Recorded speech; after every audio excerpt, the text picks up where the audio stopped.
entire garbage dumpster, like one of the long ones, lifted by that hurricane and dropped on its roof. So we're going to keep at it, keep moving around, bringing you what we see. Some of it really impressive. Other parts of it just devastating.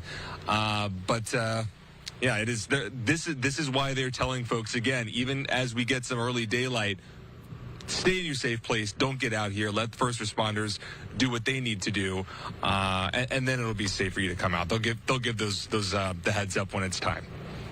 The sun comes up in about 15 minutes, 20 minutes. I fear what we're going to see. All right. All right, so that was just a little bit of Fox 13's coverage out in Tampa, and we'll continue to look to them for more updates concerning the Tampa area. But right now, everyone, I do want to go out to the Cocoa Beach area where winds are still whipping right now at this hour as these hurricane winds continue to push through. So let's go out to Cocoa Beach right now. That is where we find Fox 35 Orlando's Esther Bauer joining us here with the latest. What can you tell us at this hour here? You mentioned the wind is whipping. I mean, the gusts here are pretty striking, and it's also rain. It feels like pellets just pounding you in the face. So conditions are not great right now here in Cocoa Beach. But we're here because even though we're seeing Milton move its way offshore, even really before we dealt with the major impacts of Milton here in Brevard, this is around 6:30 when we saw tornado warnings issued for hours. One touchdown in Cocoa Beach. And what you're looking at right now, this Wells Fargo bank just off A1A, it completely lost its roof. If you can see that gaping hole, you can see the wood sticking out. I mean, the roof is gone. And as for where the roof is, it's scattered all over these streets. We have some of it in the parking lot. We have some of it right over here. We have shingles in the bushes right over here. I mean, we have the insulation scattered in the grass. So this is just one commercial building in this entire area of Cocoa Beach that saw severe damage when the tornado touched down and ripped through. Did not just affect commercial buildings. We know homes were damaged just behind me in this neighborhood, specifically on St. Croix Avenue. And what you're looking at, it's a video taken by the mayor of Cocoa Beach. He was following this storm closely. He was actually at his back patio watching the winds, which he told us they picked up to just something he had never seen before when he quickly realized, I am in a tornado, my family is in a tornado. So they were able to thankfully get away from that window, get to their safe room, and that thing ripped through. It moved his 30,000-pound boat off of the boat lift, took down several trees, which, by the way, he had strapped down trees because he had dealt with hurricane damage in the past,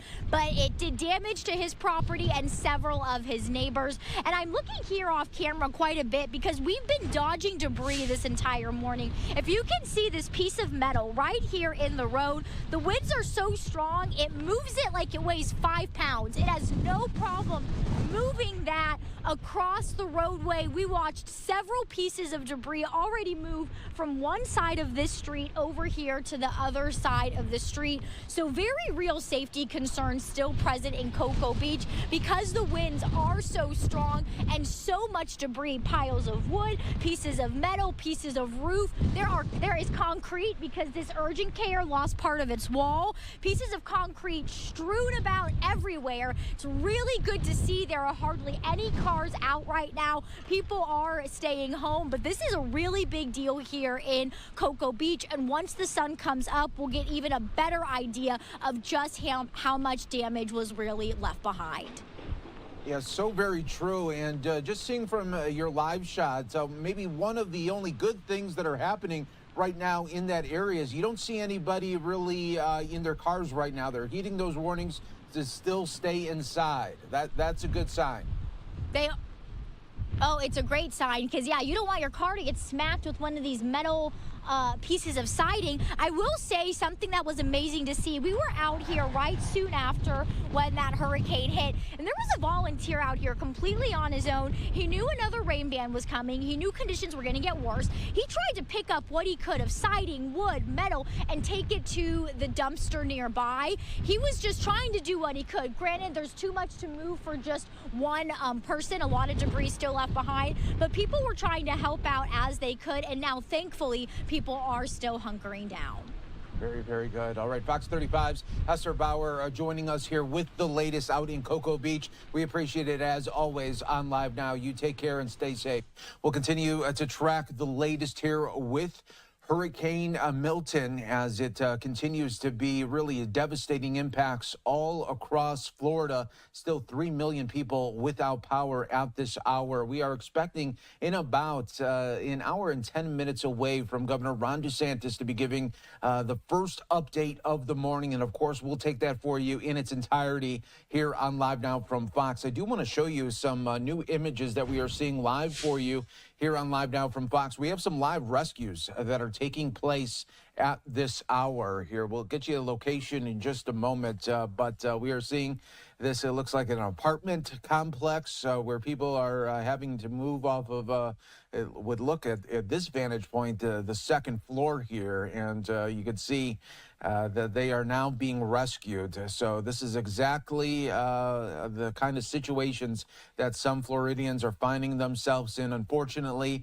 this morning as active rescues are taking place to get them away from the second story buildings and get them to safety because it is flooded all around them there. So this is going to be happening all day today. You're going to be starting to see these scenes as daylight is coming. More and more first responders are going to be going out and searching the areas. And of course, we will be continuing to follow always the very latest for you right here on Live Now from Fox as more people coming and getting to safety here by the first responders and others that are coming to their aid at this moment. Let's continue to check in right now. Let's go back out to Fox 13 in Tampa to see just how this storm progressed from the west to the east coast there of Florida and almost off the coast right now.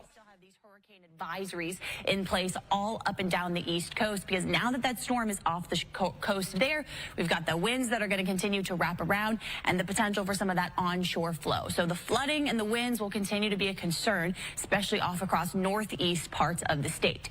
As for us, strongest winds will be felt the next couple of hours. We still will get those gusts upwards of 40, maybe 45 miles per hour. Then we look right on through Thursday. This is 4 o'clock in the afternoon. Notice these winds are coming in out of the north. So we actually have some more refreshing air coming in, which is going to be fantastic, especially given how many folks around here are not having power right now. By later tonight, we really start to see these winds wind down, but still we're talking those sustained winds, maybe 10, 15 miles per hour. So we will have a bit of breeze out there tonight and into tomorrow. As for where any lingering rain might be, you can see all of that heavy rain that's going to move in for areas around Daytona, up into Jacksonville, St. Augustine, further Georgia, South Carolina, going to deal with those rain bands for today. And so for us on the backside, maybe some areas of rain will roll through, but overall, we're not going to deal with anything too widespread here around our area as we kind of start to wind down the impacts from Milton. And now we turn things over to just cleanup efforts, which we've seen from all of our reporters around the area. Things are just a mess. 84 today, couple of lingering showers, windy at times. Then look tonight, 69, a bit breezy, partly cloudy, but it's going to start to feel nicer and nicer as we look ahead to the weekend. For tomorrow, that sun shines back out, 84 for our high, mainly sunny, but we still have to talk about the potential for some breezy conditions. And the weekend overall really going to be quite nice. A bit of a silver lining behind this all. Lows in the 60s, highs right around the mid 80s. Hey, Jen. Hey, Val. So we've been listening to our local officials, and they've been telling everyone to stay put. That was just some of the coverage there. Fox 13 in Tampa. We'll continue to check in on them. Fox 35 in Orlando as well as the morning continues on. I know a lot of people are joining us here wanting to know, okay, what's the latest out in Florida? And we'll be continuing to get you the official updates from officials. We already heard from Tampa. We'll hear from other cities and counties as the morning and afternoon goes on here. So just getting closer to 7:23 out on the East Coast. I'm your host, Mike Pace. We'll be with you for the next several hours, continuing to break down Hurricane Milton. We want to take our first break of the hour, though. Stay right here with us. More to come in just moments on Live Now.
We're back worldwide here for you on Live Now from Fox, continuing to bring you the very latest. I am your host, Mike Pace, continuing to track the aftermath of Hurricane Milton in Florida. Let's go back out to Fox 13 in Tampa. They are giving the latest updates in Pasco County. Let's listen on Live Now. Across 52, and so many of the power lines, the poles are literally looking like this. Should be like this. They're all like this. And at a particular spot in State Road 52, the power lines were swagged so low across the road, and you can't see it at all. Pitch black dark. If you'd hit it, it would have created all sorts of trouble. Pasco County Sheriff's Office deputies on patrol out there looking for this sort of thing actually saw it, stopped traffic. We went down 41 then across 54 and got to Zephyr Hills. And so many neighborhoods in Zephyr Hills look like this, Russell and Laura. I mean, just debris everywhere. They're known for their big, beautiful trees here. And look at that, a tree across the road there, blocking one lane of the road. And Jason will show you where it came up out of the ground. I mean, big old root system. I mean, you can tell it's a big tree that's been here for a long time. We're at 5th Avenue and Beltram Drive in Zephyr Hills. A couple of streets. Oh, and look, and then there's these giant trees right here that made it just fine. And that's the way these storms go. Your neighbor maybe have a tree across their house, and you've got trees around your house, and they're just fine. A couple of streets over, it's completely flooded. Doesn't look like it got into the homes, but the road's impassable, and there's another tree on a house 2 streets over. Talked to the fire rescue here in Zephyr Hills and Pasco County Fire Rescue, and they're telling us that the calls for service have just been crazy. They stopped them at 6 p.m. yesterday, started back up again about 2 a.m., and they have been running nonstop. Power lines down, trees in houses, trees across roads. It's a real mess. It's a real mess here, and it looks like most of the damage so far, from what I'm hearing from the Pasco County Fire Rescue, east side of the county. Unprecedented flooding they're seeing over here, and all sorts of damage everywhere. Russell and Laura, I'm sure this is going to be the story as the sun comes up throughout, and especially our friends and neighbors to the south. My stomach aches of what we're going to see in that part of our Tampa Bay area. Absolutely. I know it's heartbreaking, Charlie. All right, thank you. We'll check in with you here in a little while. Stay with us. Our special coverage of Hurricane Milton continues right after this. All right, that was a little bit of Fox 13. I do want to now head out to Fox 35 in Orlando, talking about heavy flooding concerns that continue in Orlando area. Let's listen in. Well, and you'll see a lot of flooding throughout Central Florida. Let's get to Deborah right now. She has more on all that we have seen. And Deborah, we're really just getting an account now of how much damage there is. Yeah, absolutely. And we've actually been asking our viewers to send us what you guys have been seeing, and you have been doing that, so we appreciate that. But here's one of the videos that we're actually seeing right now, one of the videos that we just received. This is actually from Patrice. It looks like there's some flooding there near the roadways in that spot. So obviously you can see trees even down, and there's a car, it looks like, trying to get through that roadway there and approaching that tree that was down there. So that's one of the videos we've been seeing. Also, some flooding from an apartment in Longwood. This video was sent to us from Gabby. You can see rags all over the floor, cups being used on the windowsill to catch all of that rain coming in from Milton. And then this is some video out of Oak Ridge. You can see the palm trees there just swaying. This was taken by Kayla, showing the heavy winds that we saw. And then, of course, this next video is showing really what a scary scene it is to drive up to. Those trees falling on top of those cars. This was actually taken in Ocala, again, by Patrice. So if you have any pictures or videos of the weather or any damage that you see and you want us to see it, send it to us. And of course, do it when it's safe. It's fox35orlando.com/share, and then fox35news@fox.com. Make sure those files aren't too large, because we have to, of course, be able to open that. All righty, well, don't go anywhere, because we continue to track Hurricane Milton this morning. We'll be right back. All right, we'll check back in with Fox 35 in Orlando as well. You can see Hurricane Milton leaving the East Coast there. Still now the damage has been done, and flooding concerns continue. And, of course, so many people without power out in Florida. We're also keeping an eye on some moving shots throughout Central Florida right now that we can see. Take a look here of just some of the early aftermath as sun is rising out in Florida, and you can see trees down. It's sometimes hard to go through this street, but you have people walking around trying to just survey the damage out in their communities, and our hearts are with everyone right now out in Florida as they take a look at what the damage might have been from over the night. And you can see just some streets, not too much damage. Then in others, you have a lot of trees down. So it's very interesting to see just how it changes from block to block. But we'll keep an eye on all of that for you here on Live Now from Fox. We'll take another 2-minute break. Stay right here with us. More to come on Live Now as we continue to track Hurricane.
Welcome back, everyone, to Live Now from Fox. I'm your host, Mike Page, as we continue to bring you the very latest as we track Hurricane Milton and the aftermath in Florida. I do want to go back out. Fox 13 in Tampa continues to talk about the flooding concerns in the state of Florida. Sunshine's coming back. We're back to 80 today. And for the cleanup, we're looking at mid-80s for the next few days with lows in the 60s. So at least weather-wise, we're getting in a better position. Because I remember after Helene how steamy it got. That's not going to happen this time, Russell and Laura. Okay? Good. Thank you. All right, we are getting another update right now on the aftermath in Hillsboro County. Sheriff Chad Chronister joined us again with an update on the conditions and their response. Sheriff, Chad, good morning. How you doing, man? Good morning. How are you guys holding up? We're okay. We're okay. We're starting to see the damage now. It's pretty bad. I tell you what, from about 11:30 to 2:30, we had to suspend service. It was 70, 80 mile per hour winds.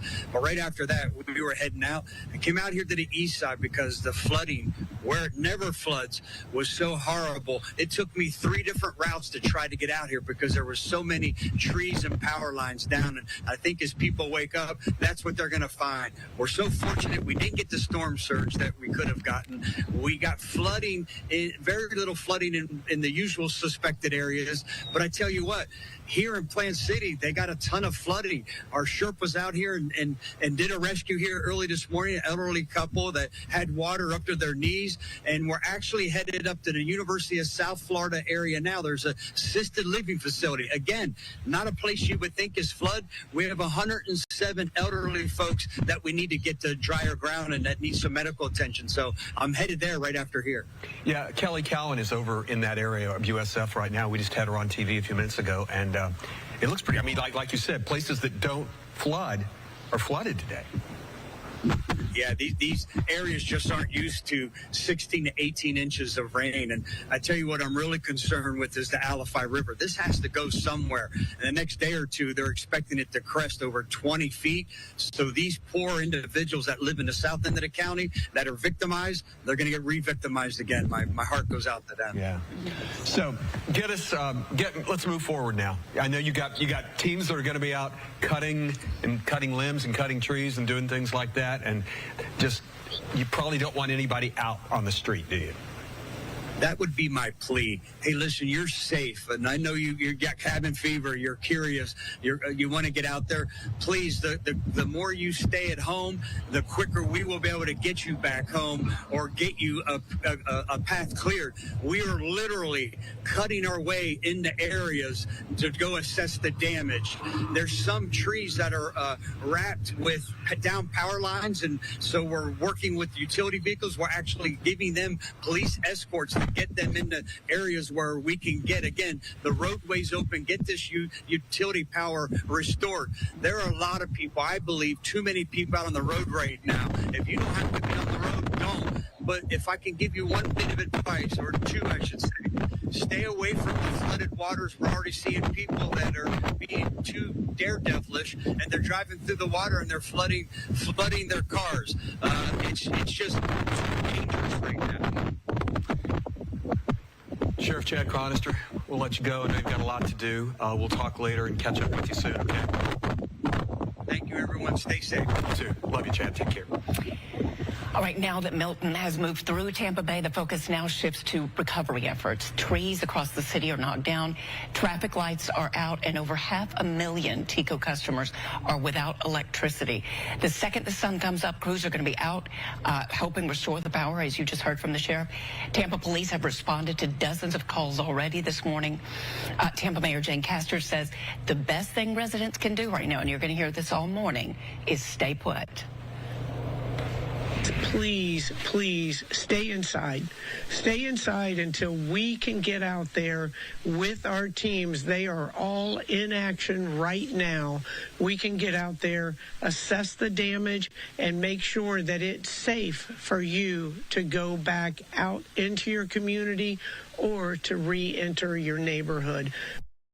So if you see any trees or wires down in your neighborhood, be sure to call and report them to the City of Tampa's Emergency Management Office. And of course, that's later today. A new video from Davis Islands, too. Ponding is underway on the roads there. We're told that really is just from the rain. Another shot out of South Tampa. You can see a transformer blowing up and glowing in the sky. It'll take a second for you to see this, but there you go. Wow. Well, as we start to look ahead to the recovery of Hurricane Milton, many who evacuated the barrier islands may want to know when they can go back home. We spoke with officials about that very question, and here's what they had to say. What I ask people to do is give us a chance to assess the damage and make sure that it is safe, that the roads are clear, debris is out of the way. I can tell you that I am concerned about the Gulf beaches because of the amount of debris that's still out there. You know, the state was in for the last few days and they cleared out a lot, but it's still a significant amount. And there's other areas of the county, Crystal Beach, Ozona, Palm Harbor, Northeast St. Petersburg, Venetian Isle, Snell Isle, Shore Acres, all that area. I was in all of those areas today, and there's still just a lot of debris out there. So I'd ask the people before they get out too fast, give us a chance. We may have to shut down the barrier islands to give the Department of Transportation and the county crews a chance to clean some of that up. But we won't know until we can do the assessment out there. What we want to do is get people back to their homes as safely and as quickly as we can, but it's important that it be safe. So we're going to take a look at things and just to the public, give us a chance to do that and make sure you can get back safely. And Laura, again, he put out a release. Pinellas County's closed. All access to the county is closed, even over land. They're saying that if you did evacuate and leave the county, which is what you were supposed to do, you cannot come back until the county is reopened. They just put that out this morning. Okay. We'll show you this. This is a home in Venice in Sarasota County in flames days after it was flooded by Hurricane Helene. It's posted by Fox Weather. Say the home was damaged by floodwaters nearly 2 weeks ago and that the fire was likely caused by wind blowing down a power line. Not clear who that home belongs to or if that owner had evacuated. Sure hope they had. And help is on the way to Treasure Island, too. We heard this from Regina Gonzalez just a bit ago. We just got this video in from Treasure Island Fire Rescue. It's showing crews driving down Central Avenue. Look at that. You can see the trucks make their way around a tree in the road as they head out, and they're going to be seeing a lot of this today. The Royal Caribbean cruise ship out in the Gulf had to turn around because of Milton. Take a look. This is the, wow. This is the Harmony of the Seas hit by massive waves. Rough seas forced the ship to initially turn around. The family that shot this video says they left Galveston October 6th with planned stops along the Mexican coast.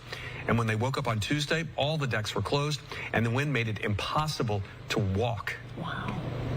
Not where I'd want to be in a storm like that. If you lost power during the storm, several local radio stations are carrying our newscast. You can listen to our hurricane coverage at 102.5 The Bone, 97X, and 101.5 The Vibe. Hey, what's going on? Before you guys head to break, I wanted to show you something. We have very limited cameras, of course, and we do have one which overlooks the Manatee River looking toward downtown Bradenton. And we found a boat, the River House Palmetto, and I really hope that it's not the owner watching this right now, but I think what happened with this boat is it became unmoored and it started crashing around, and you can see the damage that it did to the back and to the side. Oh my God. It's still seaworthy, it seems, but it is not moored in the right spot, so I think it just kind of got shook loose last night, and you know, this is what we're seeing. We're getting some of our cameras. It did, unfortunately, and I'm sorry for that, but this is, and you have a boat out there in a major hurricane making landfall. This is unfortunately sometimes this is what happens. We heard from Dylan.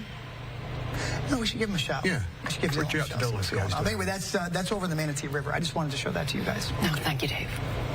Well, our team coverage of Hurricane Milton continues right after this. Stay with us. So some of the great coverage from Fox 13 in Tampa. I want to continue our coverage. Let's go out to Orlando, seeing the after effects of Hurricane Milton as the flooding concerns continue. Let's bring in their coverage here on Live Now. That's right. Marley Capper is joining us. She is in Seminole County this morning where she's surveying some of the damage right there along Lake Monroe. And of course, Marley, we know from past hurricanes that it does have a tendency to flood. It does have a tendency to flood, and this is what you're going to see, a lot of tree branches. And right over here on the sidewalk, you can see all of this water here that's coming from the sidewalk, flooding into the street. This pothole over here is like ankle deep. And then when we walk this way, you guys can see, first of all, there's a lot of people out. There's people storm watching. They're outside walking around. There's a police officer down over here. You can see he's kind of backing up into the street where there is some flooded water. And then over here, as I walk closer to the actual wall, well. I will say that it's not as strong anymore. Earlier this morning, it was like, you can go to my Instagram account, and I got up close and a wave came up and drenched me. So it's not smacking the wall as nearly as bad as it was before, but there's definitely still lots of limb over here. You guys can see there's tons of tree debris. That's going to be a very common occurrence here. Of course, we're going to watch out over here. There's the police officer's car, but there's a lot of damage that we're seeing. And so this is a common occurrence. We talked to Alan Harris. He is the director of EOC for Seminole County. Here's what he had to say about all this water. All right, we actually don't have sound from him, but that's okay. I'm going to just walk over here for you guys. You guys can see how deep this water is. It's definitely ankle deep here, and there's lots of tree limbs. So I'm going to try to help get some of these out of the street. We have another car, a police officer car here as well. So hopefully they'll tell the people to go inside, because there's no reason. You guys can see there's people over here. There's no reason to be outside right now. Really, you guys should be inside. We'll show you the videos and pictures of what it looks like. I'm just walking down a little bit more, and right when I get over to this other tree, it's definitely high ankles over here. So definitely lots of flooding in the streets, but this is going to be the common occurrence, especially with Hurricane Ian from 2022. This is what this area is used to. So stay inside until everything is marked safe, until officials can come through and be able to clean things up. But for now, we'll send these back to you guys. Some good advice. That's one of the prettier areas in Seminole County, but it's also very prone to some flooding. It sure is. The hospital, the zoo, all of that right along that waterfront. All right, good to hear from Marley. We've got some new video from downtown St. Pete. We do, of course, kind of taking basically a direct hit. A construction crane collapsed on top of a building there. No one was hurt, but there are at least 6 floors with damage. We did hear from a witness who actually lives nearby. I'm on the south side of the building, so for me, my experience was just feeling a big shaking sensation. It was pretty scary and frightening, and then I immediately got a text from neighbors and friends that no one knew what happened. So we're told city and construction companies were actually concerned about the crane beforehand with the wind, and evacuated in adjacent buildings nearby. I'm sure they were hoping the storm would turn, and we're still waiting to see Siesta Key, where essentially this was where the landfall was made. But worst case scenario there. We're keeping our eye on the roads again this morning. We just saw from Marley it's going to be debris covered on the roads. Do not hit the roads if you don't have to. Yeah, absolutely. Our team coverage continues now with Marie Ettinger. She's live inside the Thunder Truck this morning. And Marie, thankfully the Thunder Truck is able to get to a lot of places other cars can't go. Exactly. That's how we wound up here off of Buck Road. This is near Rouse Road. You guys had just been talking about the Swiftwater rescue here, and I just want to show you, you can see from this angle how deep the water is. You can see it coming up towards those mailboxes. So this is what we're looking at. It's right in front of us right now, the entire road blocked off. You can see, obviously, the deputies who were out here earlier have now they've now gone. We did see a couple of deputies around the main road off the corner. The Orange County Sheriff's Office says this is a mobile home park. They brought people out earlier. They brought deputies for that Swiftwater rescue, but the Sheriff's Office says that people in this area did not want to leave their homes. This obviously is now impassable. Even the Thunder Truck can't get through it. Again, look at those mailboxes just to view how deep this water is. The Sheriff's Office described it as being up to their chests. We are going to venture out in just a few minutes, but obviously we're not going to be able to get all that far. We'll keep you updated on what goes on around here, and we'll continue checking out any flooded waters in this area. Reporting live in Orange County, Marie Ettinger, Fox 35 News. All right, thank you, Marie. 3 feet of water there, for sure. That's a lot. Yeah, in many places it is still rising. Well, the roof at Tropicana Field is gone in St. Petersburg. The stadium was filled with beds and cots for thousands of emergency responders for the storm. City officials say, thankfully, no injuries, but we've also seen video flying over, and Ryan, it's gone. The whole roof's gone. Yeah. It reminds you a lot of the Superdome in New Orleans, similar stadium with the roof being created that way as well, and it did not hold up to the winds for sure.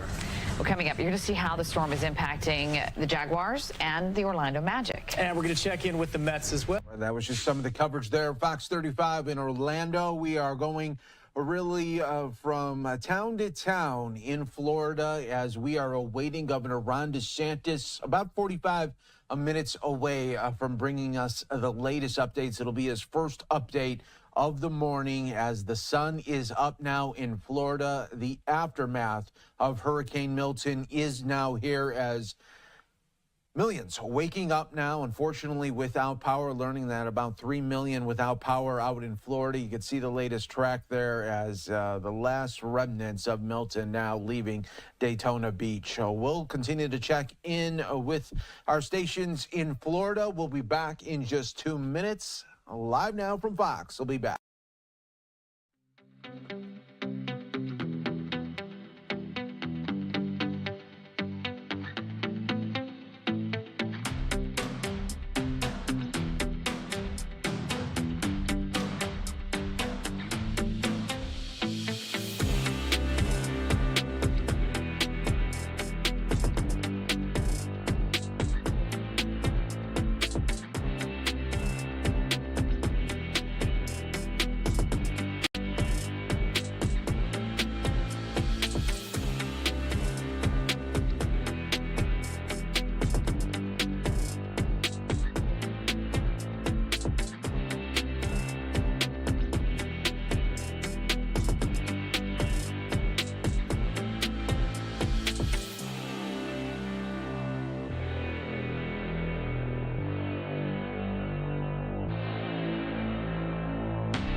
Welcome back to Live Now from Fox, everyone. I'm your host, Mike Page, as we continue to bring you coverage of Milton aftermath out in Florida. Let's continue in with some of the coverage. Let's go out to Fox 35 out in Orlando, continuing their coverage of the aftermath. Were reported. You can see this video showing those are actually patrol cars that are buried beneath debris. So many tornadoes yesterday. It's amazing we didn't have deaths in Cocoa Beach, where you saw some of that as well. Let's bring in the meteorologist right now. And we set a record yesterday with the most tornado warnings in the state of Florida in one day. That is staggering. It was a tragic thing. Jessica, you were telling me you've got a friend down there that saw one. It wasn't even trying to find one. There were just so many. It was, you saw one. Yeah, they were actually trying to get away from the tornado because they were in line of the tornado warning near Lake Okeechobee, and then they made a beeline trying to get away from it, and they eventually saw how it's a huge tornado. So really happy that they were able to stay safe, but I don't think everyone else was obviously as fortunate. But yeah, well, it's a sign of just how many tornadoes there were. In fact, a record number of tornado warnings issued in one day in the state of Florida, thanks to the outer bands of Milton. And that kind of a story just tells the tale. It's like you're not even trying, and there it is. Fortunately, this morning we're all done with the tornado threat, and at this point we're looking at sort of the storm not quite yet winding down, but we're going to start now the process of winding down. And in fact, by mid-morning here in Orlando, we're going to see conditions rapidly improving, and then on the coastlines we head toward late morning. Now that's as far as the active rain and wind. There is still going to be impacts from river levels rising from all of the runoff, and we still do have some areas of flash flooding around the region. Milton itself structurally is collapsing. This was a powerful Category 5 in the Gulf of Mexico. As it approached, it was impacted by wind shear from an approaching cold front, and made landfall as a minimal Cat 3 near Siesta Key, and then quickly dissipated to a Cat 1 as it pushed over central Florida and then out to sea. Right now, winds officially at 85 miles per hour, but I expect they'll probably drop those to minimal hurricane force for the next advisory, which should be coming out any moment, by the way, for the 8 o'clock intermediate advisory.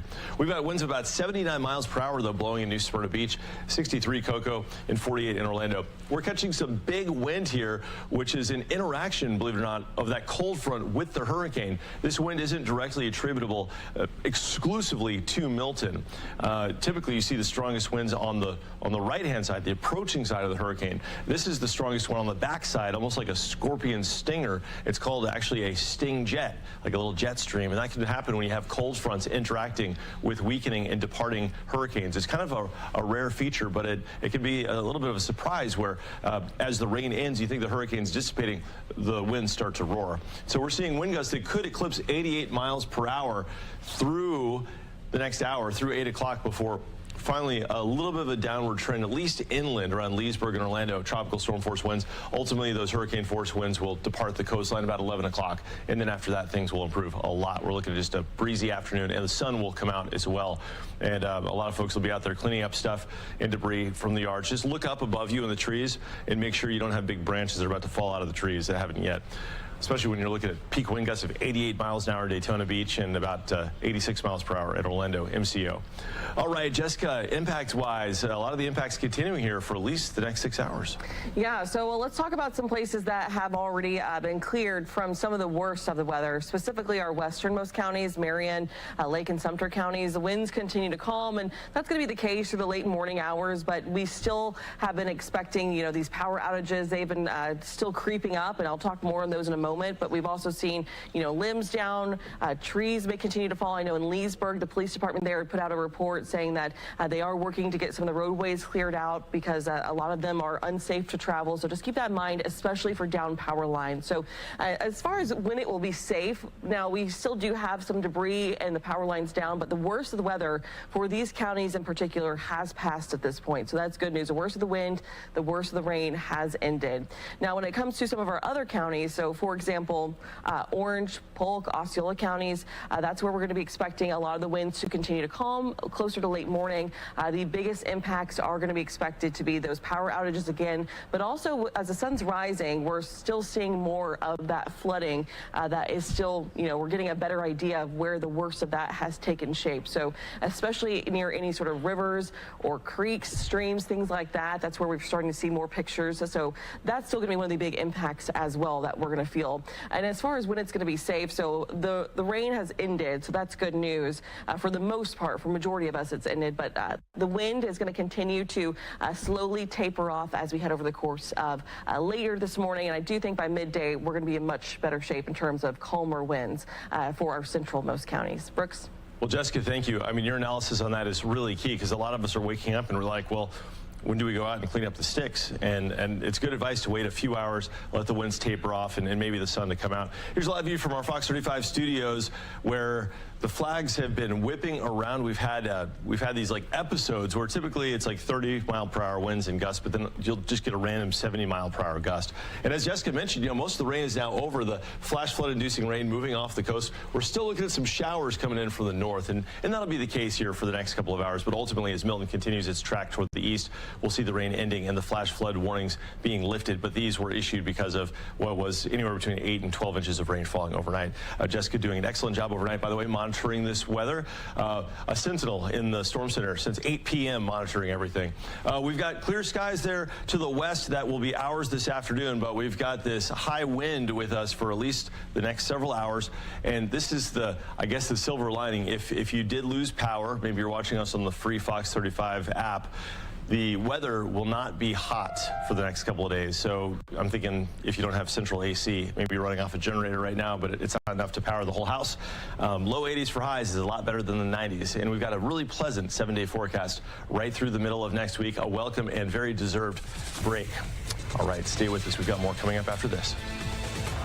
All right, that was just some of the great coverage from Fox 35 in Orlando. I'm your host, Mike Page. Thanks again for being with us worldwide on Live Now. Coming up on a new hour in just moments, getting very close to 8 a.m. out on the East Coast, almost 5 a.m. on the West Coast. We do, coming up, have in about 30 minutes, Governor Ron DeSantis will be issuing his first news conference of the morning. Of course, we will take that in full for all of our viewers. I know a lot of people just waking up right now, especially out maybe in Florida, or maybe you just couldn't sleep last night because those winds were really, really whipping, and the rain that you heard might have been a very, very hard night to sleep there. So we appreciate everyone continuing to join us. I know a lot of viewers watching us really worried about Florida. Maybe we have loved ones, family and friends out there, want to see what the conditions are like. So we'll be providing you those images throughout the morning and afternoon, all right here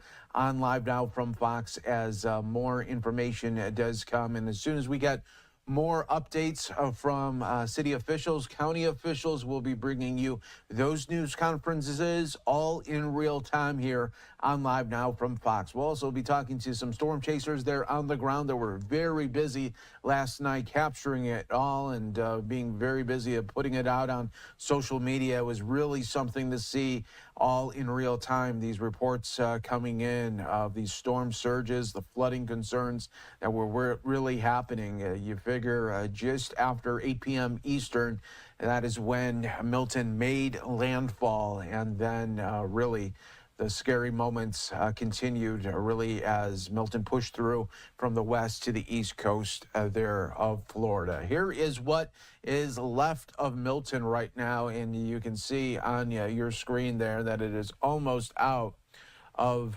Daytona Beach right now. And again, we'll be tracking some of the latest updates all right here for you, as well as other top stories and headlines as they become a little bit more clear throughout the afternoon here. But again, one of the big updates was Hurricane Milton ripping the roof off Tropicana Field out in Tampa Bay. And coming up in moments, we'll get you out to Fox 13 in Tampa.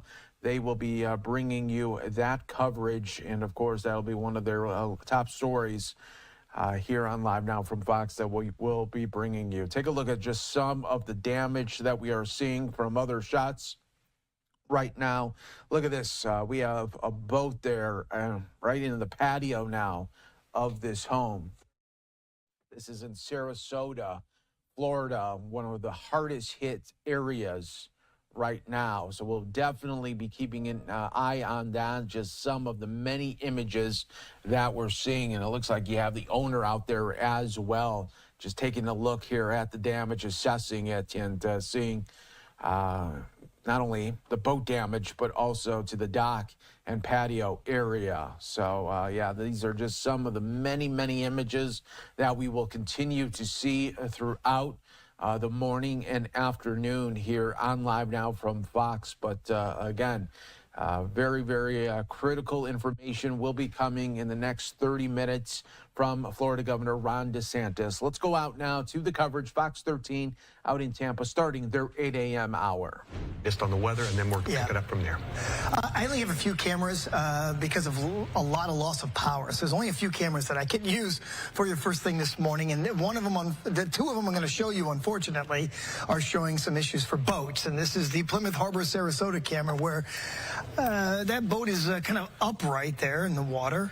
That's one particular spot. Here's another one. This boat was definitely damaged from the storm. The River House Palmetto camera, it looked like that boat became unmoored, unanchored, or whatever, untied, and was being jostled around. And you can see some of the damage that was done there.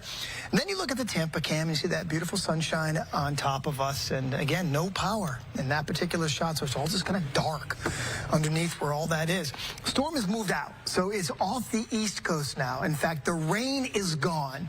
The wind is just about gone. We still get some pretty strong wind gusts into Polk County and Highlands County, because obviously they're closer to where the center is, offshore, off the East Coast. But even those winds will subside over the next few hours.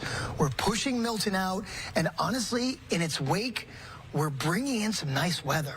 Maybe a couple of leftover showers today, not a big deal. A little windy, temperatures near 80, but we are going to have low temperatures in the 60s for the next several days. So for those of you without power, and could be without power for quite some time, we're not going to get the big, humid air mass coming in behind the storm. And that's the good news.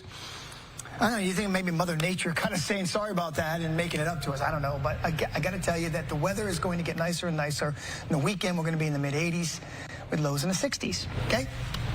Okay. It was a sleepless night in Sarasota County. And the hurricane made landfall right near Siesta Key. Fox 13's Matt McClellan is assessing some of the damage in Sarasota. Hi, Matt. Hey, good morning, Laura and Russell. So we have been making our way north toward Bradenton. We believe there may be some pretty significant damage there to our north, but here we are in North Sarasota. We've not quite made it to Bradenton yet. This mobile home community, we kind of tucked in here as we followed a convoy of fire engines in, wanting to see what it was that they were checking out. And it turned out that they, I believe, were just doing some welfare checks. Unfortunately, not everybody evacuated as ordered across the county. Everybody in a mobile home ordered to evacuate. But we've not gotten any bad news that we know of just yet, and that is something to hold on to. My colleague Ryan French happened to catch a paramedic as he was getting some video here. Guy was driving out in the ambulance, and Ryan just asked him, hey, how are you holding up? You doing okay? And the guy kind of gave a weak smile and just nodded. But the unspoken part is that he and his colleagues have seen some things this morning and even in the early morning hours that we haven't yet heard about. So I just wanted to give you a look here at some of what we're seeing. And I know that these mobile home communities are often sort of what we expect to see among the hardest hit, but these are still people's homes. People are still going to be returning at some point today or tomorrow to find this disruption to their lives, their yards, their roofs, their carports. If I can get Ryan to pan to the left just a little bit, there is one carport that has wrapped itself around, I guess this would be the roof of a carport, wrapped itself around a utility pole. Obviously, we've got these power outages, but it looks like that could be a potentially very dangerous situation. But otherwise, lots of insulation lining the street here, and lots of metal, lots of scraps, and of course, so many pieces of yard and patio furniture that did not get taken in as well, and other parts of this that we're not even showing you here. It looks like a third world country. Let me see if this, I don't think this lady's going to stop for me. I was going to see if I could get her to tell us how she did last night. I'll tell you an update, though, from the city of Sarasota. They let us know that Public Works, along with utilities, Parks and Rec, other first responders, they're working to assist the damage, also to assess the damage, I should say. Also what they call their TFIT team, that's their Tactical First In Response team. They headed out before sunrise. They're in the community clearing primary north and south and east-west roads, beginning that damage assessment process as well. So I know everybody's instinct, and I know Laura and Russell, you guys have been sharing this with our viewers as well, but folks who have been evacuated, the instinct is let me get home as soon as I can. I'm anxious to see what my property looks like, what am I heading into, but again, it's the order, the call out, whatever you want to call it, is to hold off. It is not time yet. The roads are still not safe. So first responders still urging people to take their time and not rush back home. But we're going to keep making our way north and see what Bradenton brings us, and we'll bring it to you right here on Fox 13 as soon as we find something we might want to share with you here. Wow. All right, Matt, thank you. Well, Pinellas County took a pounding during the hurricane. The wind was so strong, it blew the roof off Tropicana Field. Fox 13's Regina Gonzalez is in Pinellas. Well, as daylight now breaks, we're starting to see what Hurricane Milton was capable of doing here in Pinellas County. And one of the main focal points of St. Pete, the home of the Tampa Bay Rays, was certainly roughed up by this storm. You can see basically the entire roof ripped off, shredded, and we have gotten some reports that these panels are now sitting on some of the interstates. This was built in 1990, and what this is made out of is translucent fiberglass that just did not appear to be able to withstand the 101 mile per hour winds that were clocked at a local airport. It's supposed to be able to withstand 115 mile per hour winds, but again, it built in 1990. It looks like it did not just keep up. Meanwhile, we do know that 13 13 essential employees were inside. They were all accounted for. Everyone was okay. And I know there was some pictures circling around on social media of cots on the field. Well, this was not a shelter. I know some people were confused about that. This was being used as a base camp for first responders that were going to come in after Milton rolled through to help clean up the devastation. So miraculous and happy to report that everybody was okay. Now, we do know that access to Pinellas County is currently shut down. We know the bridges are closed. We know access to the barrier islands was cut off days ago. But right now, you've got first responders finally able to get on the roads after the worst of the conditions were done last night. There's down trees, down power lines, debris, down street poles, or street signs, I should say. And then we are also getting reports of a lot of flooding, even inland, not just in our coastal communities. You had a lot of rain in a short amount of time. So more than 2,000 911 calls since midnight reported to the Pinellas County EOC. We also know that that had to do with structure fires also. So we're going to keep you up to date with the latest here in Pinellas County regarding the damage done from Hurricane Milton. For now, I'm Regina Gonzalez reporting in St. Pete for Fox 13. We'll send it back to you. Well, as you just heard, Pinellas had its share of damage from the hurricane. Yeah, and there are still issues. Josh Boatwright is the Public Information Officer for the Emergency Operations Center there. Josh, good morning to you. Thank you for being with us. Thanks. I want to get to the flooding in just a minute, but my goodness, looking at the roof of Tropicana Field, what a sight to behold. Yeah, it's really unbelievable to see, and you know, as y'all were just explaining, you know, there's really debris all over the place right now, and you know, we're talking about, you know, shreds of the Tropicana Field roof maybe being reported out on the interstate. That's a big reason why our message this morning is to stay put.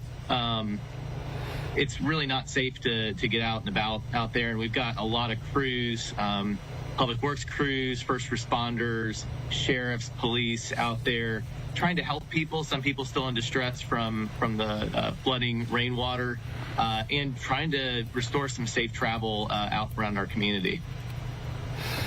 Well, we saw a release from the sheriff a while ago, essentially saying Pinellas County's closed. Don't try to come in here right now. Right, and I mean, obviously, our bridges are closed, so there's really not a lot of access at the moment. I think we experienced something like this. I think it was less than 2 weeks ago with Helene. Where the morning after, it's hard to get the scope of the damage, but we know there's a lot of hazards out there and a lot of dangers, and we certainly don't want to have people getting into more dangerous situations where they need help or need rescue, and so there's no way to really estimate how long it'll take to get an assessment of that, but there are people fanning out all across the county trying to you know, clear trees out of roads, down power lines, assess, you know, the safety, and kind of see where there might still be some ongoing flooding happening. What about the areas like Shore Acres and Coffee Pot Bayou, some of the areas that really flooded during Helene? Yeah, I don't have any specific information on those communities. I know that they're, you know, always a big concern with flooding.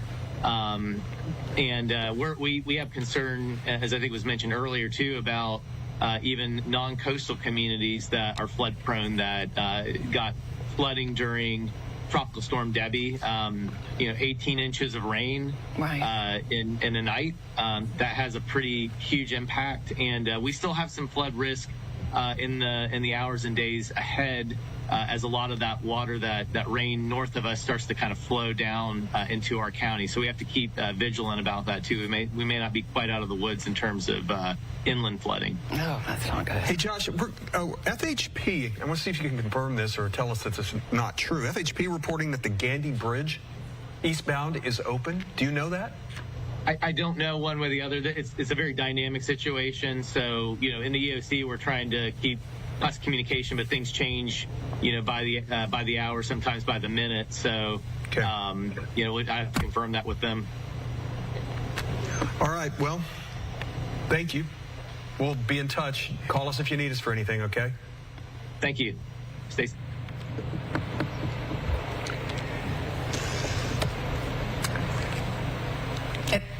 Not just damage tornadoes. Yes, we're doing this now. Sorry, I didn't know if we were going to do first. It wasn't just the hurricane causing damage. Tornadoes were a big issue, too, and a lot of them. And Dave, you and Jim were talking about this, you and Valerie. I mean, this was an issue. 125 tornado warnings yesterday. I think 30 or more of those alone just came from the National Weather Service in Ruskin. 27 so far. We have the map, right? We get the map up? We put the map up real quick. 27 have been confirmed so far, though I've obviously worked to confirm the rest of them. And you asked me earlier about some of the larger ones, and I did find out that unfortunately there were multiple deaths. I think was reported 4. Yeah, in St. Lucie, and I think as a result of some of these. And these were not your typical hurricane-like tornadoes, which would be kind of wrapped in the rain bands and stuff. These were out alone, far ahead of it, in almost supercell-like fashion. These look more like the Midwest type of tornadoes that you would typically see. And the storm system is out over the water. There's no friction. It's just kind of doing its thing. It's pinwheeling around, minding its own business.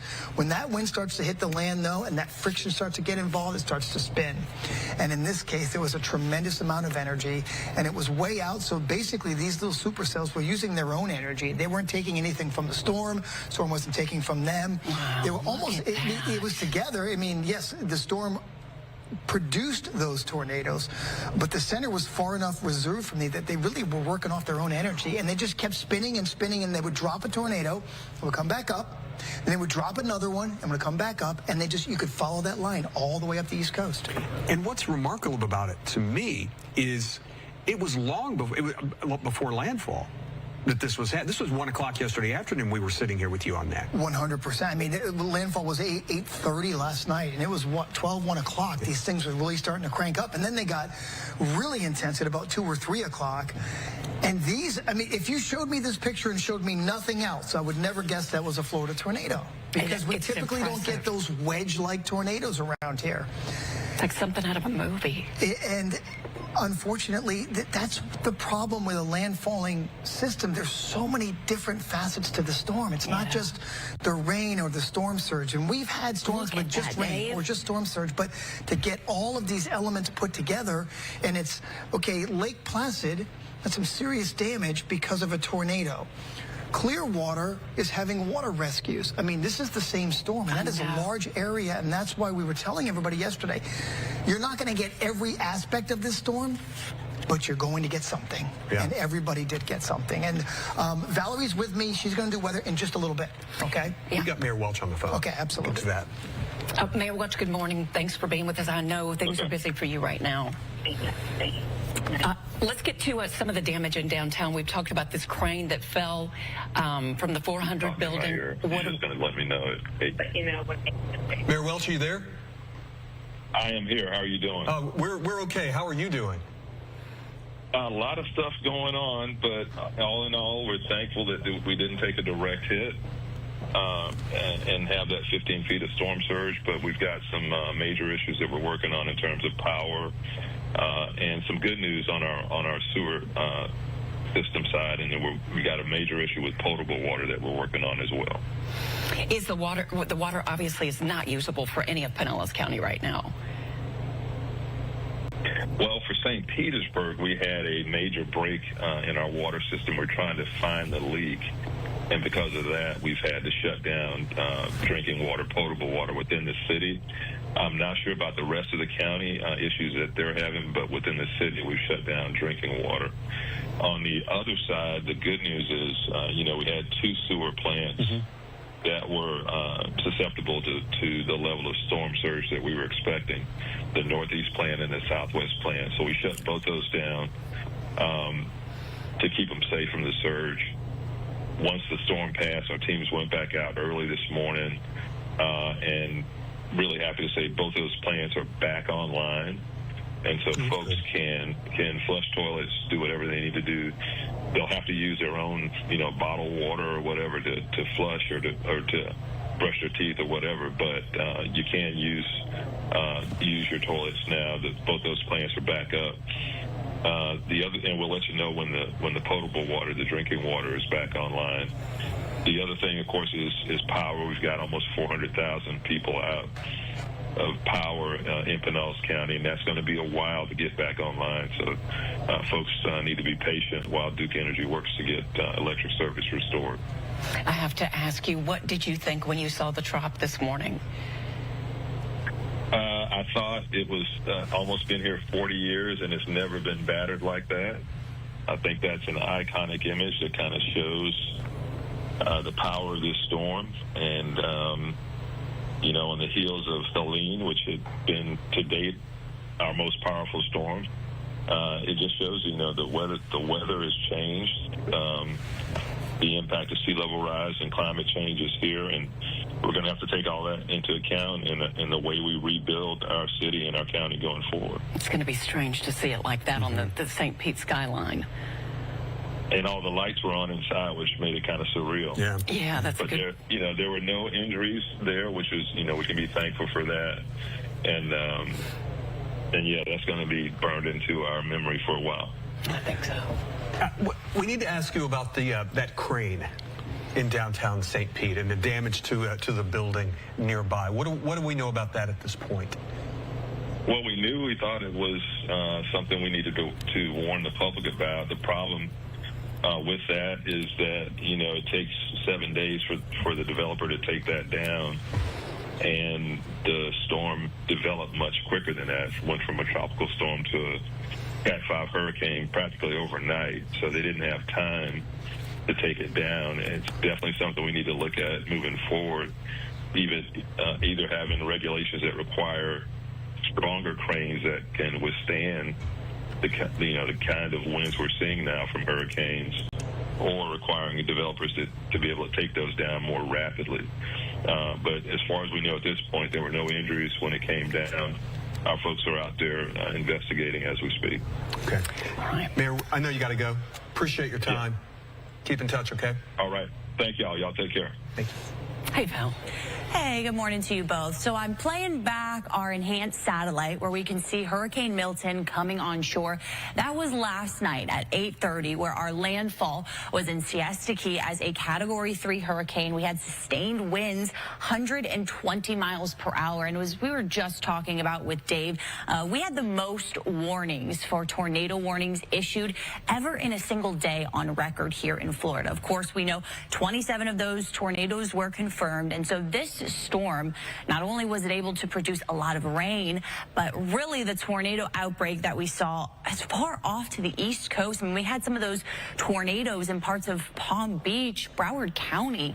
And so these really were far reaching. And these tornadoes, as they got going, they were really long track tornadoes. So not something we typically see with hurricanes. So really, a lot of severe threats came with this storm. And we can see it now as it kind of is moving off the coast. That storm is now really continuing to pull away. Some lingering rain bands up along the Space Coast, and from Ocala to Gainesville, parts of the Big Bend, we still have the potential for some strong winds, as we have that high wind watch for some of those areas. We look at our winds here around the area, and of course, a lot of our sites are down. We've got a lot of power outages, so we're not getting all of this data in, but we do still have some breezy conditions. 24 mile per hour gusts right now in Tampa, 29 in Lakeland, sustained winds there about 24. We get down to Arcadia, where that's where our strongest wind is right now, about 43 miles per hour. We get closer to where Milton is now on the East Coast, dealing with some stronger winds there as well. At this point, we are talking about still 85 mile per hour winds, so it's really incredible that the storm came on shore as a Category 3. It's crossed all the way across the peninsula just to the south of the Orlando area, and we're still talking about a Category 1 hurricane now in the Atlantic. It is moving pretty quick, about 18 miles per hour, but now our concerns are going to be up and down the East Coast into parts of Georgia, Carolinas for the wind and the onshore push to potentially cause some higher water levels, some storage surge concerns there as well. But we look at our winds that we were dealing with earlier today in the early morning hours during the height of this storm. All right, that's just some of the coverage there. Fox 13 in Tampa continuing to bring the latest, the aftermath of Milton right now, and talking a little bit about what the Tampa region saw yesterday as massive Category 3 storm came on board there to Tampa area and so many areas like Sarasota. Let's continue our coverage here on Live Now from Fox. And let's go out to Bradenton, Florida. And that is where we find Fox News' Kennedy Hayes joining us here with the latest. And Kennedy, how is it in that area right now? Well, Mike, we're about a 20-minute drive inland from Tampa, and I can tell you we do see some flooding in this area. If you take a look behind me, you can see a couple cars there partially submerged in water. It looks like two gentlemen right now are over there trying to get into one of the cars. But overall, about 3 million homes and businesses are without power across Florida. Winds from Hurricane Milton passing through overnight were powerful. Take a look at this video shot from around midnight outside our hotel nearby Lakeland. The wind gusts were slapping the palm trees. You could hear the wind roaring. Rain was hitting us sideways. Hurricane Milton made landfall in Siesta Key, Florida just before 8:30 last night. It was a Category 3 hurricane at landfall. The powerful storm brought destructive winds of up to 100 miles an hour in some areas. And this morning we are also seeing branches and tree limbs scattered about like this one here. I can tell you when we were on I-4 heading this way this morning, we also saw several highway signs that had been actually uprooted.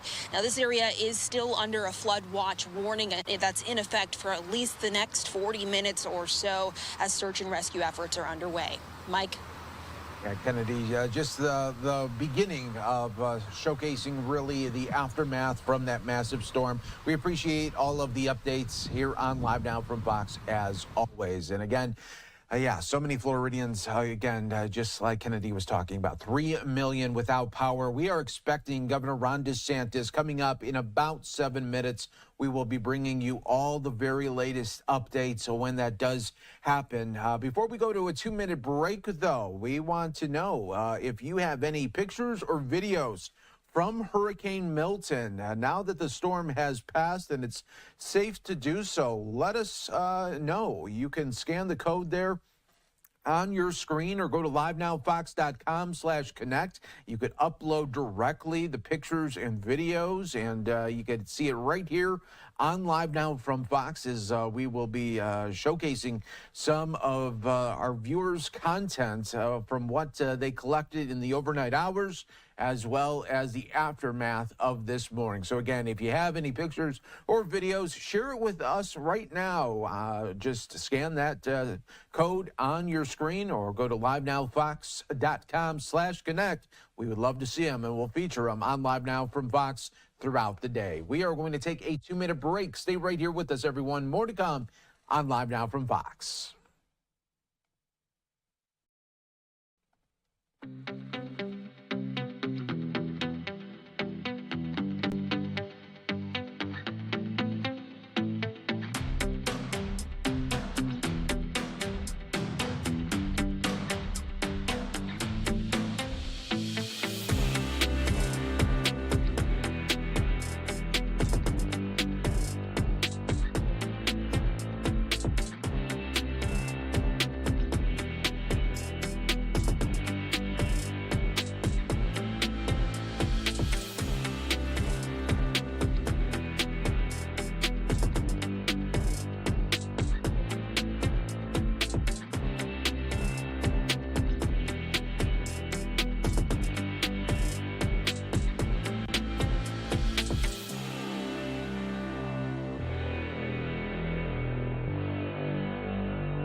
Welcome back to Live Now from Fox, everyone. I'm your host, Mike Page. Always great to be with you as we continue to showcase the aftermath of Hurricane Milton out in Florida. I do want to let you know, coming up any moment right now, Florida Governor Ron DeSantis will be giving his first news briefing of the day. And, of course, we will be bringing that to all of you as soon as it gets going. We'll also have all of the question and answers as well, from the media to Governor Ron DeSantis and his other state officials. But in the meantime, let's go out to Pasco County, Florida, for some of the aftermath right now. Fox 13 again on the coverage. And if we lose our signal a little bit, just know we depend on cell service to give you these live shots. And cell service is quite spotty after the storm in this area especially. But see where the ground's so saturated and the big trees so heavy, gravity wins. So they go down, creates a mess. In this pocket right here at least, the trees fell harmlessly where they are and not on a house. In fact, again, the gentleman who lives in this house, whose yard this is, whose trees they are, happens to be an insurance adjuster, spent his career as an insurance adjuster, Russell, and he said, when it falls like that, that's called firewood. And that's good. That's a good thing, because there's not an insurance claim that comes with that. The feeling here in Zephyr Hills is one of gratefulness. Even though there's no power, there are trees down everywhere, there are power lines down everywhere. People are coming out, and I can see them checking on each other, and they're hugging, and they're grateful that they're here, those who are. Now, we don't know the extent of this. Officials are still going to figure out just how bad things are here. They've been running on calls nonstop, but people are grateful, even though they're dealing with what they're dealing with here, because we know down south, it's so much worse. You know, I was looking when you were showing me the Duke Power people who are doing what they do. Can you hear me okay? And Russell, yeah, it's a little, yeah. I just want to show you, and they're already gone. That's how fast they are moving through here. They were there at the beginning of that live shot. They're gone. But when I was watching them do their work, I was thinking, well, of course they know what they're doing. They know how to do it. But it's dangerous. It's hard. And these are remarkable people who come from all over America to help people out when they're out of power. 100%. I will tell you that those were local guys, because when they jumped out of the truck, they said, we love watching Good Day Tampa Bay. We watch you every morning. And they thanked us for keeping them informed. I said, no. Thank you for what you're doing. But so those are some local fellas, but you're right. There are power companies from around the country and even as far away as Canada staged already here, ready to help and get power back just as soon as possible. Yeah. Hey, thanks. Take care up there, okay? Okay, definitely. Bye. Unbelievable. Well, Pinellas County took a pounding during this hurricane. At Fox 13's Regina Gonzalez is live in Clearwater now, where water rescues are underway. You have been all over Pinellas County this morning. The damage is indescribable. Yeah, we've been trying to get to everything and cover it all. And now I know we got Governor Ron DeSantis speaking, so we will head to him right now. All right, and just as Regina Gonzalez was saying, Governor Ron DeSantis has started. Let's go to him right now on Live Now from Fox. Last night, Hurricane Milton made landfall near Siesta Key in Sarasota County. It moved quickly across central Florida overnight, producing significant flooding and damaging winds near its path. The storm did bring much destruction and damage. Tornadoes ravaged parts of the east coast of the state. Flooding occurred on the west and east coast, and strong winds lashed the state, especially in Pinellas, Hillsboro, Manatee, and Sarasota counties. Over the last 24 hours, heavy rainfall totals upwards of 10 to 15 inches has been observed across much of the Tampa Bay area, Nature Coast, and spreading eastward along north of I-4 corridor towards Sanford. Isolated pockets of up to 18 inches of rainfall were observed in Pinellas and coastal Hillsboro counties. 5 to 10 inches of rainfall has been observed further northward towards Gainesville, along eastern portions of the I-4 corridor, and south of the western I-4 corridor towards Sarasota. Several rivers reached major flood stage, and major flooding continues along portions of the Hillsboro River, St. Johns River, and Little Wekiva River. Water levels are forecast to continue rising along northeast and west central Florida rivers and waterways, with many forecasts to remain within or reach moderate to flood stage over the next day or so. We had over 80,000 people that were into shelters overnight as the storm hit the state. We will better understand the extent of the damage as the day progresses. And you have people that are out there assessing damage right now. First responders have been working all through the night to help people who were in distress. And what we can say is the storm was significant, but thankfully this was not the worst case scenario. The storm did weaken before landfall, and the storm surge, as initially reported, has not been as significant overall as what was observed for Hurricane Helene. Right now, it looks like Sarasota County had the most significant storm surge, likely somewhere between 8 to 10 feet. And remember, with Helene, we had 15 to 20 feet up in Taylor County. Rescue missions have been underway throughout the night. State search and rescue teams report at least 48 individuals have been rescued as of 0630. National Guard search and rescue teams have worked overnight and successfully executed rescues of families and pets on the West Coast and from the destruction of the tornadoes in the central and eastern parts of Florida. The Guard continues to work into the morning and have 31 rescue aircraft operational and hundreds of rescuers engaged in over 125 active missions in 26 different counties. Over 6,500 soldiers are deployed throughout the state. Florida Fish and Wildlife Commission has made land and water rescues in Pinellas, Hillsboro, and Pasco County. The State Guard has also been engaged in search and rescue, assisting with floodwater evacuations as well as damage assessments. There are currently 3.1 million accounts without power. There have been 635,000 restorations since Hurricane Milton hit Florida. The areas that have the most significant outages as of this morning are Hillsboro, 75% out, Hardy, 97% out, Manatee, 82% out, Pinellas, 68% out, and Sarasota, 75% out. Of course, there are 50,000 plus linemen that have been pre-staged. A lot of what they'll do this morning is likely assess the damage and then begin restoration operations very quickly. And we appreciate everybody that's in that fight because that's very important for a lot of people. Cut and toss have begun at first light by the Florida Department of Transportation. 328 crews are active in the field with over 350 pieces of heavy equipment and trucks. 150 bridge inspectors were dispatched at first light and have begun performing inspections to open bridges across the impact areas. As I put in my executive order, residents have a right to be back into their homes as soon as the roadways are deemed safe. In Tampa, the Gandy Bridge and Howard Franklin Bridge have been inspected, cleared, and are open, and inspections of the Sunshine Skyway Bridge are underway. There is debris on the Sunshine Skyway as well as the Courtney Campbell, but once that debris is clear, we anticipate those bridges opening later this morning. Other bridges are being opened as soon as the state inspections are completed. The Tampa Airport is repairing minimal damage and should be open no later than tomorrow. Seaports are awaiting Coast Guard channel surveys to reopen waterside, but as of now, our initial assessments is they will likely be able to resume operations very quickly.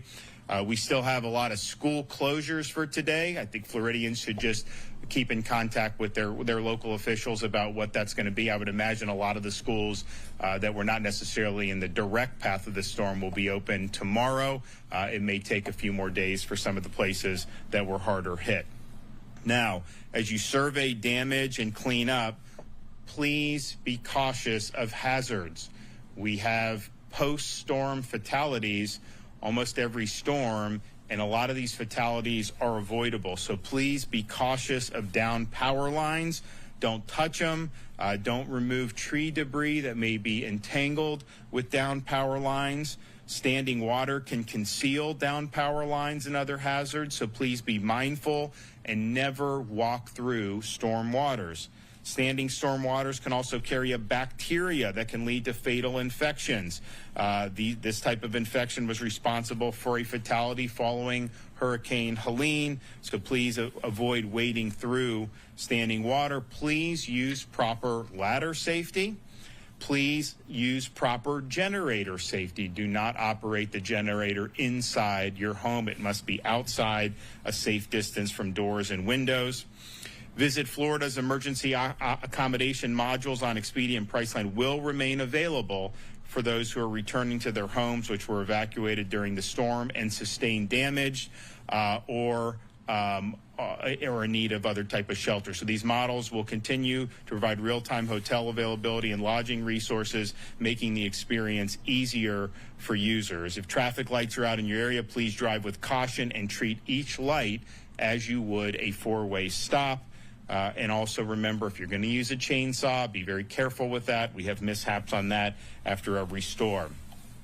We are extending the Hope Florida line for another 2 weeks at 24 hours, 7 days a week. So if you need assistance or resources post-storm, you can call 1-833-GET-HOPE, 1-833-GET-HOPE. Hope Florida's disaster arm, Activate Hope, is a program designed to help people find help following a disaster such as a hurricane.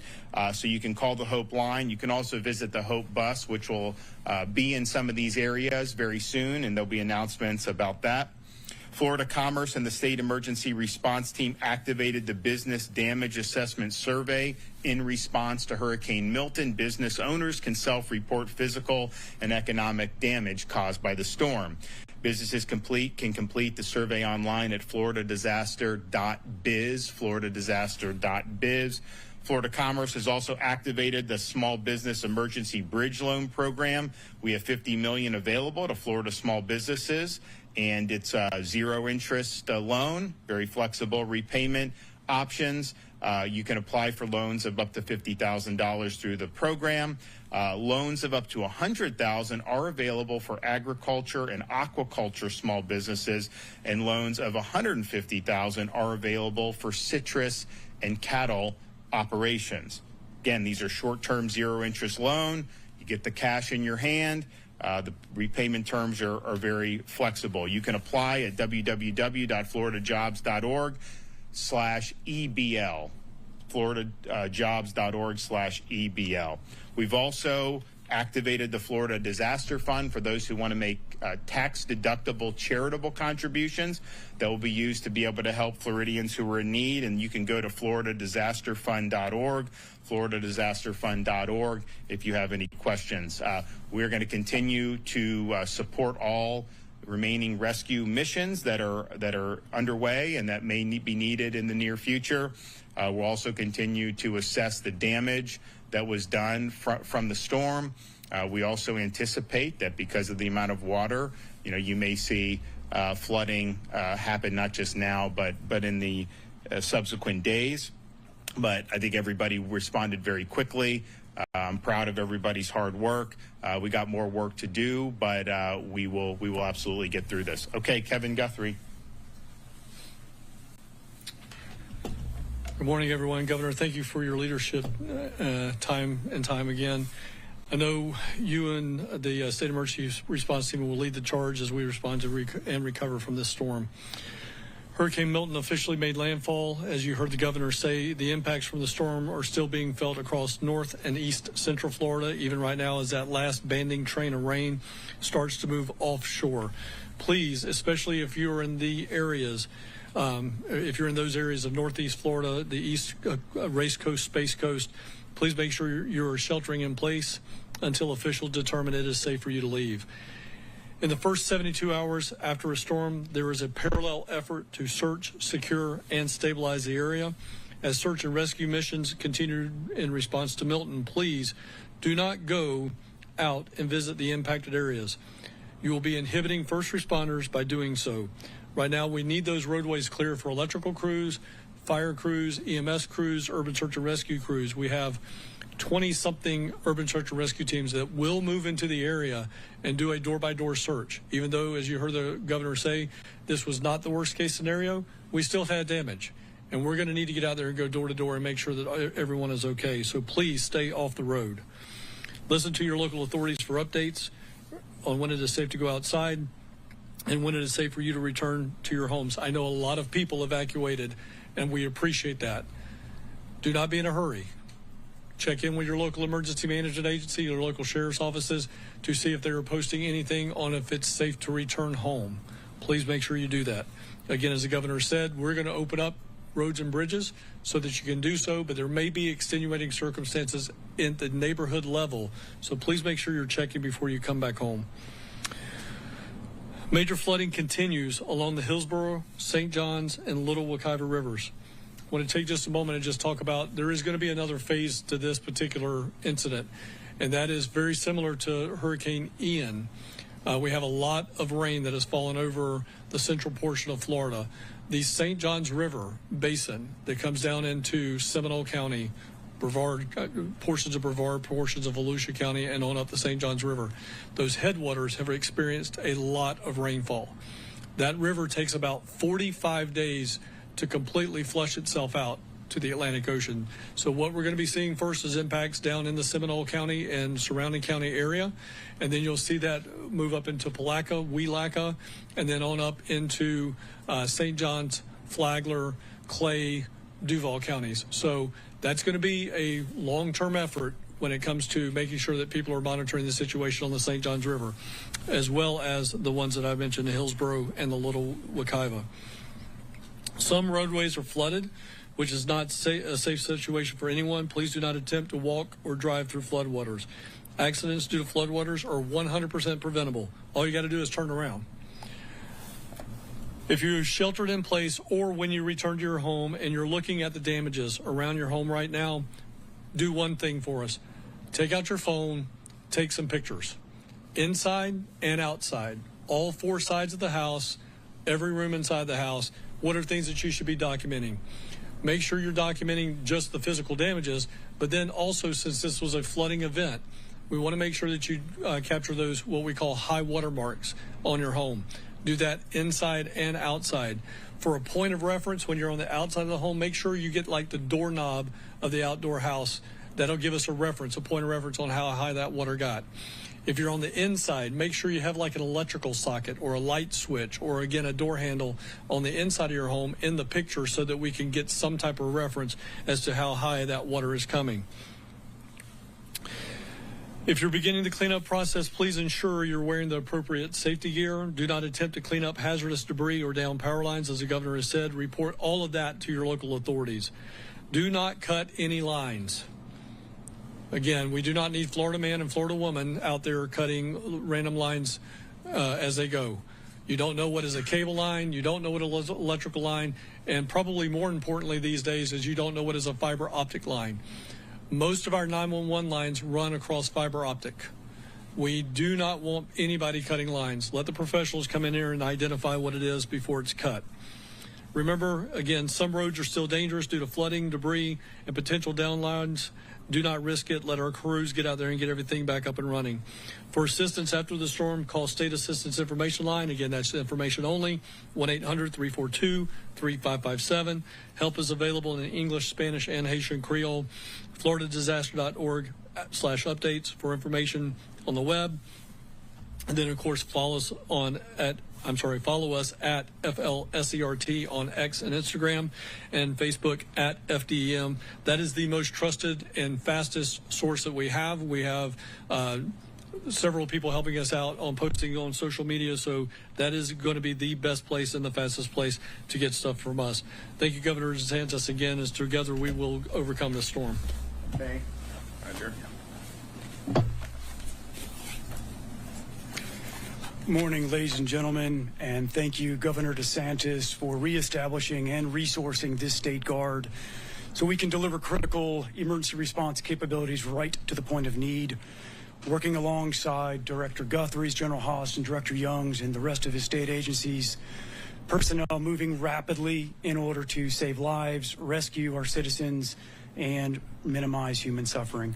Throughout the night and this morning, our Special Missions Unit with search and rescue, K-9, paramedic, and swiftwater rescue teams moved throughout the most severely impacted areas between Pasco and Sarasota counties, working with local authorities to provide on-water and overland search and rescue and route assessment capabilities.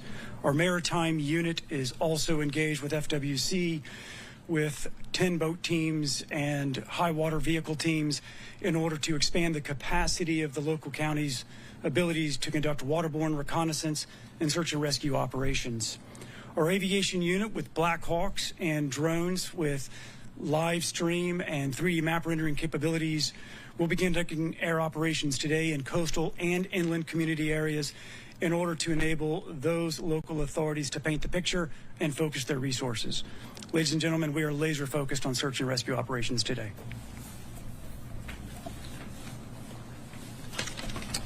Good morning, everyone, and I'd like to also thank Governor DeSantis for his unwavering support during these times of critical need. We are fortunate and blessed to live in a state where the governor has such support for state agencies that put Floridians first. I want to also thank DEM Director Kevin Guthrie for his outstanding leadership and support, and his DEM team for their coordination and communication with all state agencies, making us the leading leaders in the nation for emergency response. We're privileged and honored to be a part of that team.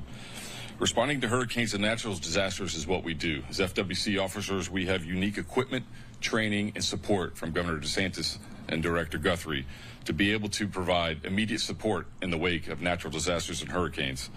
This is through the use of specialized equipment like shallow draft boats, airboats, swamp buggies, and other equipment to provide high water rescues. And that's exactly what we're doing right now. We have deployed 135 officers teamed up with the Florida State Guard, the Division of Finance Services Cut Teams, Florida Ag Law, the Florida National Guard, and the Miccosukee Tribe Law Enforcement, and local sheriff's offices up and down the coast and across the state to provide search and rescue efforts to those in greatest need. Teams with these specialized equipment for search and rescue across the state are hard at work right now. Our search and rescue efforts are ongoing, and so far this morning we've reported over 42 rescues in several counties. In Pinellas County, we've had so far 7 land rescues, 3 water rescues, several welfare checks. There were 2 arrested for looting for battery on LEO with our teams in the Pinellas County Sheriff's Office, and 21 rescued from an apartment building. These rescues started yesterday in the wake of the tornadoes. We had 7 local FWC officers respond to a tornado event where they rescued 6 and evacuated 4, or evacuated by 4x4 vehicles, and also conducted 30 welfare checks. In Pasco County, operations are ongoing, responding to multiple intersections, clearing trees and debris, allowing emergency vehicles to access storm-damaged areas, and responding to calls for service. In Hillsboro County, there are several people assisted from a vehicle in a ditch, 1 pulled from a flooded vehicle, 3 individuals removed from a flooded apartment, and there was another 100 evacuated at an assisted living facility, and another 20 evacuated from a senior list facility in Tampa. So again, these efforts are ongoing. They're ongoing across the state. Like Director Guthrie said, there is going to be flooding events across the state in central and northern Florida. So please be aware, if you're in a flood-prone area, be aware of this. Our teams will be able to respond and alert all through the state throughout this time. So again, I want to thank Governor DeSantis for his leadership and support, and FWC is here to work with our partners to make sure that the Floridians are safe during this event. Thank you. So we'll continue with the rescue operations as needed.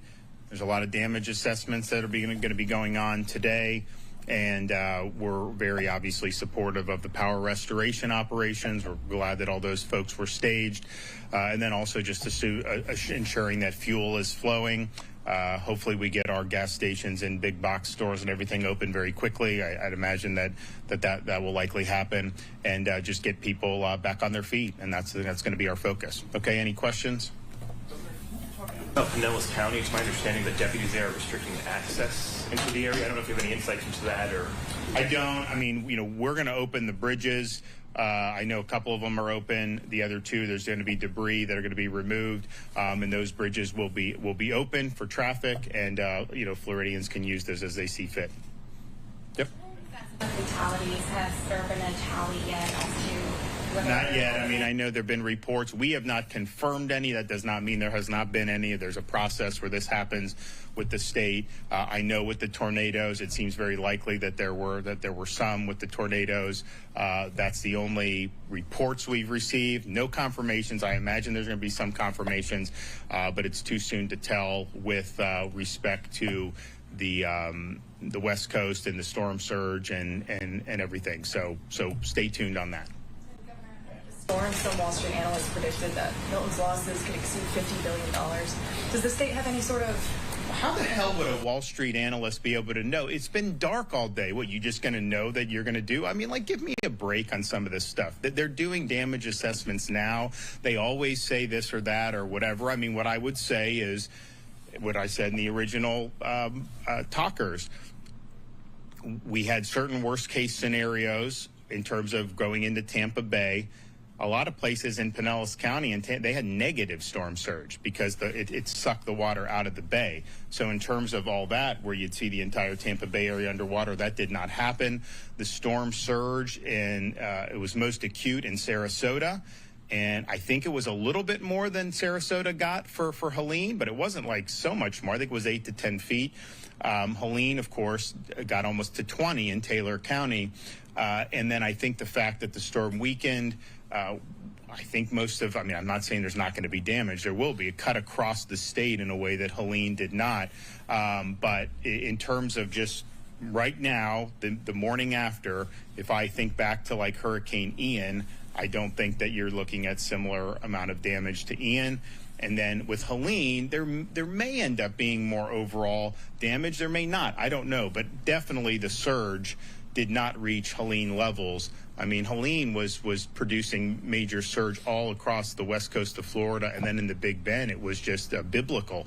That was not necessarily what we happened here. Anything north of the storm had minimal surge on the west coast, and it was really kind of that Sarasota, Charlotte Harbor, down into Lee, Collier, but compared to what they had with Hurricane Ian, that is not on the same level. So we'll see. There'll be a lot more that'll need to be done to assess the extent of the damage. But what I think we can say is, we have a lot of resources in play here in Florida to be able to mitigate and get people back on their feet and get the state moving again. I think that's what people want. They want to get back in their homes. They want to see the roads clear. They want to see the bridges reopen. And so that's what our sole focus, so that we get people back. The areas, Tropicana Field, Petersburg, shattered. It's my understanding that they were relocated on Wednesday. Yeah, they were relocated. So, I mean, the Tropicana Field is a routine staging area for these things. The roof on that is not rated for, I think it's rated for 110 miles an hour.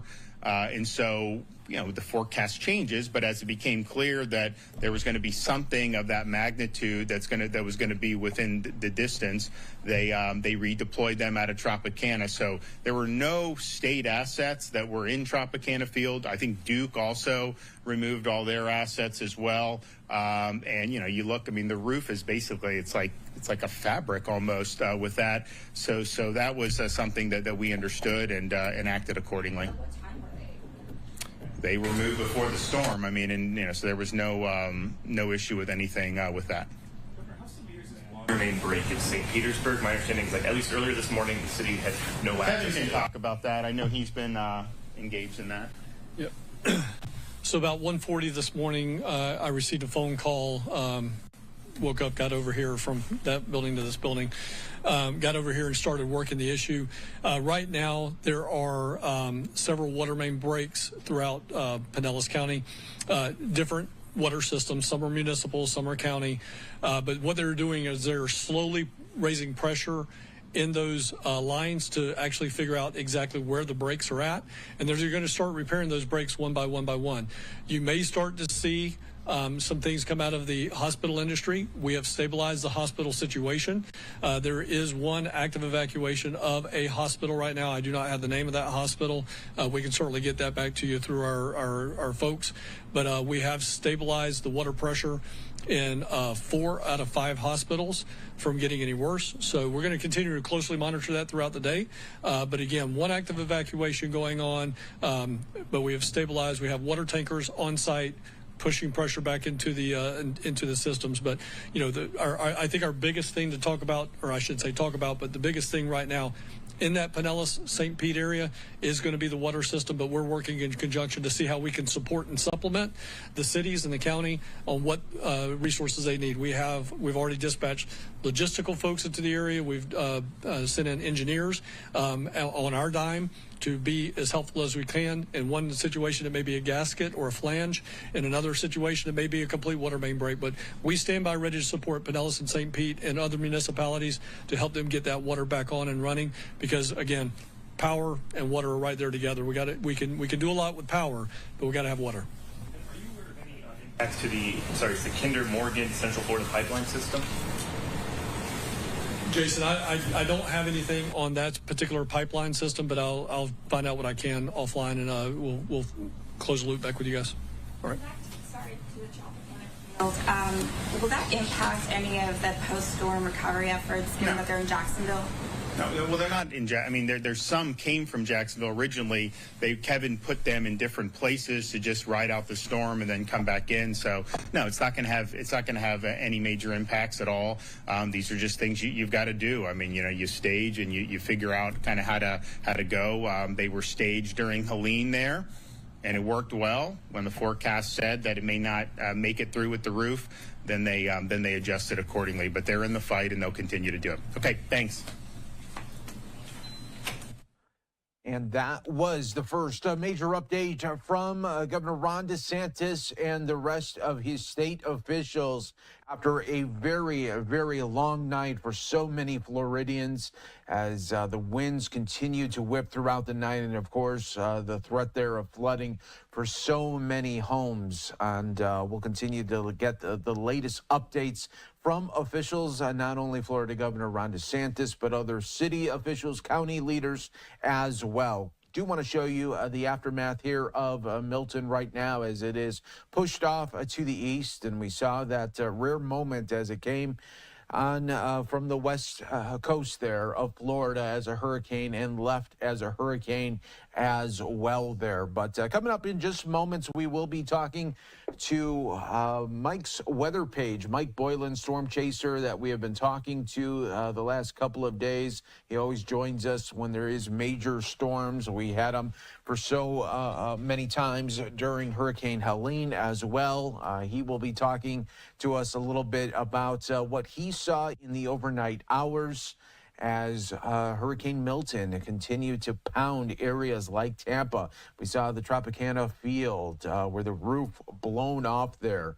And now what was once a covered stadium, no more for now. And I think the only really good thing is that nobody was injured in that. It could have been much, much worse when you're talking about a whole roof coming off of a Major League Baseball stadium there. So you know how just big those stadiums are. But again, we are now going to go out to Fox 13 in Tampa. Some more of their coverage as they get going in the 9 a.m. Eastern hour right here on Live Now from Fox.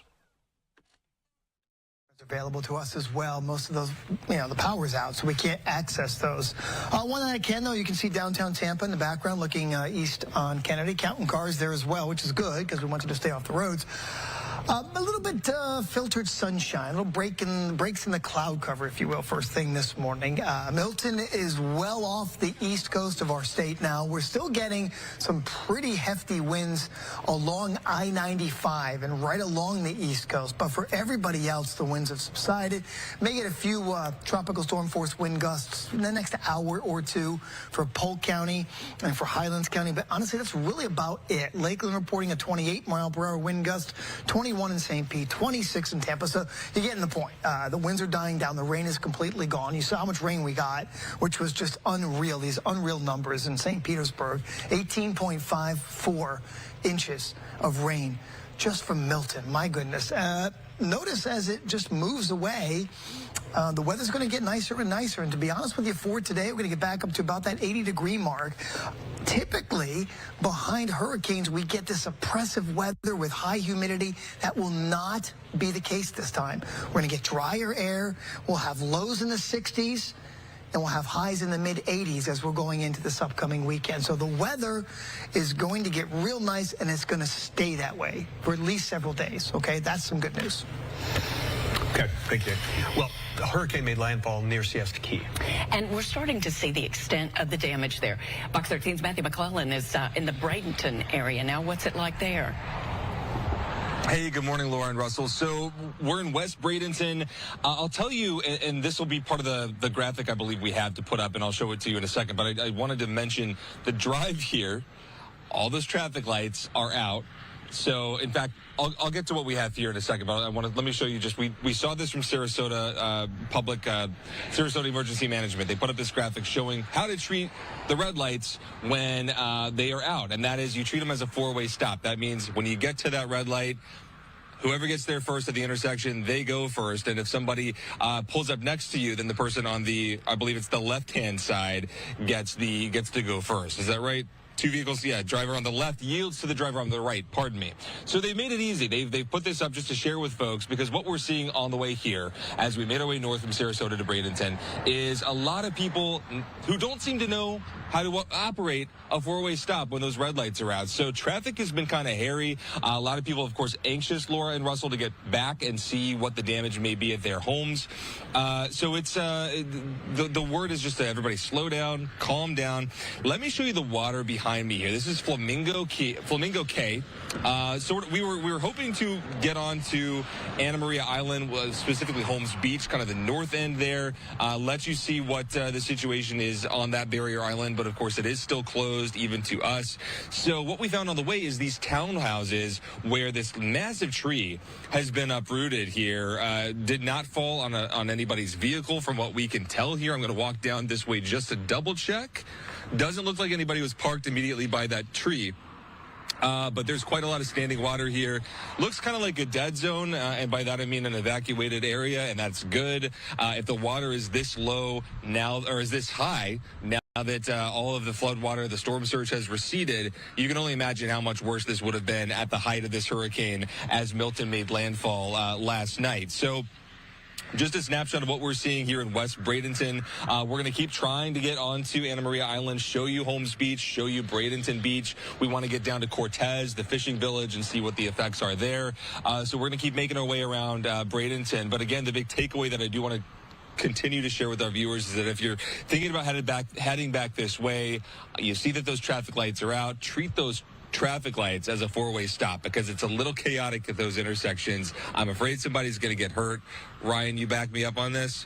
Yeah, both of us agree. A lot of drivers on the road agree. Slow down. All right, Matt, thank you so much. You and Ryan are doing a great job out there, and you too, be safe while you're out there.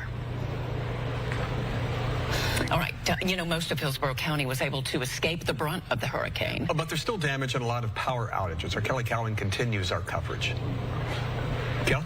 Good morning to you. Yeah, we're in one of those neighborhoods that still is without power at this point, and that's a lot of Hillsboro County because of the high winds that brought down not only the power lines, but also sent trees into power lines and into roads. So that's making it a lot slower going for crews that are out there trying to work to restore power. It's also making it really slow going for emergency officials who are still trying to respond to all of the emergencies that have been called in overnight. You can see in this neighborhood in particular, or this street rather, this tree split two different ways, and it's blocking the entire road in both directions. And we've seen several cars kind of come up to this and then decide that, yeah, maybe not going to get through here. And that's certainly what officials are warning people about right now. They don't want you out on the roadways because not only are they working to respond to emergencies right now, but also you have crews that are out there trying to assess damage, trying to restore power, trying to clear the roadways and make them accessible again. And that just cannot happen easily if you have people out there who are driving around just to drive around, don't really have a emergency purpose to be on the roads right now, and are out there and potentially getting into accidents, getting themselves into trouble. We saw several vehicles try to attempt to go through high waters this morning in flooded areas and end up stalled out and having to call 911 themselves. So that's the opposite of what officials want want right now. That's why they are stressing so much that they want you to stay off the roadways until they give you the all clear. I know a lot of people might be waking up without power. It's frustrating. It's warming up in your house, but they want you to stay put for now because of situations just like this one. Oh, that is something to see. Wow. Yeah, it is. All right. Take care. We'll talk later, okay? Wow. Pinellas County took a pounding during the hurricane. The wind was so strong, it blew the roof off of Tropicana Field. At Fox 13's Regina Gonzalez is in Pinellas, and I think that will be one of the most striking images we remember from Milton. Yeah, I even said it. When we were going from Clearwater to St. Pete earlier this morning, you come over I-275 South and you start to see the dome of the Trop, and it was just completely torn to shreds. There were even pieces of it on the interstate. But then when we were there, we got word that there was water rescues going on in Clearwater communities, so we came back over to now check out the Genesis apartment complex area. You've got flooding from Alligator Creek mixed with a lot of rain in a short period of time, water seeping into first-level apartments like you couldn't imagine. And actually, someone who can explain it is someone who experienced it. We've got Francis Sloan with us this morning. Francis, I'm so sorry for what happened. Can you kind of explain what your night looked like? Well, we started like looking at Alligator Creek, and we realized that it's probably going to, kind of spill over. I live right by the attention span or whatever it is. It's like, I guess, where the water goes out into the actual creek, and it just came in too fast, really, really quickly. So I realized that the water was not going to hold, and that it was going to probably come into our apartment. So we started just like putting towels, and we started putting like plastic everywhere. My neighbor had sandbags. She really had it the worst because it started coming up from the floor. It just came out. Our windows were I guess taking in water. It was just coming in pretty quickly. Now, it's one complex, but two different parts, one on the right, one on the left. Everybody saw flooding. I mean, what do you make of this? Have you seen this before? Never. This is, like on the National Forest side, like you would probably get, you might have some little pockets of, I guess water, but we've never seen it up to the pier. It's all flooded, the whole thing. I mean, it's like a whole river down there. There's no way you can even distinguish what it is. It's like our apartment complex is merging with the National Forest. Oh, I'm so sorry. Do you and your family have a place to go, a plan? What kind of happens from here on out? We don't really have a plan to go anywhere. We're just going to kind of wait it out. I was pretty prepared. I mean, I have water. We have perishable items, food items I made. I bought a grill. Just in case our meat was going to go anywhere. We have, we can actually, it's still habitable. Yes, it is. We kind of swept the water out. All you can do right now, right? Yeah, I mean, it's Florida. That's the price of living in Florida. I mean, you just have to do what you can do. And, we're helping neighbors, and we're firing up the grill. Everybody's trying to get some food. So we're just helping each other. That's all we can do. Oh, well, that's amazing. And honestly, you guys are going to have to lean on each other right now. That's what we love to see in the event of such a disaster. Francis, thank you so much for sharing your story with us. We really appreciate you. We do know that local first responders, they put that sign up. It says road closed for flooding. There was a lot of police activity on the adjacent road. We kind of came through Gulf to Bay. Access to Pinellas County is shut down. It's completely closed. The bridges, I know, are supposed to open later today, but Sheriff Bob Galtieri, local entities like Clearwater, they don't want anyone around here. We need to show you this footage later because, Laura, we were interviewing a gentleman whose car got ruined, and a tree from the saturated ground just fell as we were speaking and hit the building. We had to run over and make sure everybody was okay. So that's also kind of like the domino effect you're going to see of all this debris, all this saturation. got to be careful out there. Gosh, you guys are going through it out there in the field. That woman was great, Yes, by the way. she was. That We is love a her. true Floridian. She's amazing. Francis, they're saying you're great. You're great. Such a positive light. This is like literally exactly what we need right now. I'm a nurse, so I normally work over here and there. So, I mean, and I'm staying right here just in case they need me. So, yeah, but, I mean, we're gonna get through all this. This is just, you know, we have to. That's it. Yeah, we have to pick up the pieces. That's it. You're such a ray of sunshine after this storm. Oh, my gosh. Send it back to you. Our hero. Our hero. Right? You just sweep the water out and fire up the grill. Fire up the grill. She said you're going to sweep the water out and fire up the grill. That's our favorite quote of the morning so far. You got to laugh, right? Yes, you do. You do have to laugh. All right. You've been great out there in the field. Thank you for everything you're doing. See you, Gina. We've got the video of this truck now, don't we? Yeah, I mean, and you said it. This will be one of the iconic images from this storm. What happened to the roof of Tropicana Field? It just blew off. It's made of some kind of fiberglass, we've learned, and was designed to withstand, I believe we heard 150-mile-an-hour wind. It didn't get that high, but it's not a new roof either. And we understand parts of it are on the interstate. 275, right? Yeah. Parts of it on 175 and 275. And we heard from the mayor this morning because the light stayed on in the interior of the dome. So it created this eerie, kind of surreal feel to it. Something. Yeah, it is. All right, in our 6 o'clock hour, we heard from Tampa Mayor Jane Castor on the state of the city in the wake of Hurricane Milton. Now, while it's calm now, the mayor talked about the damage we're seeing as everybody starts waking up. Listen. We have had extensive damage, trees down, have over 500,000 TECO customers out of electricity. I know the second, I've already been on the phone with Archie Collins. Second the sun comes back up, they are going to have their troops out there fixing the electricity, getting everybody re-energized. What we are asking you now is please, please stay inside. Stay inside until we can get out there with our teams. They are all in action right now. We can get out there, assess the damage, and make sure that it's safe for you to go back out into your community or to re-enter your neighborhood. Once again, please don't go outside. Definitely don't drive around. Don't go through standing water. And make sure if you see any trees or wires down, call and report those, and we will get them fixed as quickly as we can. We survived through Milton. We can't lose anybody in the aftermath, so please be careful out there. Mayor also says that luckily we didn't see the predicted storm surge peaks, which saved Tampa a lot. And we'll be right back.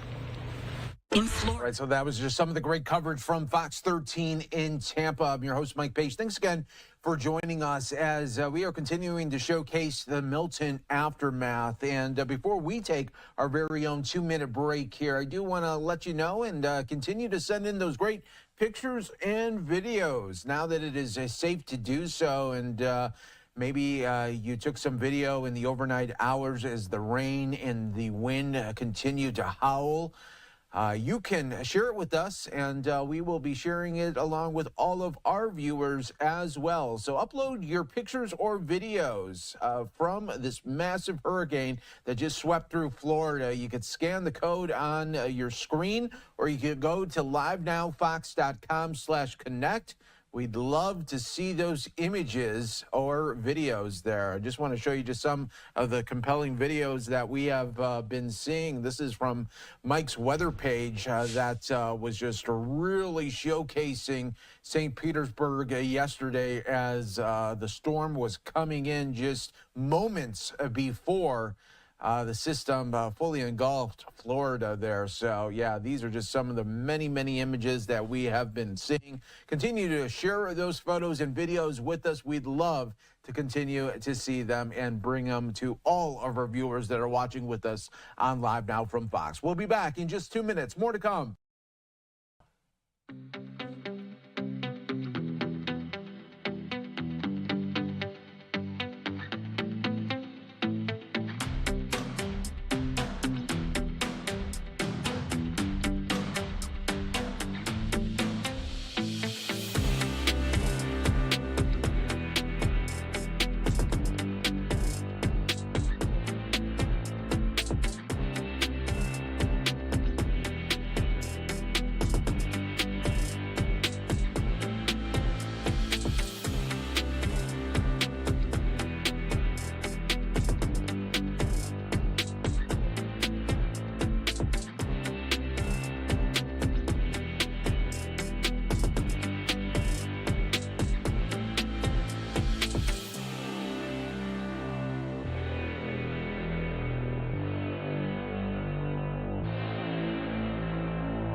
Welcome back, everyone, to Live Now from Fox, always worldwide, here for you. I'm your host, Mike Page, continuing to bring you the coverage of Milton aftermath as it is pushed off Florida, but leaving the remnants behind with millions still without power and also flooding concerns that continue.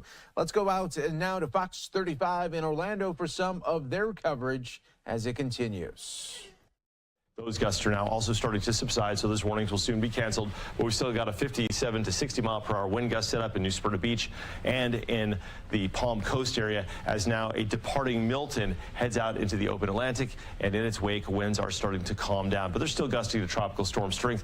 That's something that's going to change as we head into the rest of the day today. We're going to see the winds starting to move out, and our 30 and 40 mile per hour caliber gusts will be replaced with a more typical 15 to 20 mile per hour breezy afternoon. The rain, which was so flooding and so plentiful and so unrelenting, sending a lot of our small creeks and rivers into major flood and doing some damage to surrounding neighborhoods. We've got a lot of water in neighborhoods here, especially in New Smyrna Beach, west of the Intracoastal. That is continuing, but it's not intense anymore where it's causing flooding. It's more of just a nuisance.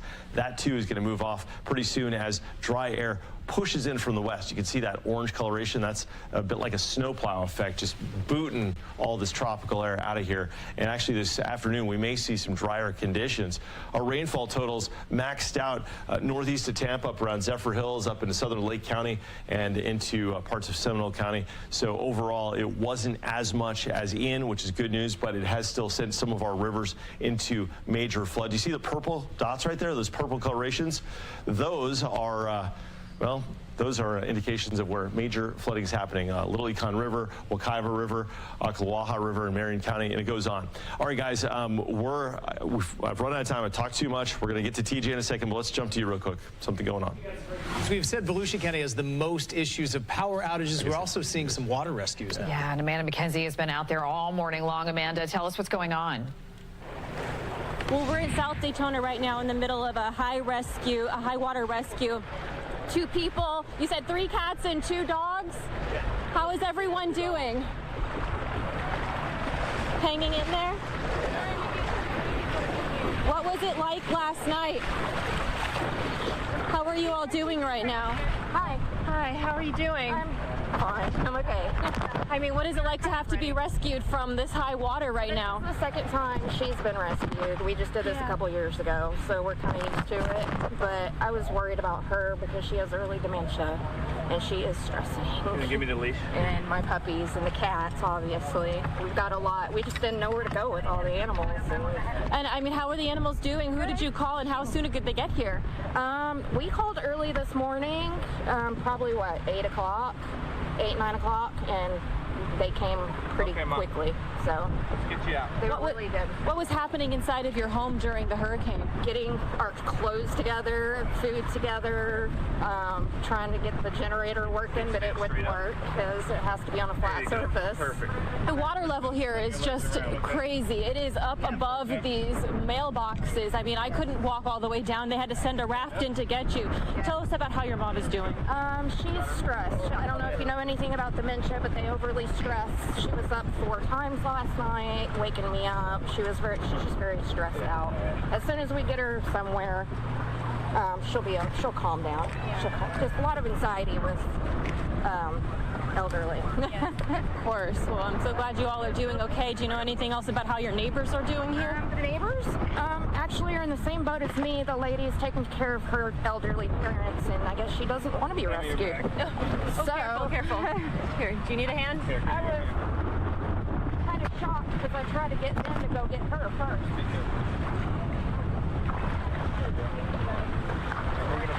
And what are those must-have items that you had to grab in an emergency like this? My brace, my medication, a couple pairs of clothes, my chargers, my phone, and that was basically it. That is all. A little thing of dog food.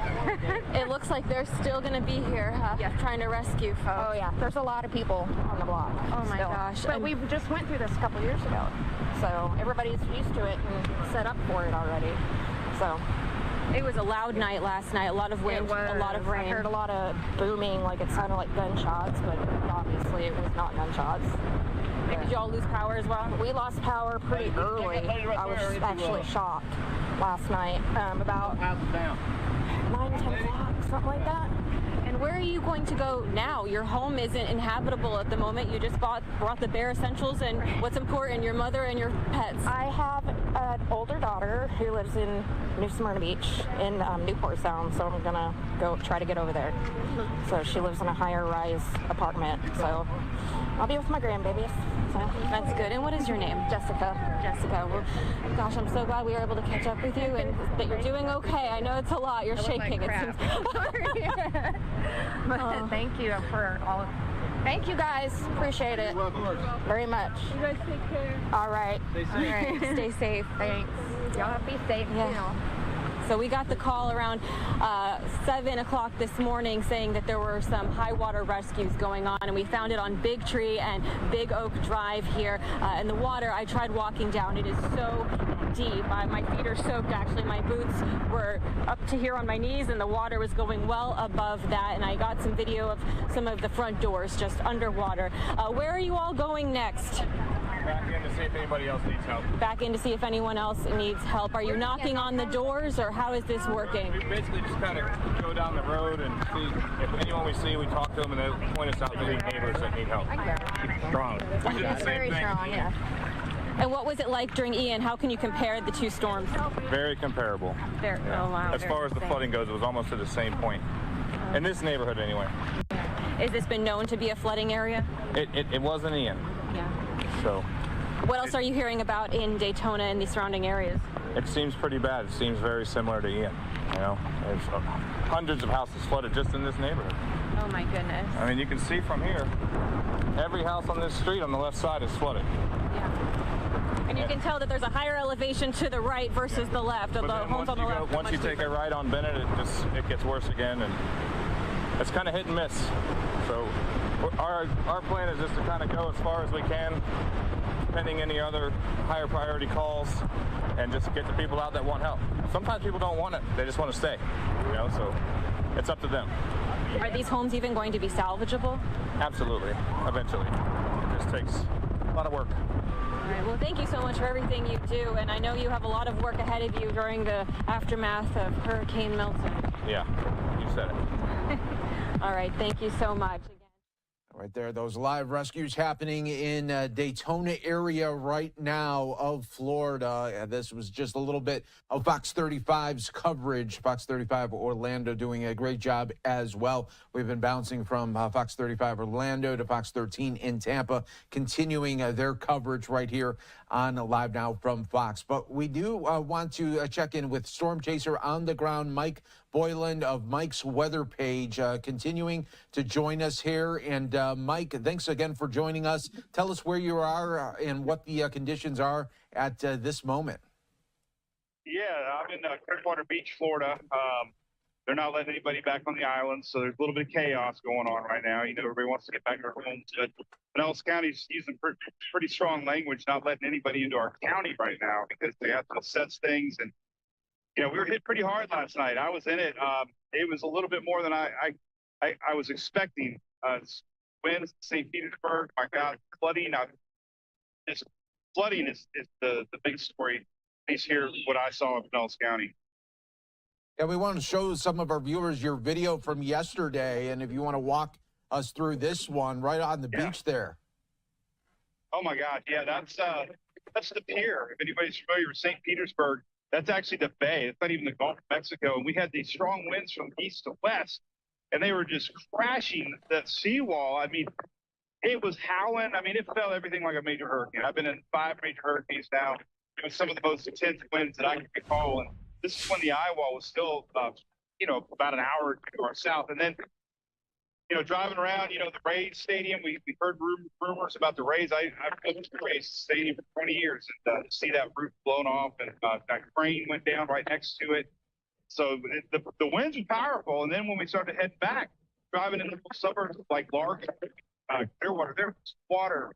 And unfortunately, it was getting into people's homes. where I live in Oldsmar, there's water rescues and so it's chaotic, man. You know, most of our counties out, and this is all the way. I mean, I just saw you're on the other side of the state. Pretty impactful, and then the tornadoes. This storm was up everything they expected. Oh, I know. And just the record-setting amount of tornado warnings that were issued, over 120 yesterday, Mike, and over 25 confirmed there on the ground. Yeah, that's unheard of. I mean, we usually get the warnings, usually indicating a severe thunderstorm. You know, sometimes they don't verify. But these videos I saw, these are like Midwest tornadoes. These don't happen in Florida. They were like wedge tornadoes. So, you know, every storm's different. That's what we talked about leading up to it. I think this, you know, you never know what the heck's going to happen when, you know, we get these tornadoes or hurricanes. You don't know what the storyline's going to be. And this one obviously was tornadoes, and the flooding and the power outages. You know, we're at 3 million plus without power. Yeah, my mom and dad, they're in their 80s, and, you know, they said the same thing, I'm sure, but it's like, we didn't expect it to be that bad. Yeah, no, not at all there. And we're hoping that power is restored fastly for people there, of course, throughout Florida. Mike, lastly, what is your plans for today? Where are you going to be going throughout the state?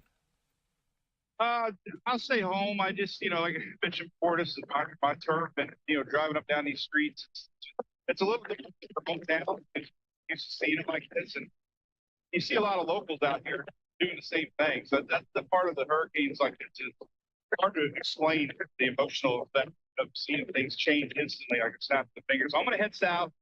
I want to see what it looks like the day after. We were down there at night, and it was just chaotic. We were trying to find a way out. We were out at the beaches, and the surge, you know, it was more inland surge. That debris was floating around like we talked about. It was chaotic. So I'm going to head back down there and see what it looks like in the daytime there. All right, sounds good. We'll check back in with you a little bit later this afternoon. Thanks so much, Mike, of Mike's Weather Page. We always appreciate it. Thank you. You take care. All right, we will take another 2-minute break here on Live Now from Fox. Stay right here with us. We'll continue to bring you the latest from the Milton aftermath here on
back to Live Now from Fox, everyone. I'm your host, Mike Page. Always great to be with you as we continue to bring you the coverage from the aftermath of Hurricane Milton. Coming up in just moments, we will be talking to the National Hurricane Center, getting the latest updates from them, as it was a very busy overnight hours and early morning, of course, for them as they were continuing to track this massive storm push through Florida. I do want to show you just the latest updates coming in right now from Fox News' very own Mark Meredith, reporting that the White House says that President Biden will get an update at 11 a.m. in the Situation Room on Hurricane Milton and Helene. Vice President Harris will attend virtually. We'll see if there will be any video playback of that, and if so, we'll be bringing that to you on Live Now from Fox coming up in just moments, everyone. In the meantime, do want to go out to some more of the coverage from Fox 13 in Tampa. Crash related to the hurricane with a fatality. We're working that at this time. That is out in the Fort Meade area or the south end of the county. But most of our water damage and our storm damage appears to be at our early review in the northwest quadrant of the county. There are many houses underwater, so it really did a number on us as we expected it would. All in all, tell us how you think Polk County fared. When you see that we've lost one life, and that's one life too many, at least that's what we know about now, we're blessed because you can replace things. You can cut trees out of the road and replant them, but you can't replace life. But there is millions upon millions of dollars worth of damage. I don't think I've talked to anyone this morning that didn't have something that was damaged at their house. But when you're alive and well, that's okay. We'll figure it out. And we see neighbors helping neighbors now and people wanting to come out and help our push teams. So we're seeing the best of Polk County, and I'm certain that's going on all over Central Florida where the hurricane hit. But it may take a while to completely open the roads. So we tell everybody, be patient and stay home unless you have an emergency where you can't, because you may start someplace and not be able to get there. So give us some time and be patient with your neighbors because they too are as stressed as you are. Sheriff, you know, when we were talking to you yesterday, Russell asked you what you worried about the most, and you said tornadoes. And Dave, how many tornado warnings were there? How many? 125 warnings issued, so far 27 confirmed, but you can bet there'll be a lot more confirmed today. So that was a lot of tornadoes and especially. All right, just a little bit of Fox 13 Tampa's coverage there, and we will be talking in just moments as well to Sheriff Grady Judd out in Polk County. You are watching Live Now from Fox. I'm your host, Mike Pace. Let's continue our coverage here of the aftermath of Hurricane Milton. Let's go out right now to the National Hurricane Center and joined now by Michael Brennan. Thank you so much for joining us. Michael, what can you tell us here at this hour as Milton has pushed through now? Yeah, the effects of Milton are still being felt along portions of Florida's east coast this morning, but those conditions are gradually going to get better over the next few hours as Milton's center pulls out quickly into the Atlantic. We still have tropical storm, hurricane, and storm surge warnings in effect for portions of the Florida east coast, with the biggest impacts, say, from the Jacksonville area southward down to Cape Canaveral in terms of wind, storm surge. Heavy rainfall is about over, but there's still a lot of residual flooding going on, especially across portions of central Florida. We got river flood warnings in effect. There's still a lot of standing water. There's water rescues going on this morning as well in many places, even into the Tampa Bay region, Orlando. So I think the messaging today really starts to focus on post-storm safety. We've got a very dangerous post-storm environment across much of Florida. There's flooding, there's power outages, tree damage, wind damage, roads washed out. It's just not going to be a safe environment to be out in, and people should basically be sheltering in place indoors until their local officials give them the all clear to go back outside. And Mike, what did the storm surge look like on the west coast of Florida as it made landfall? Well, we had landfall happen basically in the Sarasota area, and so that spared us the potentially catastrophic storm surge we would have seen in the Tampa Bay region because the center came in farther south. But we got significant storm surge all the way from Sarasota down to Port Charlotte, Cape Coral into the Fort Myers area, significant inundation. We're still going to take us a while to piece together exactly how high the surge was, exactly how far inland it went. That can take days to weeks after the event to piece together, but there was significant flooding across much of the southwest Florida coast. And lastly, Mike, looking forward here, is there any disturbances that you are looking at the National Hurricane Center that could potentially be on the radar coming up in the next week or so? Yeah, you know, if you look at what we've got in our outlook right now, out to the next 7 days, we've got Milton moving away, Leslie out the eastern Atlantic, one system we're looking at off the far eastern Atlantic, off the coast of Africa, but nothing that's an imminent threat to the United States over the next week. But it's important to remind people we're in that time of hurricane season when this is the favorite area for development, the Gulf of Mexico, the northwestern Caribbean, and those systems can form and very quickly affect the Gulf Coast, Florida, parts of the Caribbean, Mexico. So we still got a lot of hurricane season left to go. People need to keep their guard up and keep paying attention. Yes, absolutely. Mike Brennan, thanks so much for all of your updates here at the National Hurricane Center. We always appreciate it on Live Now from Fox. You take care. Thanks. All right, and we will take another 2-minute break. Stay right here with us with more of our coverage of Milton aftermath here on Live Now.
Back, everyone, worldwide for you on Live Now from Fox. I'm your host, Mike Page. Thanks again for joining us as we continue to showcase the aftermath of Hurricane Milton.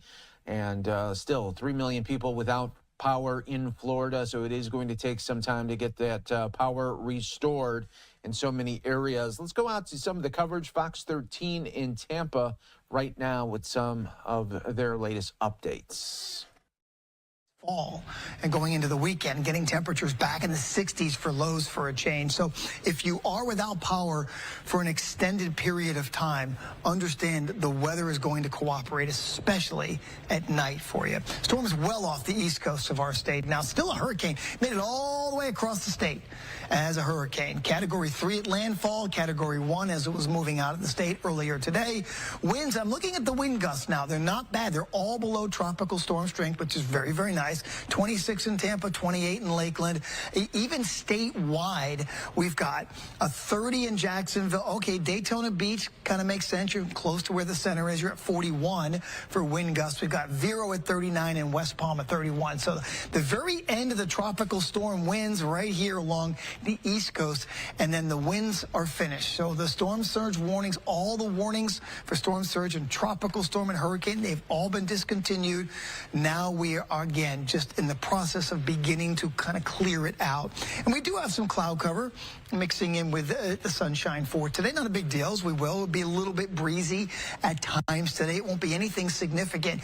But, you know, over the past, couple of decades. There's been a lot of reports that after the storm, and folks are getting out, because you're going to get out and you're going to clean your yard. Because we're telling you can't go anywhere, but you can clean your yard. Be careful, because a good little wind gust could take down another small tree or some small branches, again, that are still kind of on that edge. You know what I mean? So the winds won't be real high, but they could be enough. 20, 25 miles per hour. They'll kick back to about 10 to 20 for the wind gusts as we get into the latter afternoon hours. So really, we're just going to get back a little bit of sunshine. There could be a lingering shower, but it's not going to be anything significant. A little breezy to windy at times, your temperature near 80. Look at tonight, though. Back into the 60s. So for many of us, I know we're probably not going to have power tonight. I'd love for all of us to, but it's kind of hard when 3.5 million people have lost it. So understand, we're getting back into the 60s tonight, and that will feel really, really nice. And in fact, for many of us, you can probably open up the windows, right? Get some of that breeze in. So 84 degrees tomorrow. Looks like we're going to stay in the mid-80s right through this upcoming weekend. And more importantly, those low temperatures in the 60s. So finally getting some fall there, and it's really coming at a good time after this storm is over, because many times, Russell, it just gets real steamy afterward, and it makes the cleanup even more unbearable. That's not the case this time. Okay, good. Good to hear. Well, it appears that the east side of Pasco may have sustained the worst impact from Milton. Our Charlie Belcher shows us what they're dealing with in Zephyr Hills. So much of Zephyr Hills looks like this. Down trees, completely covering roads, down power lines, no power here at all. The gentleman who lives in this house said he heard it all start to happen in the dark of night. We kept hearing some banging. I would come out various times onto the back porch when I could open the door because of the wind, and try to look out with a flashlight once we finally lost power. I don't know, sometime around 1 o'clock, I think. But we're real close to the substation, so if we lose power, everybody's in trouble. Yeah, no doubt. So sun finally comes up and you get out here and look, and what's your first impression of what you see? Sorry for the loss. It is not surprising that the oaks fell because of the saturation of the ground and then the high wind. Plus, these trees were not growing straight up anyway. Over years, they had grown outward, which made them very lopsided. Yeah. Does this area normally flood? Like, I see the water's all the way across the road there. Is this normal for you guys, or no? We've been here 20 years, and this has never happened. Gonna hear that sentence a lot today, I'm sure. Never seen anything quite like this. I will tell you, I've seen Duke Energy out here already this morning trying to get power restored to these people just as soon as possible. You can hear sirens off in the distance. We've been hearing that all night long and all morning too. In Zephyr Hills, Charlie Belcher, Fox 13 News. Thanks, Charlie. And don't forget, our website is a valuable source of information after the storm. You'll find information about how to get FEMA assistance, plus where to find gas, food, and water. Website address is fox13news.com, and we'll be right back. We'll continue to check in with Fox 13 Tampa and Fox 35 in Orlando, as well as other officials that will be giving updates. Coming up at the top of the hour, we know that we will have the city of St. Petersburg give their official updates after a massive storm, and we'll also be getting the latest updates on Tropicana Field. They're so close to St. Petersburg, and again, tracking the roof being tore off yesterday at the baseball stadium. So we will take a 2-minute break. Stay right here with us. More to come on.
Welcome back to Live Now from Fox, everyone. I'm your host, Mike Page, continuing to showcase the aftermath of Hurricane Milton. We do want to show you some of the damage that we are seeing right now, some live look right here. This is in Venice, Florida, on the west coast there of the state that was first hit by this mega hurricane that came in as a Category 3 storm. So this is just some of the damage that we are seeing from all parts of the state. Also a roving cam right now close to the beaches in Florida here, and you can just see this is Bradenton right now, Bradenton, Florida, and you can see just some of the aftermath that is continuing right now. We do want to showcase just a little bit more. Fox 35 in Orlando still live, bringing the updates of live water rescues still going on. Just met a couple walking down the street with a kayak. And Jackson, over here, you tell me you're on your way to go rescue your grandparents down the road now. What is happening? Yeah, so we're going to go check in on our grandparents, try to get as much food as we can.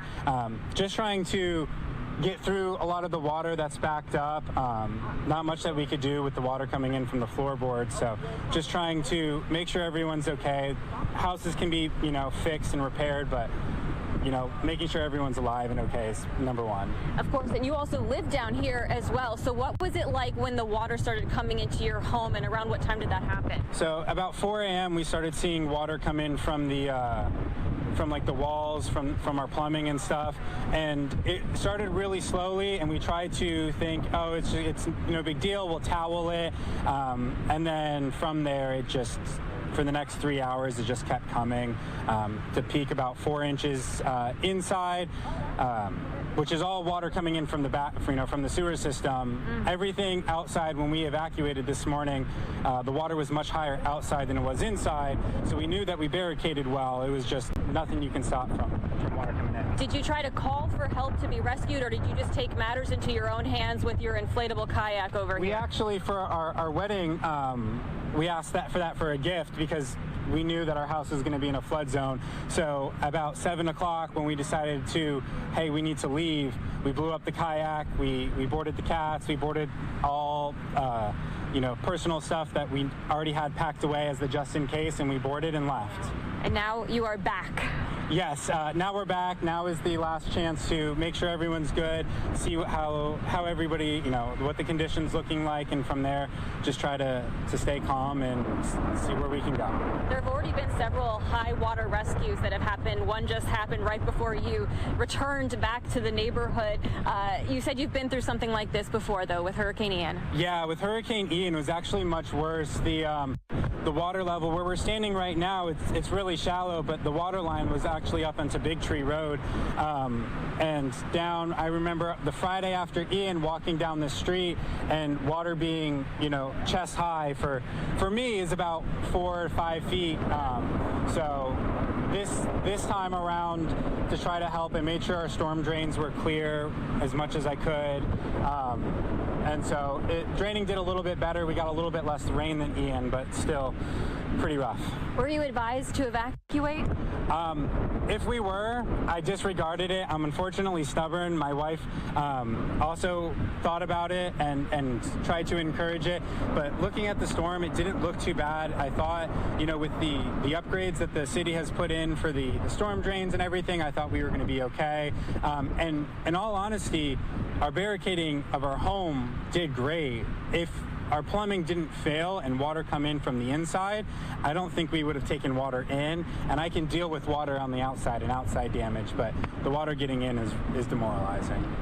It's uninhabitable right now. What are you going to do? What is your family going to do? So thankfully my in-laws live across the street, and so they'll probably let us stay there for a little while we try to repair what we can. Right now it's going to need a complete reflooring and then probably rip the drywall out depending on how long the water sits.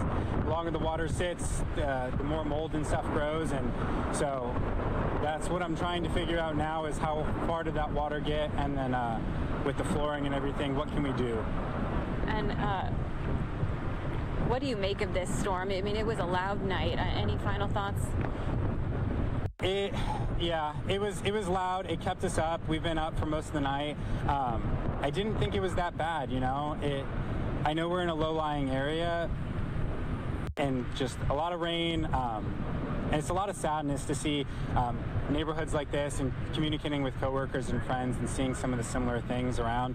It's heartbreaking that we can't do anything. And even if you were to evacuate, you come back to just the same. So it's heartbreaking, but I love to see our neighbors. We come together, we help each other get it and make sure everyone's safe and taken care of, and that's very hopeful. Thank you so much. I know you have a lot of work ahead of you, and Ashley is holding the kayak in place so that you all can get busy paddling to go check on your grandparents. I hope they're doing all right. Thank you so much. All Y'all right. have a wonderful day and stay safe. Thank you. Good luck. All right. We'll send it back to you in the studio again. This just happened. It's a fluid, situation here with the high water rescue going on. Well, I know the grandparents will be very grateful to see him, Amanda. It was a great interview. Thank you. They're probably watching us live on the app saying, get him down there. Let's hurry. Come Amanda, on. thanks. It's great to see that he is helping out, and we'll keep you an update on that right now. Let's get to Brooks and TJ right now, because their news is getting better, which is what we want. Yeah, the system's moving away, conditions are improving, but it's sad to obviously see the water damage. We were talking about this as a likelihood, and to see it actually coming to fruition, it's a kind of forecast you want to get wrong, and it's not nice to see a forecast like that go right. But that said, the forecast has been pretty spot on for the impacts here in Orlando. Let's talk about what we're looking at here. The one other really good thing as far as forecasts go, where the forecast went wrong, was the original outlook that the Gulf Coast would have a 15-foot surge. It looks like there was maybe about a 5-foot surge, so the water was high, but it wasn't as high as it could have been. So that's good news. But let's talk about what's going on. It's still raining, it's still wet. Tropical storm warnings are still in effect. That means we could have some winds 40 miles an hour or so. Right now we're catching a north wind at about 38 miles per hour in gusts, so we're kind of at that level. And here's a shot from our tower cam. Same spot, just higher up, looking down at I-4, and obviously it's still really cloudy and unsettled here. This is Lake Fairview this morning, and we're going to be kind of stuck under this overcast and this dreariness for a couple of hours before we get this. See that blue sky and the sunshine? This is a live view over Tampa Bay. This is the Davis Islands. Plural, it is Davis Islands, plural. There's a TGH, Tampa General Hospital, and we got South Tampa right here, and yeah, it's just beautiful. Tampa Bay was spared storm surge. It made landfall in Bradenton and Siesta Key, specifically in Sarasota County, and impacted Anna Maria down through Venice with storm surge, but the wind was actually out of the bay, emptying the bay, resulting in a negative storm surge, and that was very good for the earlier fears of the possible inundation of that city. Milton, still a hurricane as of 8 a.m. The 11 o'clock update will be the next one with the new cone and new status, but it's probably going to be downgraded. It's starting to lose a lot of its form as it's being absorbed into a cold front, but it's still producing a lot of wind, and we've got hurricane warnings at the coastline until further notice.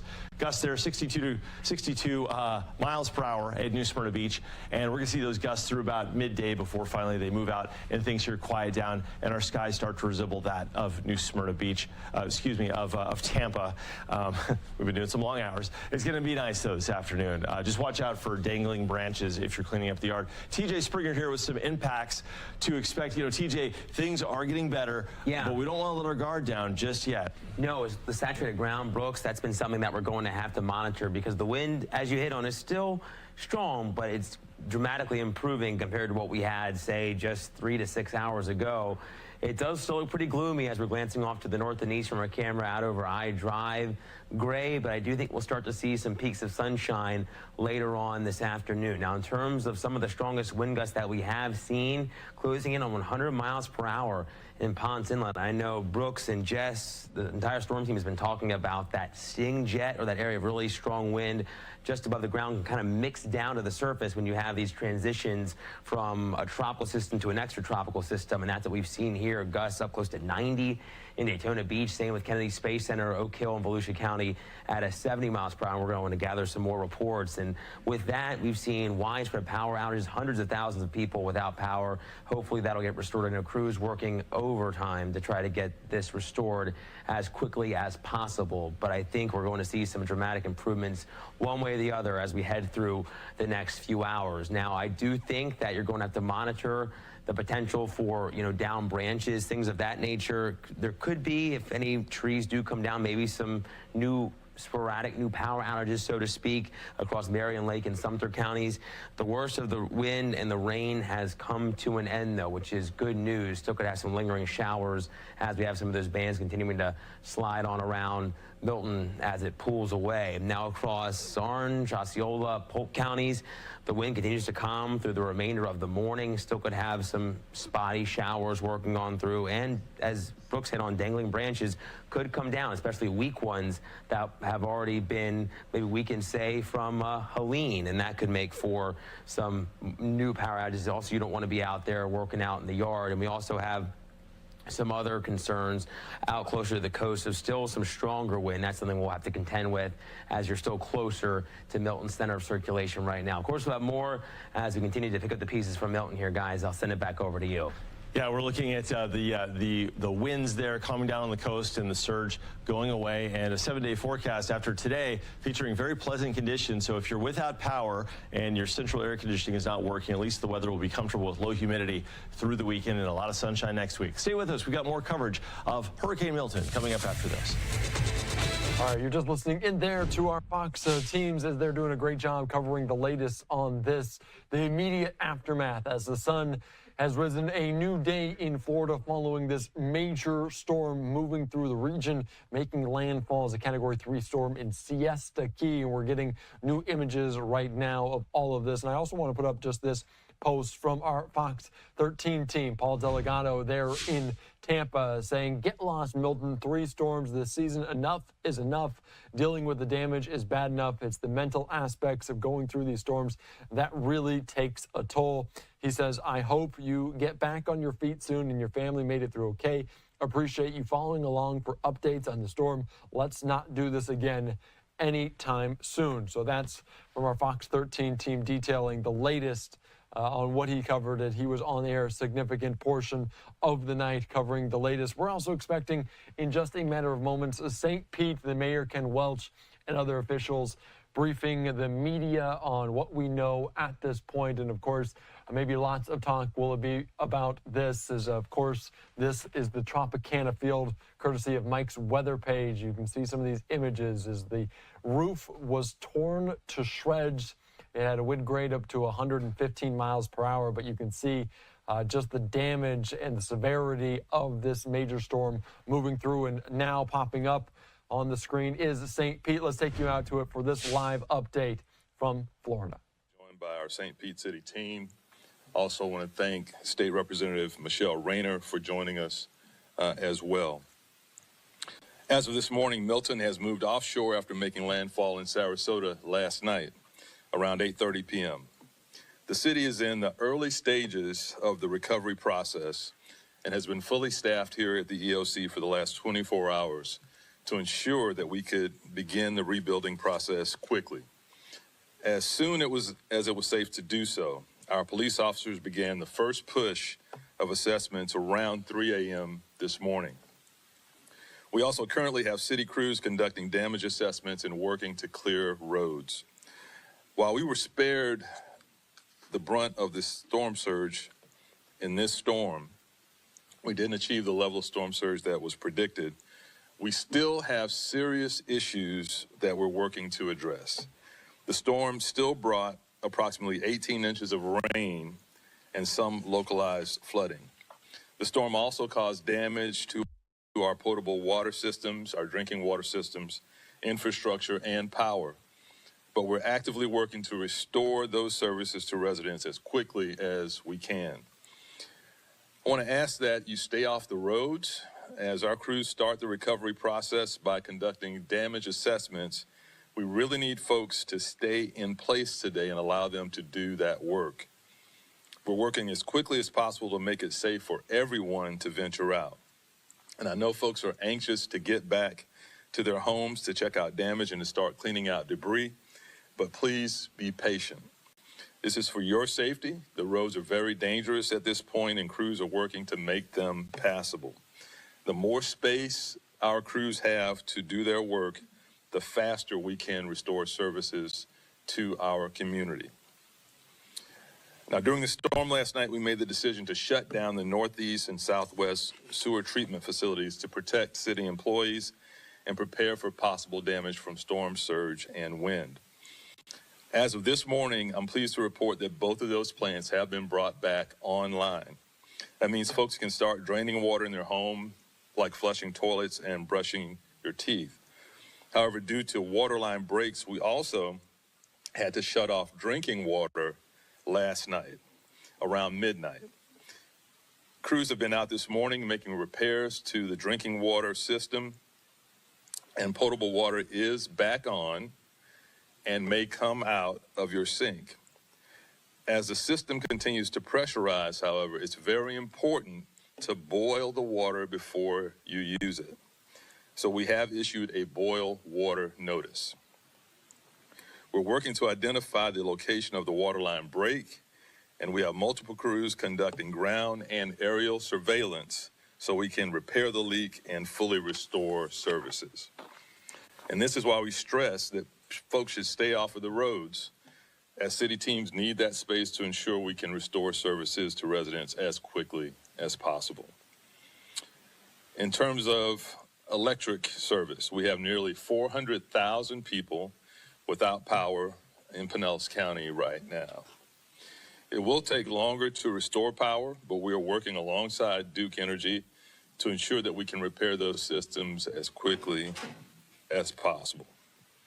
Duke is working to bring crews in, but we just need everyone to be patient right now due to the impact and the number of outages that we are dealing with.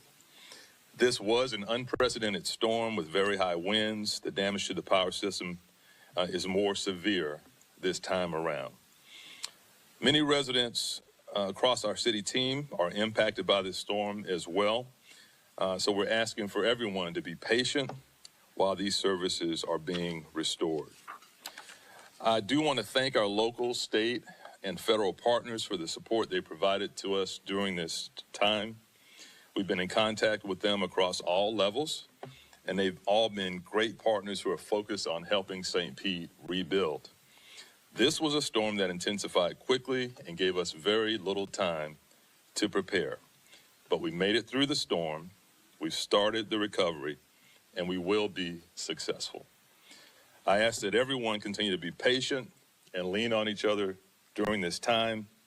Be a good neighbor, offer help where you can, and know that we will come back from this challenge stronger and more resilient than ever before. Thank you all.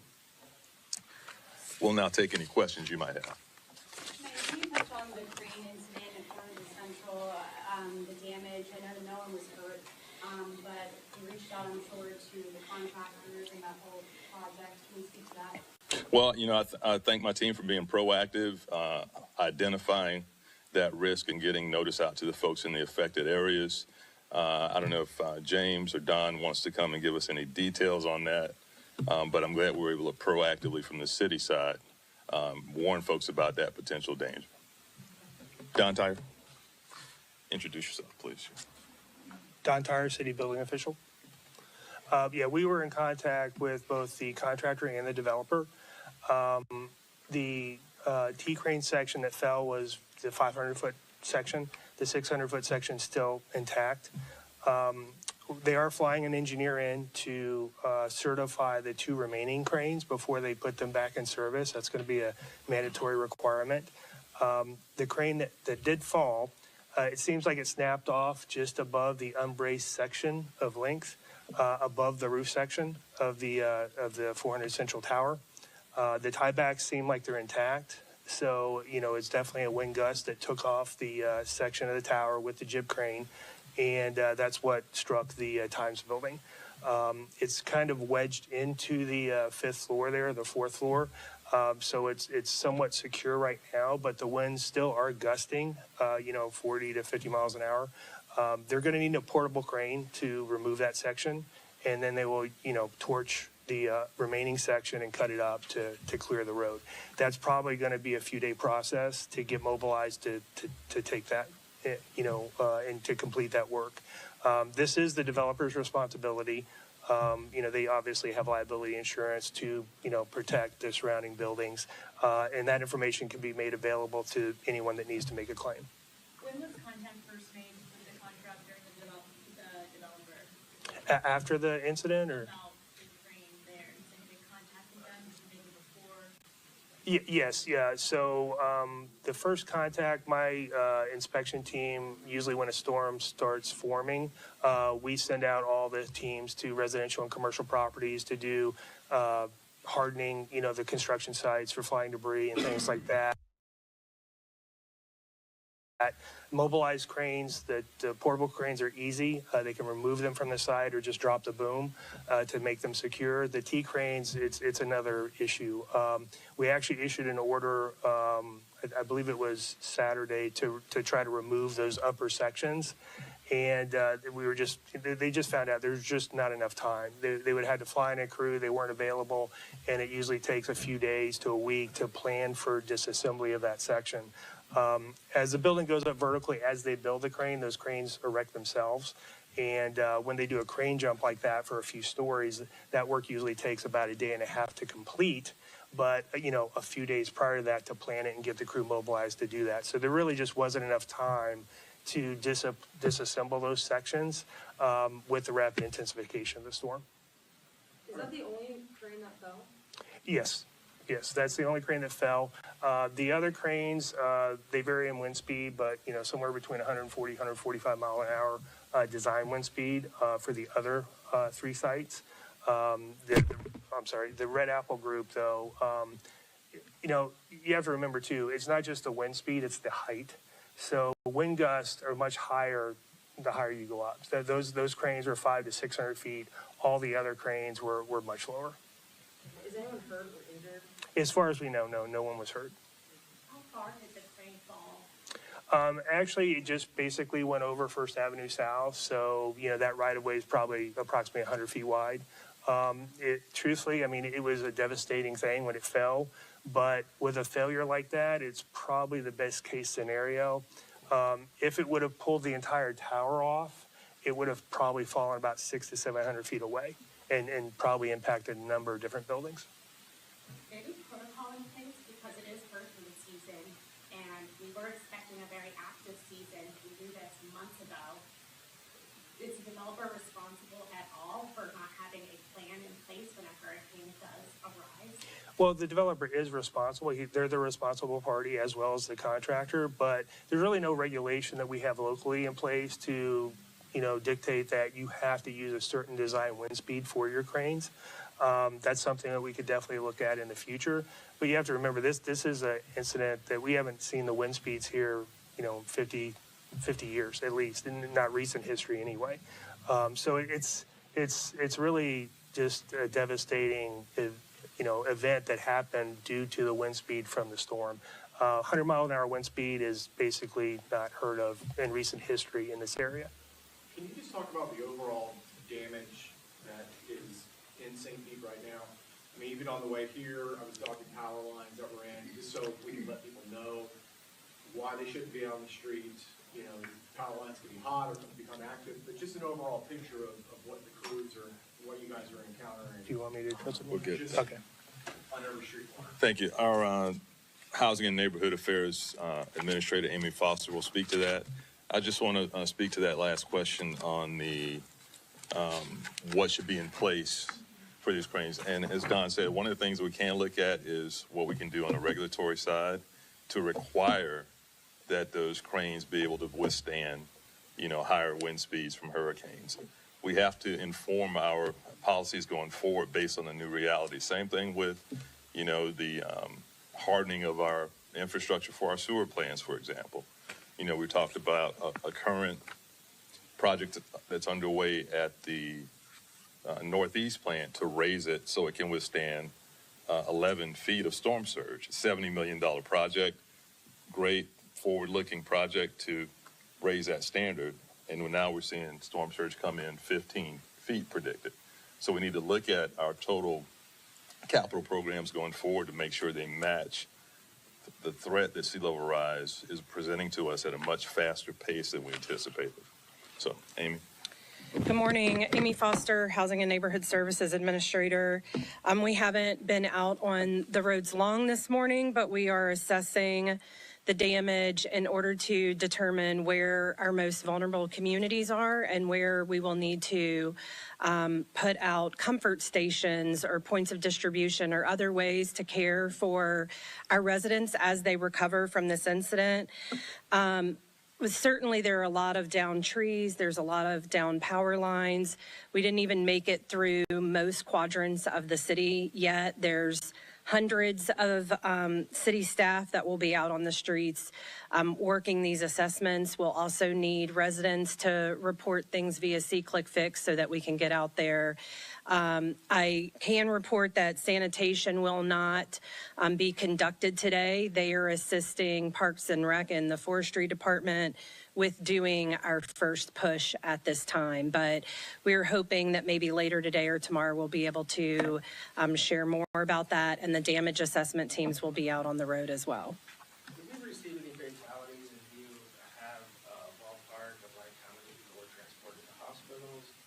And then sorry to make this a very long question, but if you could also speak to, you know, the number of calls that you received and how that compared to the one situation versus this one situation. Sure. Good morning, Tony Holloway, Chief of Police. We received 2 fatalities. One was a medical. The other one was someone that was found in the park waiting to get the medical examiner to give us cause of death. You know, 2 people lost their loved ones, so we did lose 2 people during the storm. As far as people being transported to the hospital, I'll have the chief cover that for you. Ian Womack, St. Pete Fire Rescue. We're still working through our call queue. As you guys know, we had to come offline from 911 responses as the storm conditions worsened. We started to work on that call queue around 5:30 this morning. We're still working through that. I don't have definite transport numbers, but I know we have about 50 calls, high priority calls we would classify queue that we started working on at 6 o'clock this morning. Overall, from when we opened our sub-center, we've had about 1,000 calls since then. Notably, that's a little bit of a smaller volume to your specific point about how it would compare to Helene, and we do attribute that to the public doing well, listening to the evacuation orders and getting themselves out of harm's way, and that's made a huge difference in our ability to address the people's needs that are still here. 1,000 since the storm started, just to clarify? 1,000 since we set up our sub-center went live, which was Tuesday at 8 p.m. And then, of course, the damage to the child, if anyone's able to speak to that. Okay. Bring up James Corbett, our City Development Administrator. Morning, James. Morning, James Corbett, City Development Administrator. So the outer roof and inner roof for Tropicana Field was blown off, and it blew to the south of the stadium. So the majority of the roof has been ripped and blown off, and it's now located south of the stadium. No one was inside, right? I know there's been a lot on social media. People thought first responders were set up in there in linemen. There were some individuals inside. I believe it was about 14 individuals. It was not the first responders and linemen. It was security and other associated groups inside the building, and they relocated safely to another part of the building. Was anyone injured at the Trop? To my knowledge, no. I asked this question on Tuesday and it wasn't answered. What is the Trop rated for a hurricane? What can it withstand? I do not know that answer. Do you?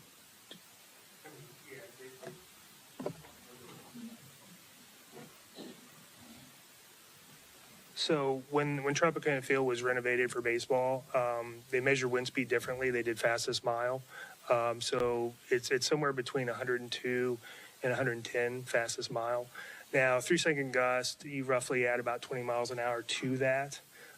So, you know, in today's building code, you know, it would be the new stadium would be designed for 145 to 155 fastest or 3-second gust. Okay, so is the city involved in whoever's staging there, like to communicate that information that it might not be safe when you were expecting 100 mile per hour winds anyway? Well, I believe all the first responders relocated to another facility prior. I don't have that information. We don't have that information right now. It was before the storm, I assume. We'd heard that they were there for Helene disaster. Rob, can you help us with this? Good morning, Rob Gertis, City Administrator. Yes, they were coordinated through the state and the federal, the Florida Department of Transportation. I don't know the exact time that they left, but they did pull out before the storm. And that's why there was only the 14 employees of the Rays in the building at the time. Rob, isn't the city still on the hook for capital maintenance for the trial? It's a little bit complicated how the fund works for Tropicana Field, but there is insurance on the property, and so that's the first thing we'll be looking at is the property insurance to help make repairs. The new ballpark, that's supposed to only take up to Category 4. Is that going to be revisited to be able to take on more powerful storms like a Category 5? I mean, right now we're really focused on our first day of recovery and the health and safety of the citizens of St. Pete, and issues like that, we'll just have to wait a little while till we could get to them. Where will the first responders be staying now? The first responders with the state? That we're planning on staying at the shop. Yeah, I'd refer you to the Florida Department of Transportation to talk to them. That's who they're with.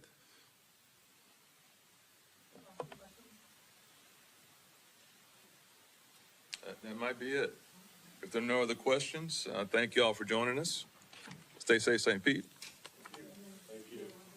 All right, you're just listening in there to St. Petersburg officials detailing the ramifications of this Hurricane Milton as it moved through the area. And there were significant questions about Tropicana Field, the home of the Major League Baseball team in St. Petersburg.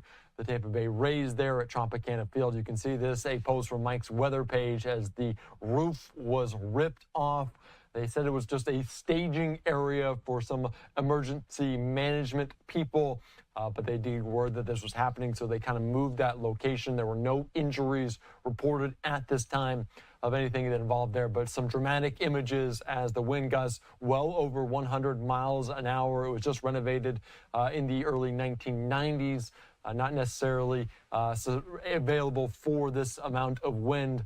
The new stadium could have much more significant upgrades for that. But we're also following here as now Hurricane Milton has passed over the Florida Peninsula, the aftermath, the recovery efforts immediately underway. And we do want to take you right now out to Clearwater in Florida as we're getting some dramatic images of a water rescue at an apartment complex right there. This is just a live picture. You can see a car with the trunk open, and you can see just the top half of the car.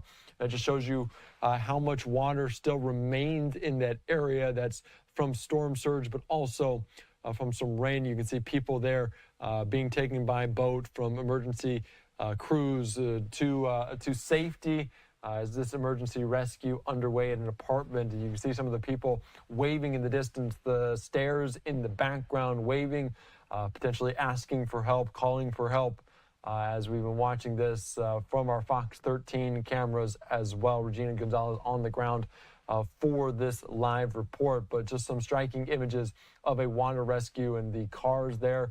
Plenty of different rafts. They were rescuing both people and pets and animals, dogs and cats there where the people could not have been able to evacuate in time, could not get out due to a variety of factors, but some images there of these people, different crews on the ground, crews coming from all over the country. We were speaking to the Miami mayor yesterday saying there was an elite search and rescue crew ready to move north to help people out, but you can see plenty of boats on the ground rescuing people from these different apartment complexes. This one in Clearwater, just they're outside of the Tampa area. If you are familiar with this, this is the standard apartments in Clearwater, Florida. So we're following the latest here on this on Live Now from Fox. I do want to take you back out to this report from our Fox 13 team as they may have a little bit better perspective, give some context of what we saw just a little bit ago. Let's take you out to this report from our Fox 13 team here on Live Now. Has been doing a great job covering Pinellas County, and she's in Clearwater at an apartment complex there. Good morning. Yeah, Jen, Walter, good morning to you. I'm going to get out of the way immediately to show you what is happening here behind me. You've got active water rescues underway here along Drew Street, an apartment complex called the Genesis Apartment Complex. So you've got this portion that you're looking at here, these buildings right now, folks literally taking as many belongings as they possibly can and then hopping in boats with the Pinellas County Sheriff's Office. You've even got, oh my gosh, look at this. You've got a dog a dog trying to swim to safety here. People said that this portion of Clearwater is considered an evacuation zone D, so a lot of these people hunkered down and stayed. So they said that they didn't expect this. I mean, even just showing the water line, you can see where the water sits up to the high tires on this Humvee.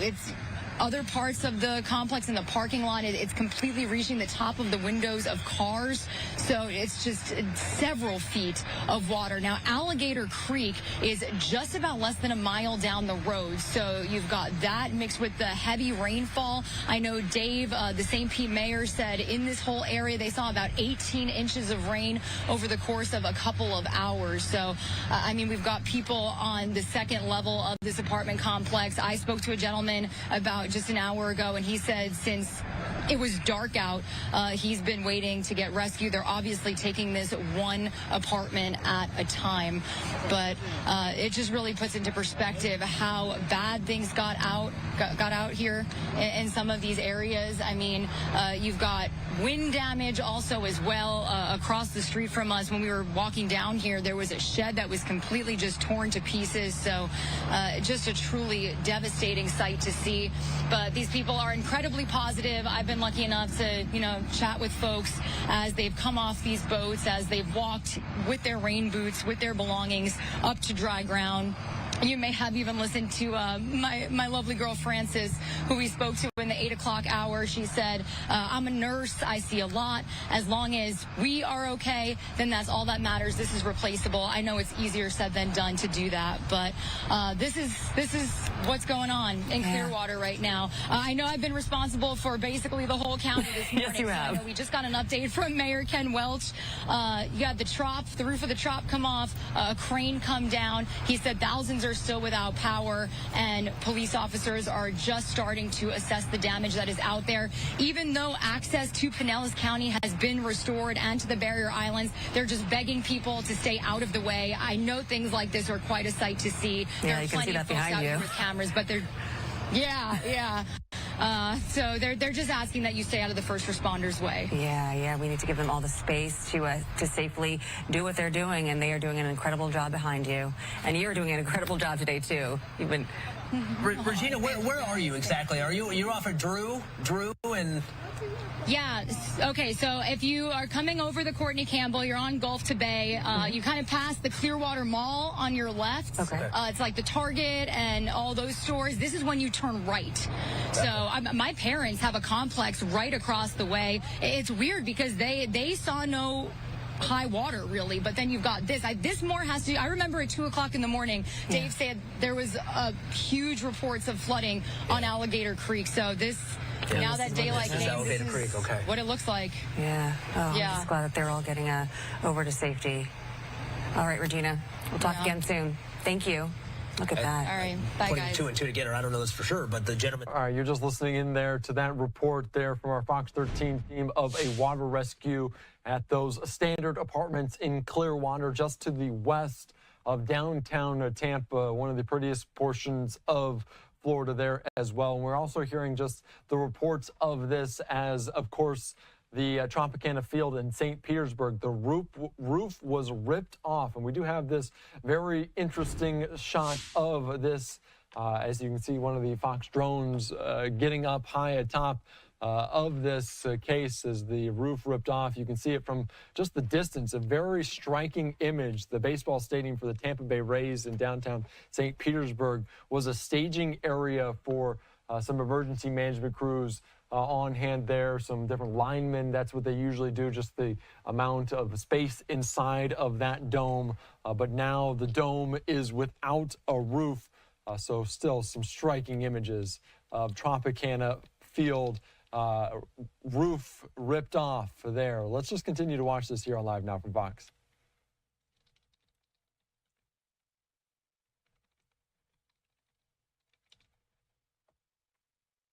All right, you can see the drone landing one more time, but the roof was ripped off there of that stadium. And we're also getting more of this, a water rescue that continues to go on. This is the same camera we were just watching Regina Gonzalez at. You can see the water, they were in Zone D, so it doesn't seem like they were under a mandatory evacuation in that locale. but certainly still plenty of different crews on hand. Water rescues underway at these apartments. You can see people kind of sitting out on their balconies, hoping to get rescued, moved out of this water, because the water does not seem to be dissipating anytime soon. But we're also hearing from Regina talking about just some of the now openings of roads in the vicinity in that area around Tampa, around St. Pete, Clearwater, Pinellas County. I do want to put up this tweet from the Florida Highway Patrol saying the Skyway Bridge is now open, the Howard Franklin Bridge open, the Gandy Bridge is open, the Courtney Campbell Causeway, though, remains closed. So just some updates there on the roads that may not have been impacted as severely as it was. And we're also getting some storm damage as well from Palm Beach County in Florida as well. I want to put up these images. You can see, I don't know if it's a grocery store or a large store like a Walmart that has severe damage, but more images. We're getting striking images from high atop significant portions of Florida, even beyond where it just made landfall as a Category 3 storm, taking on a lot of rain. This is a Publix, so just a grocery store there in Palm Beach County, more southern Florida than central Florida. But just look at those images of this building with the roof ripped off, caved in from all of the water, all of the wind in that area. So we're still following this, the latest of it, but the shot is a little bit shaky as we continue on. But they move away. You can see still the water on the roads. Roads don't look like they're covered too much. This might be actually of some of the tornadoes that we saw, because there were 100 watches and warnings in that area, the highest ever for a single day in Florida, as the damage not only due to the hurricanes, but the tornadoes in those regions. So I believe this might be more due to that. Yesterday afternoon, after all of this tornado outbreak spawned within Hurricane Milton. All right, we're still getting all of these images, striking ones, to say the least, from Florida here on Live Now from Fox. Let's continue on, because we do see this other picture. I do want to take you back out to it again in just a little bit, as you can see the drone landing. But some tough images, the camera shot going a little bit shaky. We're still learning about power outages. At last check, over 3 million people in Florida without power still remaining due to down power lines and the like. Very tough to kind of get around, to talk to loved ones.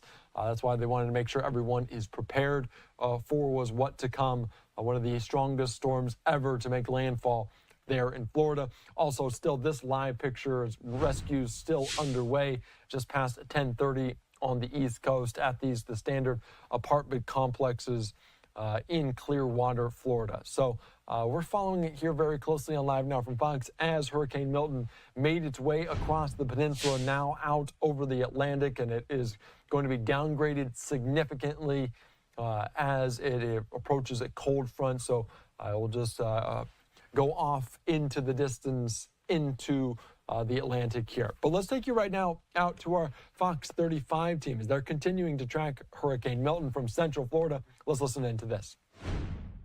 And thankfully, we might even see a little sunshine before the day is coming to a close. Sunshine would be good. What would you say in terms of people who are now getting out and about to kind of try to survey the damage? Because we know one of the things that you've been talking about is all of the water, right, that is still standing in place. Yeah, and we got a ton of rain. You would think, if I know some people maybe transplants from the north, this would be comparing, 13 inches of rain, it'd be like about 13 feet of snow. I think getting that kind of snow in 5 hours, how bad that would be. And it's the same thing for us, how much rain has fallen in such a short amount of time with Milton. But thankfully, we are seeing on Storm Tracker radar the center of Milton starting to lift away. Still some lingering showers along the eastern seaboard, up close to Daytona, and even places like St. Augustine and Jacksonville. But for now, at least locally speaking, the rain is lighter, and we're going to see dramatic improvement as we head through the remainder of the morning into the early afternoon. Here's a live glance in Orlando out of our iDrive, peeking off to the north and east. Still gloomy, it's gray,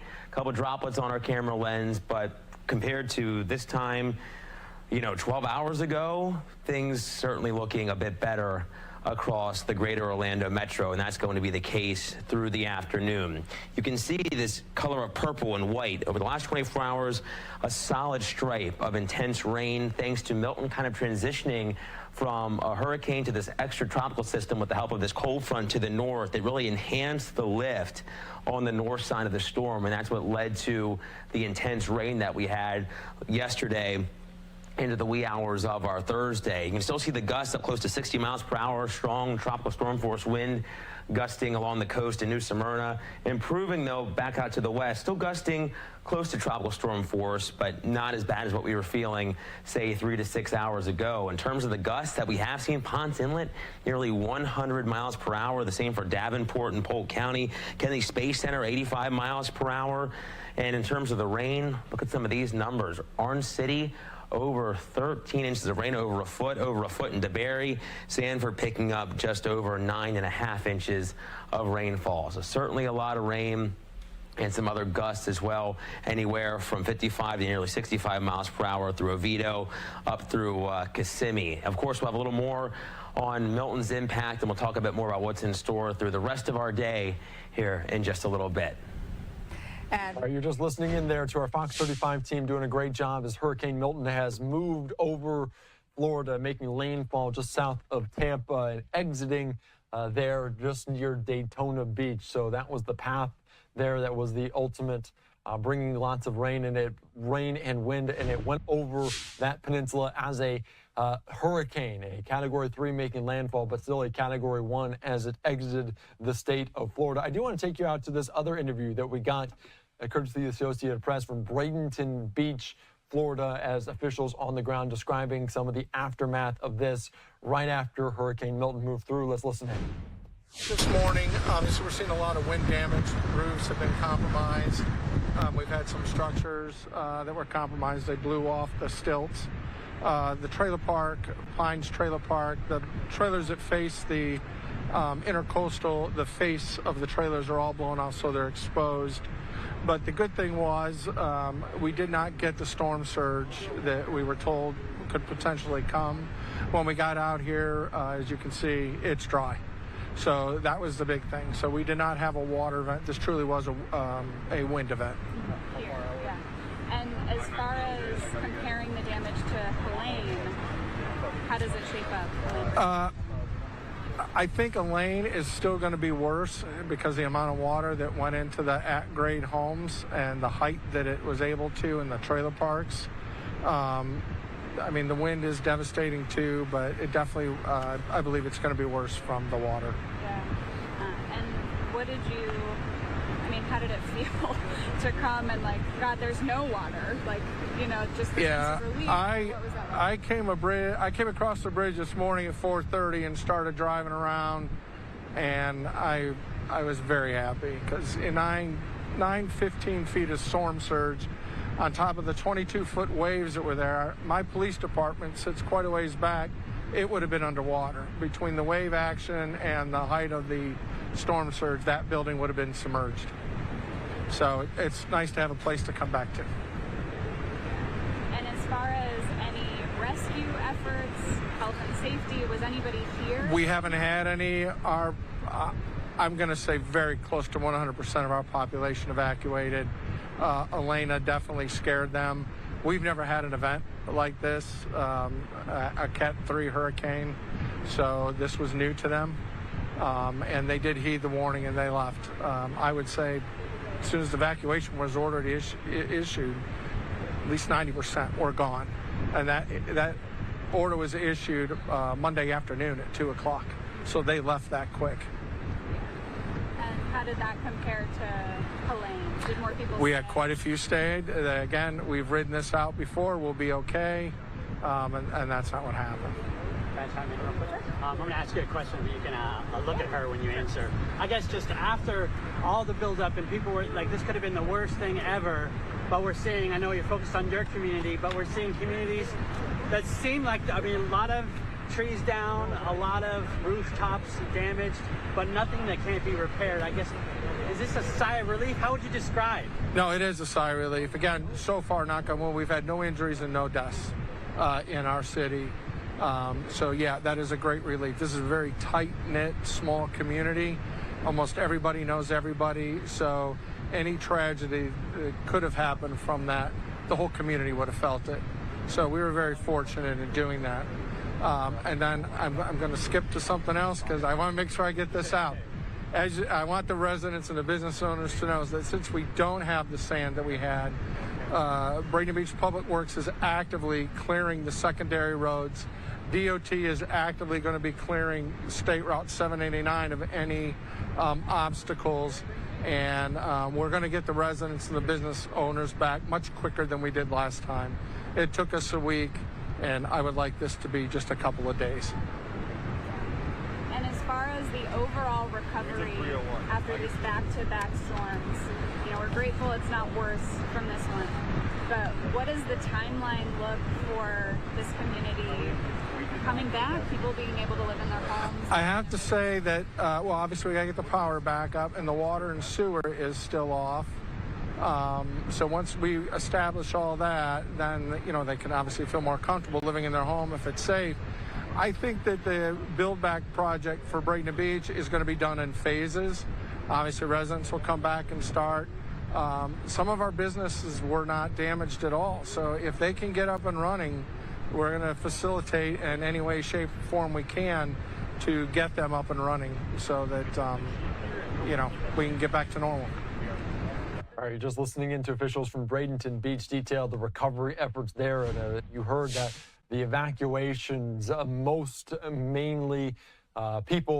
all people evacuated from that region as he crossed over the bridge back into the area, and it was dry to his surprise after this Category 3 storm made landfall between there, Tampa and Sarasota, that in Bradenton Beach. I do want to take you right now out to some striking images right now of Tropicana Field as we're getting these pictures into our LiveNOW newsroom. As you can see, the roof was ripped off this Major League Baseball stadium in St. Petersburg, and a drone flying over courtesy of Fox as we were watching this. And it was supposed to be a safe haven, a refuge for first responders and cleanup crews, wary after a long day of rescuing storm victims and clearing the wreckage left by Hurricane Helene. You can see the insides, the baseball stadium, the baseball diamond, but the roof now torn to pieces, torn to shreds. The stadium seats still very much present.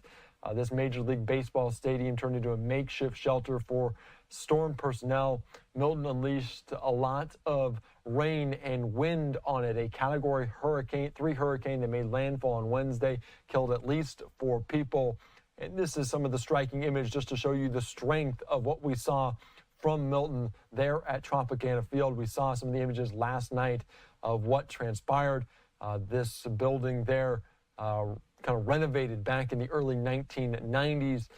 You can see the roof there in shreds, thrown across highways, onto the highways.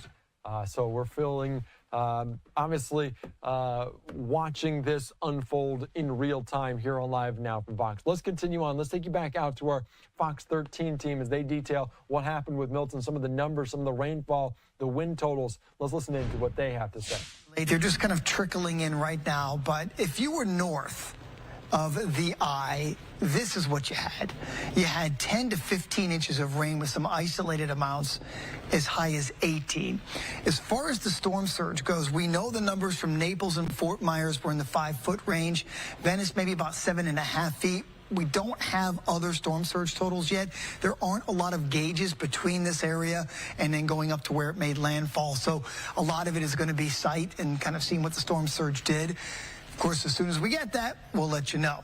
Meanwhile, the winds will continue to subside throughout the day. Today, it'll be breezy at times. We'll knock them down to maybe 10 to 20 mile per hour wind gusts later this afternoon and evening, and that's about it. The good news is that in the wake of this storm, we're going to get some drier air to come in, and that's really going to help, especially with the overnight lows. And I can't remember how many times a storm has passed by us to the west or, come to our south, and it just leaves behind this incredibly steamy air mass. That is not the case this time around, which thankfully, because for some of us, we may be out of power for a while, and that's just the way it is. We're going to practice that patience, but I can tell you, if you look at the next 7 days and you're looking at these numbers, that is the longest stretch of 60s for lows we've had since last spring. So we're turning the tide a little bit, and I think that this hurricane is pulling down some much nicer air. And this weekend, both Saturday and Sunday, will be in the mid-80s, and it'll be dry. So if you don't have power for multiple days, Walter, the weather will cooperate, especially at night. All right, Dave, thank you. Of course, our thoughts were never far away from the Barrier Islands. A strong hurricane with strong storm surge was the last thing that we needed, right, especially for our Barrier Islands. Let's get out to Captain Dylan Hubbard joining us at John's Pass, my Mad Beach buddy. How did things go out there? How you doing? Oh, man, we got to stop meeting like this, guys. Yeah, I'm tired of these post-hurricane interviews. Yeah, for real. But the Barrier Islands did pretty good in the grand scheme of things here. We are just so blessed that we didn't get the water damage like we saw with Helene. Just some really, really high wind gusts, as Dave was talking about. We definitely saw crazy numbers in high sustained winds, high gusts. But overall, the Barrier Islands look pretty good. There's some power lines down. Definitely recommend staying off the beaches unless you have to get out here. And if you do have to get out here, be very careful. We saw one power line down. It was causing a fire on one side of the road. So definitely dangerous traveling right now, but it is looking really good. In the grand scheme of things, it could have been so much worse. I was definitely very nervous last night around 8, 9 o'clock as that storm kept creeping north and wasn't really doing that easterly turn, but it definitely kind of hit the brakes and took that right turn and saved the day as far as surge is concerned for our Barrier Islands here in Pinellas County. And our thoughts and prayers are with the southern side of the viewing area, Sarasota County. That area is not so lucky for sure. Yeah, that's just for sure. Devastating what happened. Dylan, when Charlie was out with you guys last week, he was standing around and just all of the debris that was piled up. Were you guys able to make any type of dent getting that cleared away before the storm got here? Yeah, that was a little bit frustrating. The city came by and said they had a debris contractor. We had to separate everything into 5 piles, and we got done doing all that. And then we heard, well, never mind, they're not going to come by commercial properties. So all of us were kind of left to our own devices. But the community came together. We really rallied, and John's Pass did a great job cleaning up. I mean, this past Saturday and Sunday, we were open for business. We ran some dolphin trips. We ran some fishing trips, and then had to close Monday for Milton. Yeah.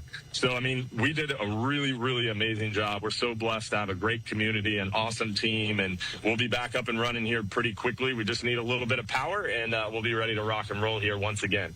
Well, you got a great attitude. We spoke with Treasure Island just a few days ago, so your neighbor to the south on the other side of the bridge, and he made a good point. You guys out there, you guys have to be exhausted and have to go through this again. It is a little mind-numbing, for sure, is the best way to put it for me. I mean, we're just robots going through the motions right now, but it's very encouraging and motivating to see the community come together, rally together, and we're just going to keep pushing. And you can knock us down, but you can't hold us down. We'll get back up really quickly. It's all about how you get back up, right? And we're going to get up stronger than ever, for sure. Yeah, it's not how many times you get knocked down, it's how many times you get up. Absolutely.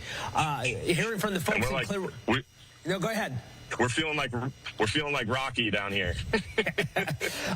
You know, the folks in Clearwater, it was a blanket statement. Do not come out and visit us right now. We're cleaning up. Do not come out and enjoy the beaches and vacation out here. What do you need from us as far as vacationers? Obviously, you want us to come out and visit you guys. Are you ready for us yet? You said you're having dolphin tours.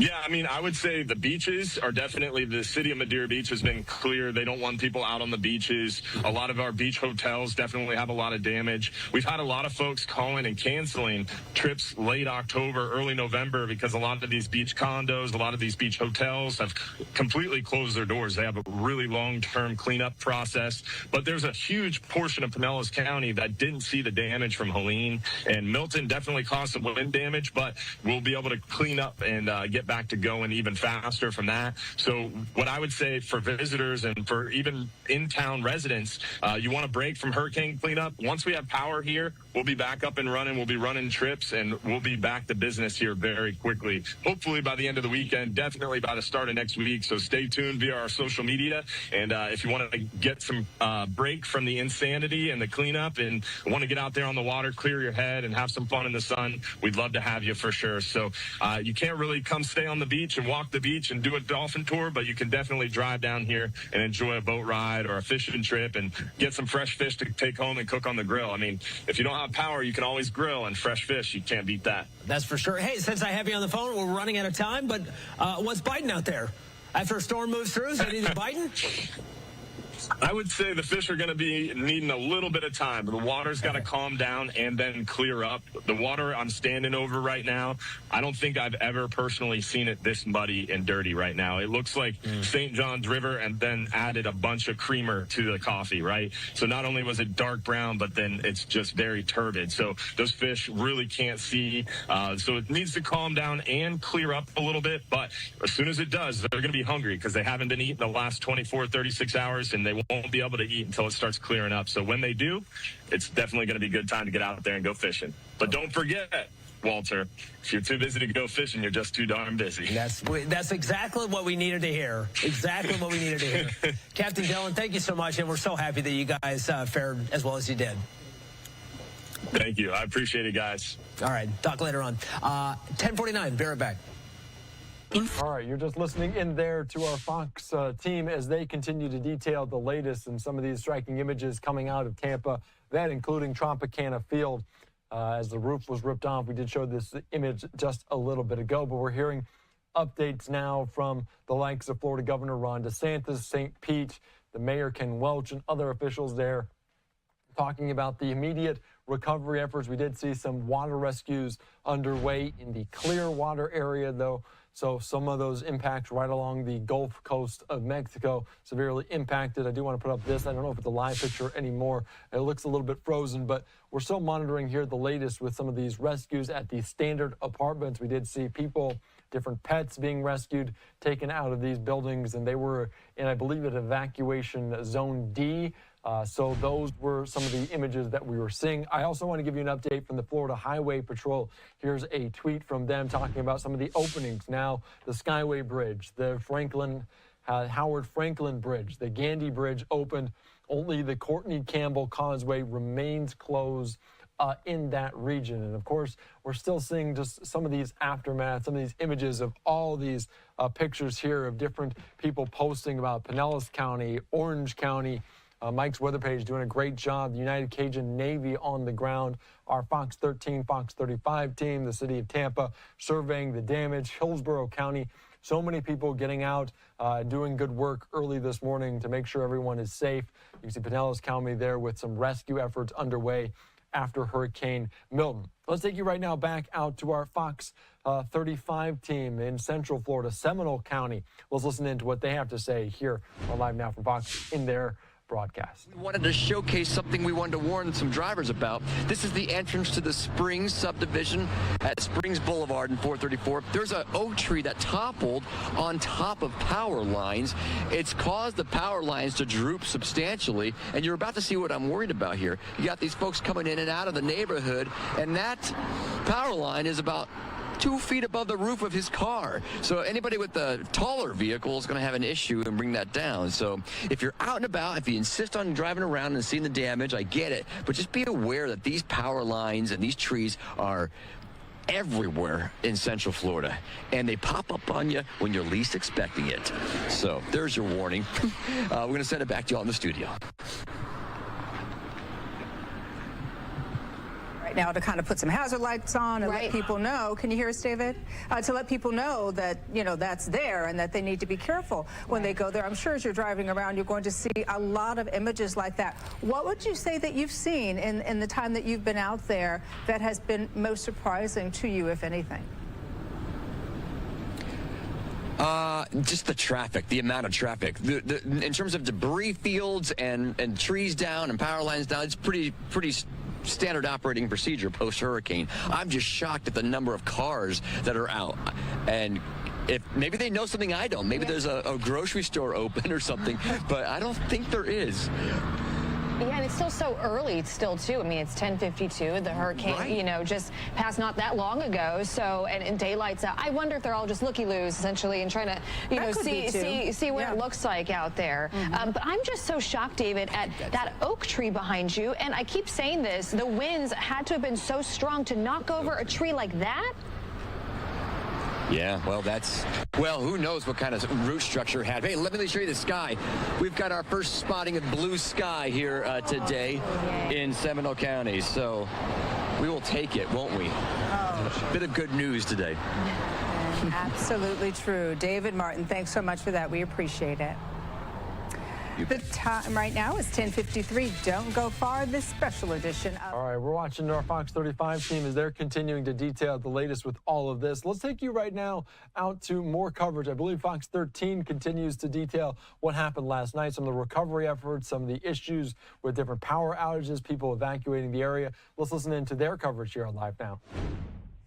Area, but you also have problems with flooding. Video that we haven't sent in yet, we will send in the next hour. I will describe it for you, though, as you see the evacuees huddling in place and wisely doing so, because just in the area that we scouted, we're finding a lot of roads that had just a rough estimate, about a foot of water. Some vehicles are trying to go through it, not doing it very easily. And in addition to seeing the water, I also happen to see a lot of debris, busted wood, and a lot of nails just scattered along the side of the road. If I'm seeing that along the side of the road, bet you're seeing the same sort of thing, and no telling what else within the floodwaters as well. That could also include some live power lines as well. That is yet another reason why first responders have said many of the roads are not safe. And you may be able to get along the Polk Parkway, along part of the interstate, but once you try to get off and connect elsewhere, that's where you're going to encounter a lot of problems that we just found a few minutes ago, and we'll show you as we transmit our video coming up in the next hour. All right, Craig Patrick, great perspective there from Polk County. We'll talk to you later on, hopefully in the next hour. Thank you. Many communities are dealing with flooding this morning from Hurricane Milton. In Plant City, law enforcement busy rescuing folks while on boats. And this is a look at the lakes at Countrywood. The mobile home community currently flooded like other communities. The water hasn't just flooded homes, but semi-trucks as well. We spoke with one resident who lives in the area. He tells us many of the locals there just lost everything they invested. There was a golf course to our left, and it's completely submerged now. It's a beautiful community that everybody just moved in, invested their money in, their retirement. Now it's up in shambles. The Hillsboro County Sheriff's has an airboat down there, a bass boat about to go in, try and rescue people. They got the whole thing blocked off right now. It's wild. And that's Corey Jones, and he says the community is home to hundreds, if not thousands, of residents. He says he hopes many locals heeded the warnings to evacuate. Our team coverage of the aftermath of Hurricane Milton continues right after the break. Stay with us. All right, you're just watching our Fox 13 team as they were detailing the latest. We're getting some images in right now. I believe this is still Clearwater, Florida. They're just outside of Tampa area. Water rescues continue to be underway. You can see some of these high vehicles with the big wheels kind of going through this area. They can kind of go through it, unlike some of your typical passenger vehicles taking homes that might not have been in the mandatory evacuation zones, but you can see them moving through this area right now. The camera's zooming in a significant distance. Let's take you right now back out to our Fox 35 team. They're detailing the latest on impacts there in Central Florida. come and cut it. And we want to emphasize emergency personnel. That is not something you should get out and do because you don't know if you're going to hit a downed power line. You don't know what's underneath that tree. So the best thing to do is just wait until the professionals can get out there and take care of that situation. And like David was saying too, so many people are out on the roadway. So if you can try to stay home, definitely try to do that as well. Well, check out this video for Winter Springs. This is video from the the Gee Creek Bridge near Hayes, I believe. You can see how high the water got there overnight. Looks like it's almost getting to people's front doorsteps there. So that's a lot of water there in Winter Springs in Seminole County. So of course, this is what a lot of people were seeing this morning, and we'll continue to see the aftermath of Hurricane Milton. Continue to stay with us because our continuing coverage continues at 11 o'clock.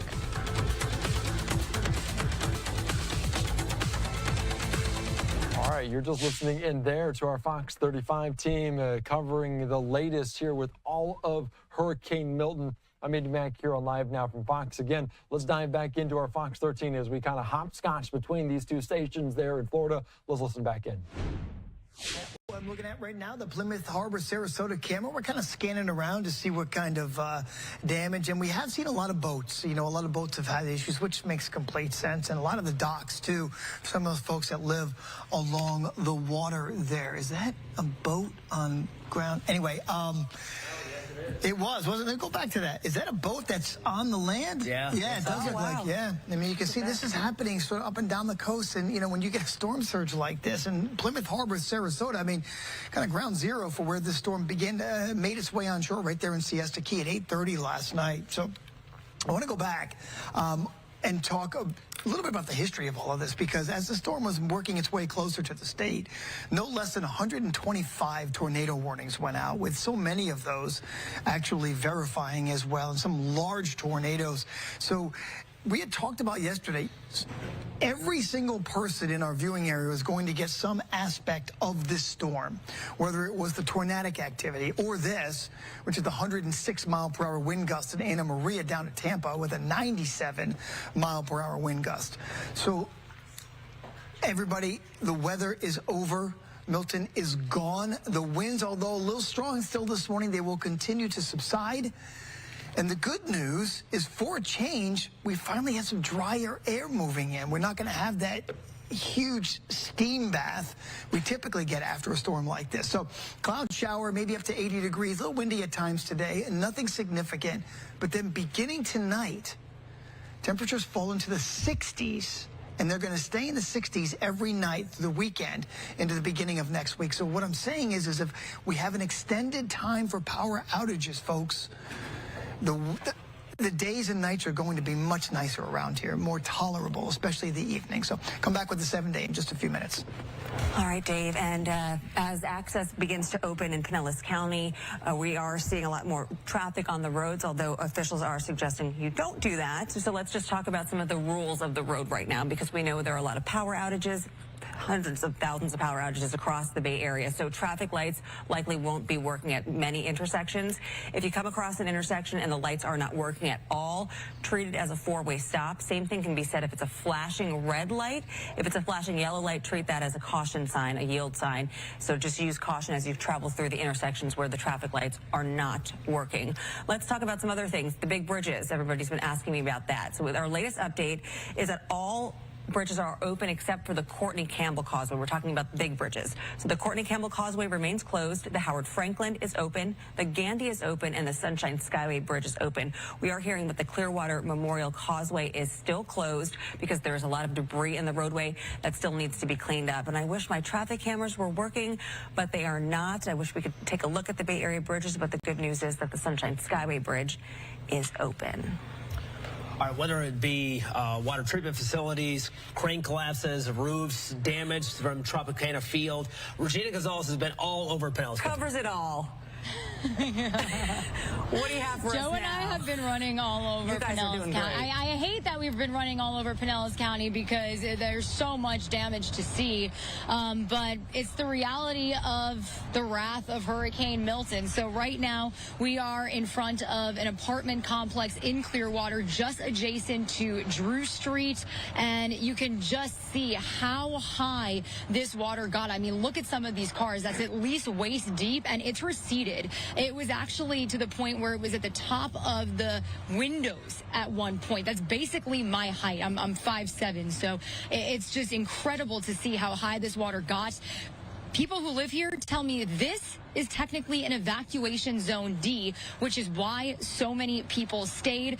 You can see families stuck up on the second floor. You've got Clearwater Police, Florida Fish and Wildlife, Pinellas County Sheriff's deputies, even other assisting agencies from other places helping as well. There's been water rescues for hours at this point. You've got Humvees, boats. It's just obviously such a sight to see, and we don't know when it's going to recede. We also aren't exactly too sure what causes. I think it was just a triple whammy of Alligator Creek being less than a mile away from here, heavy rainfall in a short period of time, and then a lot of people I've spoken to say the sewers and the drains may have gotten backed up to the point where there was just no place for all of this water to go. So we know that this is what a couple of neighborhoods look like across Pinellas County. Meanwhile, thousands are still in the dark, even though it's sunny out. It's wild to me how nice it is. It's the calm after the storm. But we have been out here for most of the morning, and we'll continue to show you as much as we can throughout the day. Again, responsible for all of Pinellas County. So St. Pete, we heard from Mayor Ken Welch just a little bit ago. The 2 sewer plants that were closed yesterday in anticipation for the storm surge, those are being reopened. He kept his word. He was like, I want to get it back open in less than 24 hours. They also are going to soon lift the boil water advisory. There was a water main break yesterday, and so they issued a boil water advisory as a precaution and turned off potable water access after midnight, so that should be restored. The Trop, the roof got ripped off. It's incredibly sad. We were there this morning. A crane fell 47 stories down and a block away from where it was sitting up in a construction site. It was anticipated that that could happen. Thankfully, in both of those situations, the Trop and the crane, nobody was hurt. Access to the barrier islands is open. I did see Treasure Island Fire Rescue put that they don't want anybody there just yet, and that's the main message. I know some of the bridges are opening. I know a lot of people evacuated and want to come see the damage. I know, Jen, you just mentioned this. The roads are messy. Traffic lights are out, and people don't always know how to maneuver that. I know you got to treat it as basically a 4-way intersection stop sign. There's debris all over the streets. Down power lines, trees are falling. Keep in mind the ground is saturated. I was literally doing an interview a couple of hours ago and a tree just fell behind us and everybody just turned around. But that could be the reality. It's very sensitive at this point. So yeah, that's what's happening in Pinellas County. I feel for these people. It's incredibly sad, but it's just incredible to see neighbors helping neighbors. People are so positive. They keep saying as long as we're okay, that's all that matters. This stuff is replaceable, and I know it's going to be a long road to recovery given how many apartments, homes are seeing this damage, and many of them already saw damage from Helene, not this particular area. They said they've never seen this before, which is, again, it's just mind-blowing. I just can't believe that that's the parking lot, you can barely see the roofs of those cars. It looks, I don't even want to, it looks like a ride. It looks like a Disney ride when you go on a boat. I can't really even explain it. It's just so incredible to see, and at this point, even first responders don't know how soon this could recede. So they're getting everybody out as quickly as they can. Yeah. All right, Regina. Thank you for the update. Thanks, so a contributing factor to that, Dave mentioned 14.01 inches of rain in 24 hours. So over a foot of rain in 24 hours. Incredible. And to her point, if you walk around just our station, one of our 13 palms out front collapsed. It didn't split. The tree didn't split in half. It just fell over. Yeah. That's how saturated the ground is. So now the sun is going to come up. We get a better look at the damage left behind from Milton. City of St. Pete posted a new aerial view of the structural destruction and the debris. Look at this. Wow. Crane collapsed overnight, leaving a gaping hole in an office building, blocking the street below. The roof of Tropicana Field, that was ripped off by hurricane-force winds. But again, we do have to give a lot of credit to the officials of St. Pete. Mayor Ken Welch got ahead of this with the cranes and said this is going to be a very dangerous situation. These cranes in high wind event, and thankfully no one was hurt. Yeah, and I mean, Regina put it into perspective. There were about 4 large cranes. I mean, it could have been worse. It could have been all of them. Yeah. It was just that one, and no one was injured, thankfully. Just a big mess to clean up now. And let's take a look at the latest cleanup efforts at Tampa International Airport. So we know the airport remains closed today. They're going to work on assessing the damages. You can just see some of the damage and the debris that they have to work with. The strong winds broke some of their equipment. Crews are working to clear the debris, repair any small leaks at the airport. Now, TPA says it will share plans for reopening a little later on today. And, of course, we will bring that information to you as soon as we get it. And myself included, they said they were going to close, and they closed well ahead of the storm's arrival. All right, you're just listening in to our Fox 13 team provide an update right now. Let's take you back out to our Fox 35 team as Seminole County now providing an update. Let's listen into their live update here from Central Florida. Trapping an occupant in their bed. Our crews were able to respond and remove the occupant. Was able to ambulate, walk out under their own power. We did transport to the hospital just to be under abundance of caution. Regarding electrical hazards, we received 50 calls related to power lines down, arcing, and other things doing with power lines. We did have to halt our response for our transport units throughout the evening from time to time for about 3.5 hours due to the extreme winds.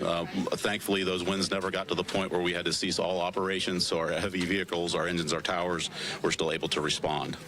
On a positive note, we had no calls for carbon monoxide, the poisonous, colorless, odorless gas that generators produce. Thank you for listening to the generator safety. We also didn't have any high water rescues or calls for sinking vehicles. That's a very good sign that our citizens, again, have learned and are heeding our warnings. This does bring me to a critical reminder. Please stay off the roads unless absolutely necessary. We do have teams out conducting damage assessment, and there are fallen trees and some flooding. Do not drive through standing water. We do have a quick response team out finishing up assessing areas such as the Little Wekiva and G Creek near Winter Springs, clearing roadways, identifying any hazards. We also have a drone team who's teamed up with the damage assessment team to assess those flood-prone areas that are harder to get into. We remain ready to support any life-saving and or public safety needs. Please stay indoors if possible and avoid floodwaters, trees and down power lines. Floodwaters can pose serious risks that include down power lines, human and animal waste. There can be hazardous materials in those floodwaters, debris that can injure you. Lumber, other physical hazards, wildlife such as rodents, snakes, fire ants. That's an injury that can definitely happen. If you must enter floodwaters, wear rubber boots, gloves, and goggles. So as we begin some of these post-storm activities, I'm sure that people are going to go out with chainsaws. We got allowed to down trees. I'm sure that you have them on your properties. Thing I will always say is if you've never used a chainsaw before, don't let this be the first time where you learn. It's not a learning activity. Get a professional. Get a neighbor that knows how to use it. Wear protective gear. You want to wear eye protection, hand protection, chaps that protect your legs, and never make any cuts that are above your waist. Continue to stay safe. Post-storm recovery is just as critical as pre-storm preparation. And thank you for your partnership and keeping you safe. Alan? Are there any questions? We heard the governor and Director of Emergency Management, Kevin Guthrie, from the state, talking recently about Seminole County this morning and the concern about all of the water that is going to drain from the St. John's in the coming days. Can you just talk about how people should approach this as we get past the storm, and they think it's over? Yeah, I spoke. Kevin's a good friend. I spoke with Kevin last night pretty late. The governor and the state really have clear knowledge of what happens here on the St. Johns River. They understand that we are going to be in response mode for a while because the water's going to continue to rise.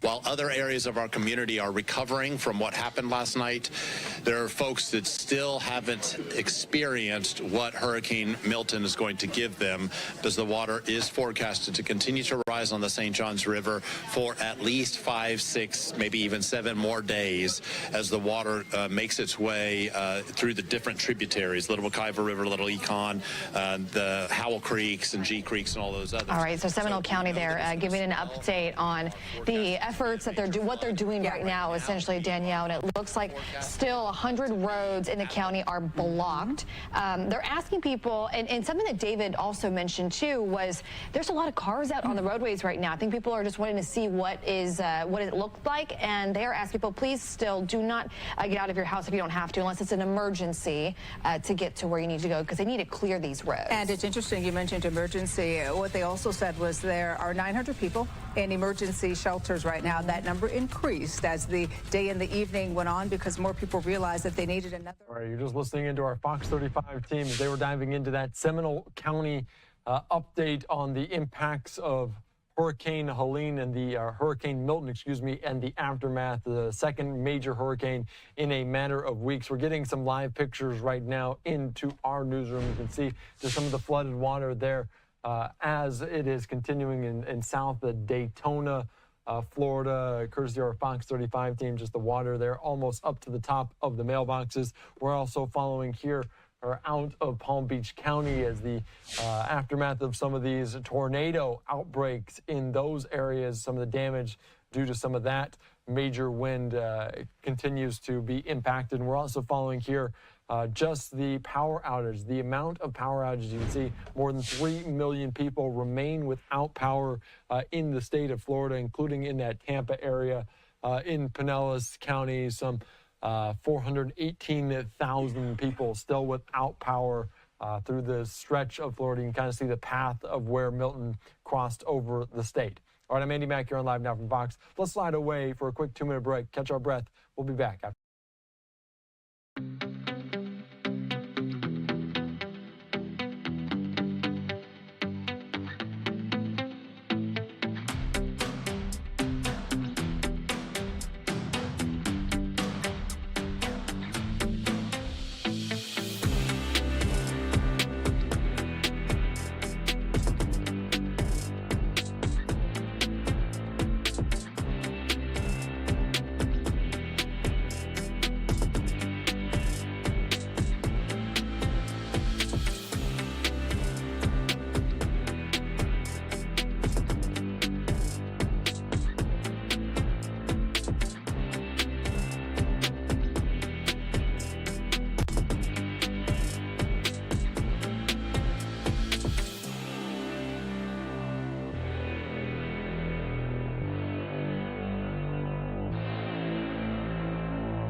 All right, welcome back in here to Live Now from Fox. I'm Andy Mack. Hurricane Milton has now moved off of Florida's east coast after making landfall late last night as a Category 3 storm. You can see still 3 million people in the Sunshine State without power at last check. There's also an image there of just some of the damage, the debris thrown across the different areas. You can see a ship, a boat there on the side of this road, torn off from the water, moving on. And we've seen some of these images, the Tropicana Field, their roof being torn off, a crane crashing in St. Petersburg, and much, much more. Let's take you right now out to our Fox 13 team. They're detailing the forecast of what's to come, the calm after the storm of Hurricane Milton. For a while. 11:16, stick around. We will be back in just a couple of minutes. All right, as they were just diving out of their coverage, let's get you hopscotch over to Central Florida. Fox 35 detailing some water rescues in Volusia County. Let's listen in to this. Immediate needs with belongings. We even spoke with one married couple who was able to use the kayak that they received for their wedding to get out of their home and then returned later to try to help their grandparents. Take a listen. We started seeing water come in from the like the walls from our plumbing and stuff, and it started really slowly, and we tried to think, oh, it's no big deal, we'll towel it, and then from there it just, for the next 3 hours, it just kept coming. That was Jackson speaking, and he tells me that they went through something almost identical to this a few years ago with Hurricane Ian, and it is frustrating to see it happen again because he and other neighbors tell me that they really just finished repairing the damage from Ian, and now they're going to have to go through the same trouble again. I talked to some emergency rescue crews, and they say this water can take several days to finally recede, so it remains to be seen just how much damage it could do. Some homes are at a slightly higher elevation and don't seem to be as affected, but others much farther down the road, especially on the left side, those have several inches, if not feet, of water getting into their homes. So we're going to continue to monitor the high water rescue mission going on here in South Daytona. Reporting live, Amanda McKenzie, back to you. High water indeed. Amanda, thank you so much for that. Well, Milton brought plenty of wind and rain to Central Florida, leaving behind an awful lot of damage. So right now, people are out taking a look at some of that cleanup that they might have to do in the aftermath. Fox 35's Caroline Coles joins us now. She is live in Apopka in Orange County. So, Caroline, what does it look like where you're at? It looks like we have some road crews possibly repairing a road.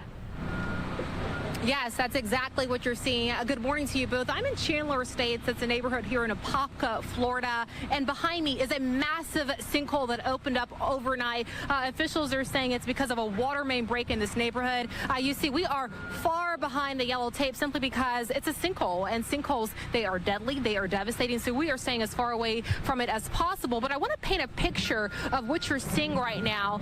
Crew members are removing debris from that sinkhole. Again, that sinkhole opening up overnight, and neighbors here were awakened by the sound of water crashing into that sinkhole. Crews right now working to get the debris out of the sinkhole. We understand that they were out here earlier this morning shutting off the water supply to prevent further damage. The broken water main has been pouring water into the surrounding soil, eroding it from beneath the surface, leading to the massive collapse. And when I say massive, I'm talking about 20 feet deep at least. That's what neighbors are telling us, that this is a really deep and a wide hole. So again, officials working to remove the debris and doing whatever they can to make sure this hole does not affect neighbors. And speaking of neighbors, I want to walk this way. We have been out here for a couple hours now, and I have some new friends. My new friends here. Good morning. How are you guys doing? Good. Very good. All right. So you live just blocks away from that sinkhole. Kind of walk me through what you witnessed this morning. Okay. So I came out. It was still dark. My house was right here. The hole's right there. I noticed that the whole park underneath was all in water, and just never done that before. So I kept walking, and then I started hearing the running water, and then I came up on the hole, which is huge, obviously. And it's the second time it's happened. The last hurricane in, 2017, I think. And we got the sinkhole again. And it's a little bit scary when you drive on that road every day, you know. But They seem to be getting it fixed right away. I have to say, I have to commend them on that. But hopefully it gets fixed right this time, you know? Yeah, and I was saying earlier, I personally have covered sinkholes before. I haven't seen one this big. It was the last time this hole opened, was it this big? No, this is much larger than before, which is kind of surprising because if they repaired it previously, you wouldn't expect that. And you were saying you think it's about 20 feet deep. Yeah, at least 20 feet deep and 30 feet across. I mean, it's huge. Yeah. Well, terrifying. Yeah. Well, you all stay safe. Yeah. All right, so again, we're out here in the Chandler Estates and Apopka where a massive sinkhole opened up. Again, it's because of a water main break. So officials have been out here all morning. Of course, they had to shut off the water main to prevent more water from getting into that hole. So neighbors in this area, just like many other customers, are without power. They're without water. So really just trying to do their best to remain in best spirits as, they just figure out how they're going to get through these next couple of days. Going to send it back to you all. Walking behind you there as well. Is that the worst damage that they've suffered there? If so, they made it out pretty unscathed, considering.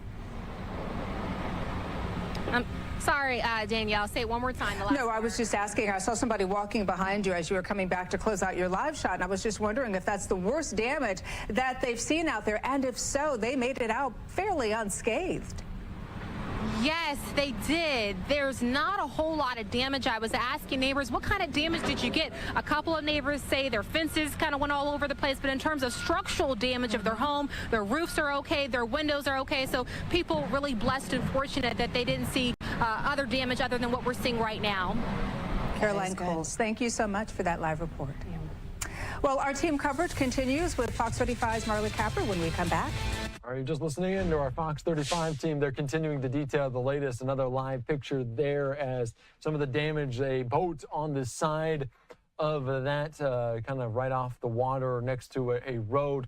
We're learning more about some of the damage impacts there. I also want to put up just this, the amount of posts coming in showing some of this damage far and wide in Florida as well. You can see there from Mike's weather page. We'll talk to Mike Boland coming up in just a little bit. Pinellas County, the city of Tampa, Hillsboro County, and much, much more. The storm surge was mainly impacting on the west portion of Florida and that peninsula, but also on the eastern side as well. Let's take you right now, hopscotch back to Florida, into Tampa. Let's listen into their live coverage here on Live Now. Yeah, and I know that there are some people out there that have lost their homes and they probably haven't been back to it yet. So what I'm about to show you, I just want to put in the proper perspective. We're not trying to say this is the worst or this is terrible. Just along our adventures as we've been driving around, just another slice of life of what everybody's dealing with. And so I'm at the iconic Busch Gardens, right here at 30th and Busch Boulevard, 30th. Hi. And look, a tree down across Busch Boulevard. And I only, show you this because this, first of all, we've been saying since 1 o'clock this morning, I think, Jen and Walter, please don't go out and please stay home if you can. Well, this is why. So Busch Boulevard, obviously a main thoroughfare. It's got, there's one lane open. You see people are passing, but you look through the tree down there, the merging it's tricky. It's not going that well, to be honest with you.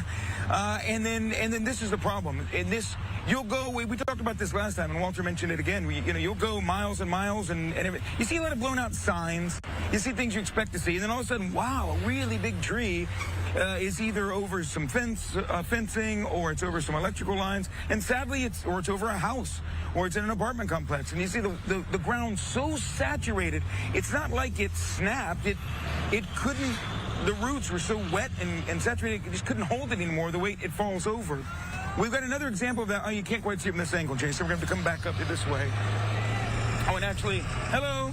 There's actually, there's cars kind of in the way. You look through the mobile station over there, and it's another set of, well, the red truck's kind of in the way now. But you can see the trees are leaning away from us. It's like 3 different smaller trees, but literally the grass and root system all came up with them and have fallen over a fence with an apartment complex on the other side. So, again, there's much worse things happening in our viewing area right now, especially, I'm sure, down in the Sarasota area and Siesta Key and where Milton made landfall. So again, just for context, we're just showing you a slice of what's happening on a rather busy thoroughfare, busier than, quite frankly, it should be probably right now. But a big old tree across the road, leaving one lane open, and obviously crews are going to life-threatening situations first, trees on houses, down power lines. They'll eventually, of course, get to this and clear it, but it's a large undertaking. And the lights, by the way, at North 30th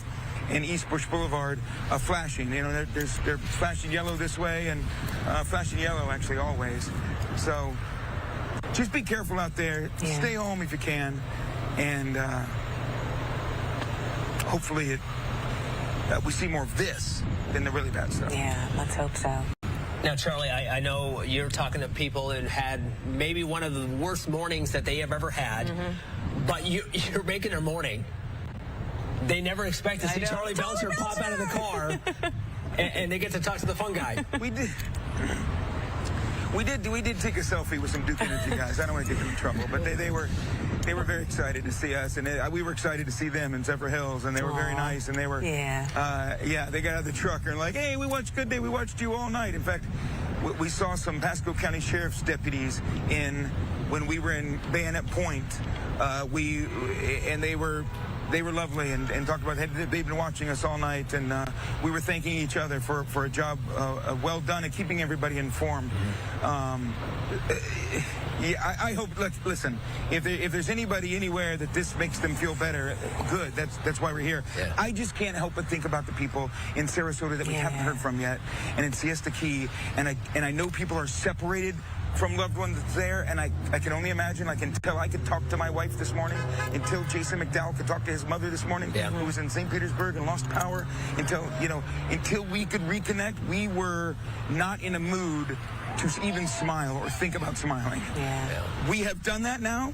We feel good about that now. We can exhale from a personal loss standpoint. But you know how many people in our viewing area can't? They're still holding their breath. Can't exhale yet. Haven't heard from that loved one yet. Haven't seen their home yet. So it's with a heavy heart. I show you a tree across the road. If I'm that person, who cares about that tree on Bush Boulevard? I just want you to know I hear you. We're just showing what's happening here. But until we hear from all of our viewing area, including our brothers and sisters and neighbors in Siesta Key and Sarasota, I just want to keep that in mind and put this in the proper perspective. That's for sure. You always do that very well. Thank you, Charlie. And we do want to mention, guys, take care. What he was saying, we are efforting Kimberly Cuisin. She is down in Sarasota before us. I believe, and I haven't been able to confirm this, but I believe the reason we have not is the same thing that Craig Patrick ran into in Polk County. His cell service is probably spotty, if not non-existent. So we're doing all that we can to hear from our bureaus, and Kimberly Cuisin is one of them for sure. But we do want to get to Danny Alvarez, the acting Hillsboro County Fire Chief. Are you with us? There you are. Hey, good morning. Hey, good morning. And just for the record, acting public information officer, not the fire chief. Well, we just gave you a promotion, didn't we? Reflect on my paycheck, we're good. So talk to us about what's the latest in your county. Right, so we're working very hard to get to everyone that needs our assistance. We still have some operations out in the west part of the county, some water rescues still ongoing. We also have separate teams strategically throughout the county, making sure we assess the damage and make sure we clear those scenes so residents could return back home. Danny, is the flooding in the different areas catching you guys a little bit by surprise? Because it is us. We're looking at, the water rescues that are taking place in Clearwater right now, not necessarily coastal flooding. It's flooding right next to Alligator Creek. That doesn't typically flood. Are you seeing that as well? Right. Well, what caught us by surprise is the lack of flooding, actually, in the southern part of the county. Apollo Beach and Ruskin, we were preparing for significant flooding, just like during Hurricane Helene. However, that wasn't the case. So we're primarily focused in the town and country area, which we know typically floods whenever there's heavy rains, things of that nature. And I know we keep saying it over and over again, and it's worth saying again. I assume you're asking people to still stay home and not go out and assess their own damages and their own situation in their neighborhood. Right. Please stay home.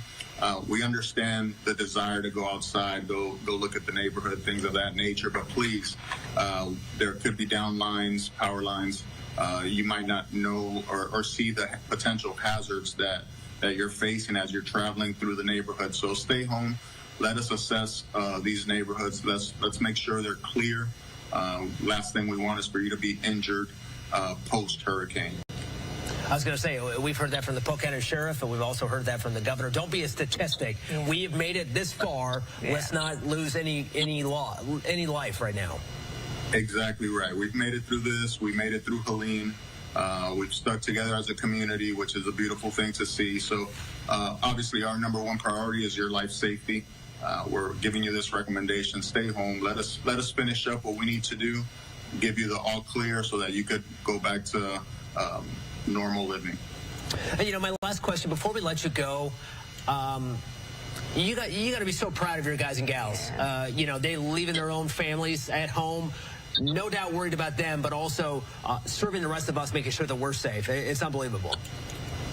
Absolutely. There are no words to describe the pride that one feels as you see the different teams just mobilizing, staging in different areas, preparing their equipment, having just new vehicles that we purchased. It's just an incredible thing to see the dedication of the men and women of Hillsboro County Fire Rescue. Our fire chief, Jason Dockery, he leads the way. He loves this community, and we follow suit. And it's just an incredible thing to see. Well, we know you're so busy, and we thank you for taking the time to talk with us. Yes, thank you very much. Appreciate it. Stay safe out there. Thank you. Public Information Officer Danny Alvarez, I appreciate it. We'll talk to you guys later on. 11:32, we'll be right back.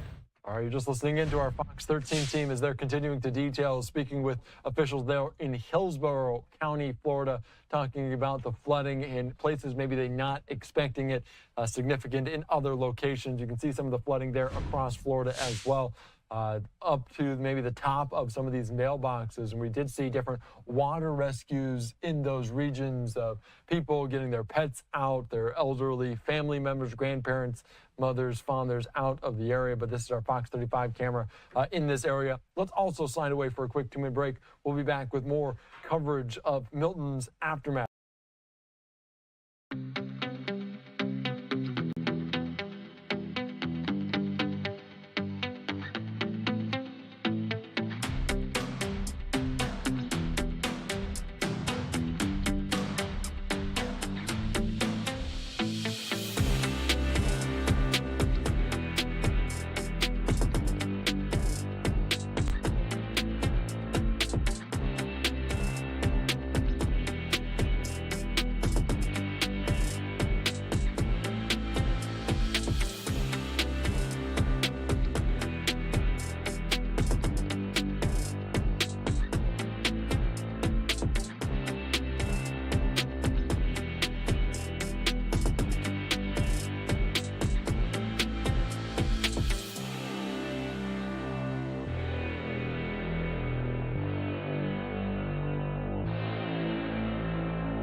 Welcome back in here to Live Now from Fox. I'm Andy Mack. We've heard already this morning from Florida Governor Ron DeSantis, Tampa Mayor Jane Castor, and other officials in St. Pete. We have yet to hear from President Biden, Vice President Kamala Harris. Of course, they were being briefed earlier this morning According to Mark Meredith, our Fox team, saying the White House says President Biden will get an update at 11 a.m. Eastern in the Situation Room on Milton and Helene.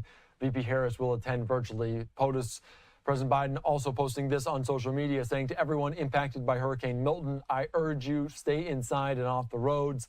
Downed power lines, debris, and road washouts are creating dangerous conditions. Help is on the way, and until it arrives, shelter in place until your local officials say it's safe to go out.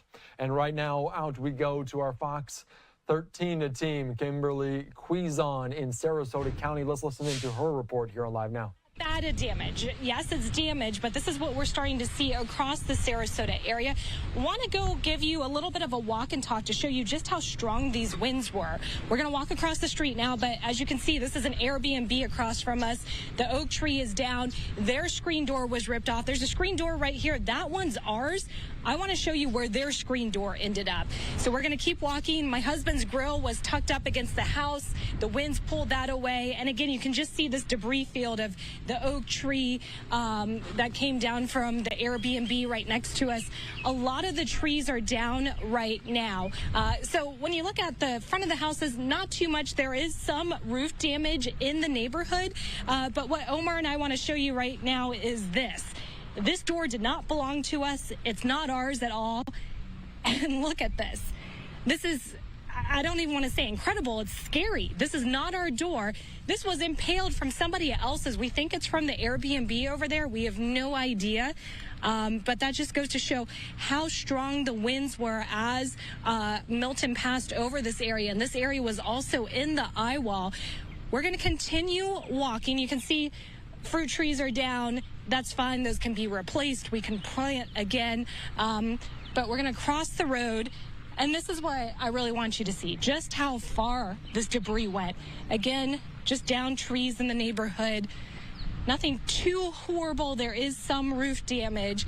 No power here in the Gulfgate neighborhood. Another thing that we're running into is no cell service. For Verizon customers, it's very spotty. You can maybe get a call for a couple of seconds, but then it goes down. Omar has T-Mobile. He's able to use that.